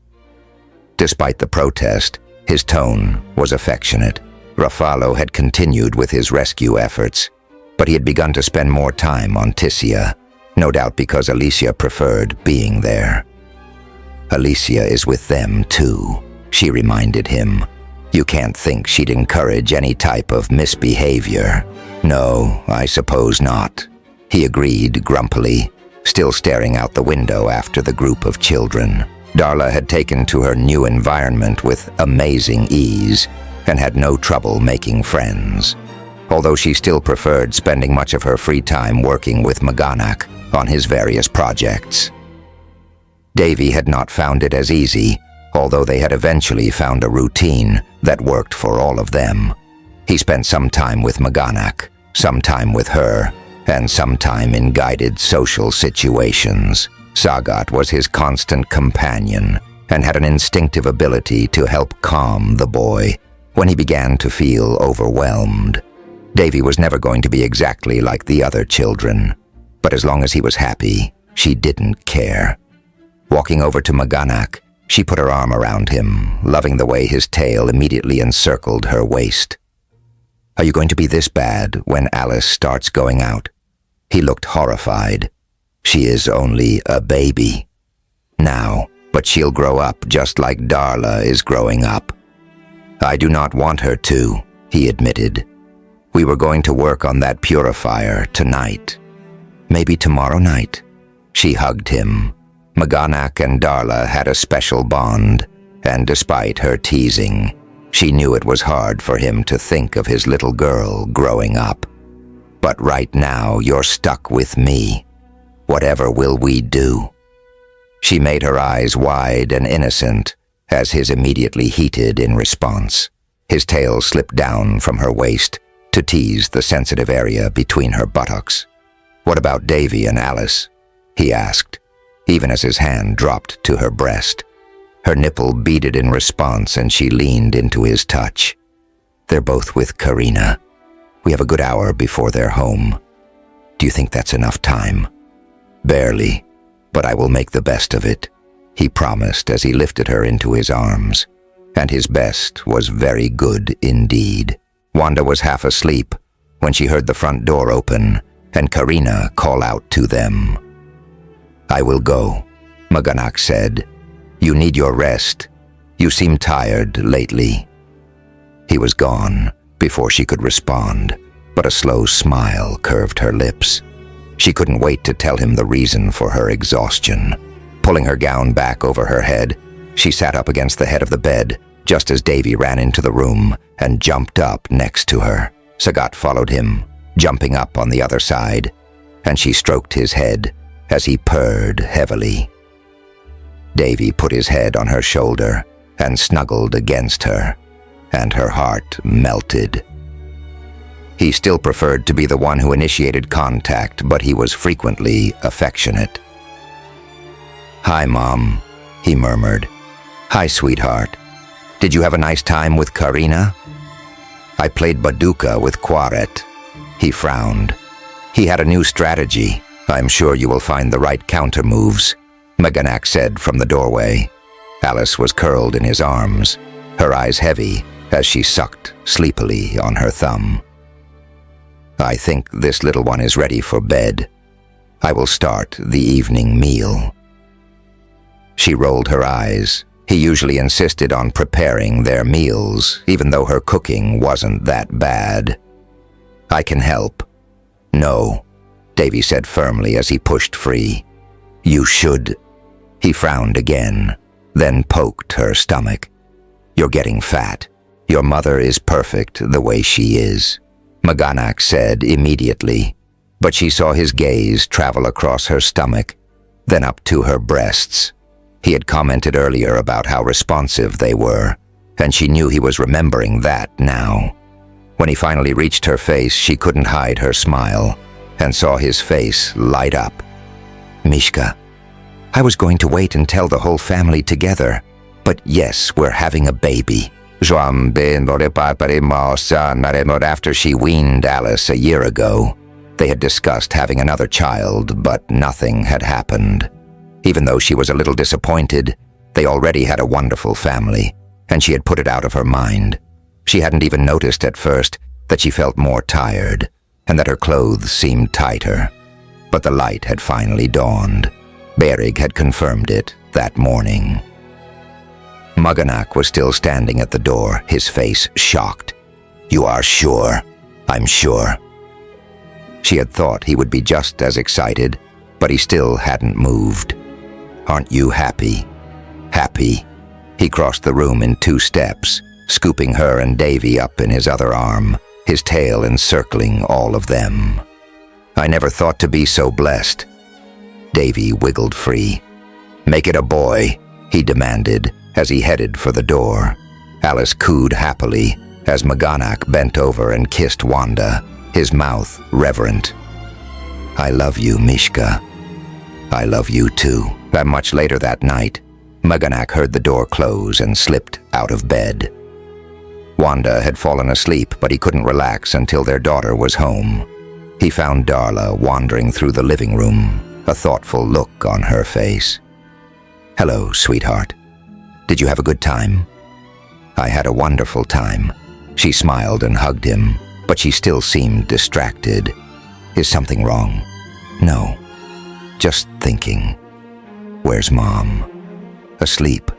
She decided to have an early night. The look she gave him was entirely too knowing, but thankfully, she didn't question him. "I'll just check in on Davy and Alice before I go to bed." "Darla, are you sure nothing is wrong? You know you can tell me anything." "I know." She gave him a quick hug. "I just need to think some more." "All right, sweetheart." Her face finally resumed its usual cheerful expression. "And tomorrow night, we can work on the purifier, right?" "Of course." "Awesome. Night, Dad. I love you. I love you too, Darla." She gave him another hug and disappeared. He checked the locks and made sure the other children were sleeping peacefully, then returned to his mate, sliding quietly into bed. "Do you feel better now?" Wanda murmured. "I thought you were asleep." "Not entirely."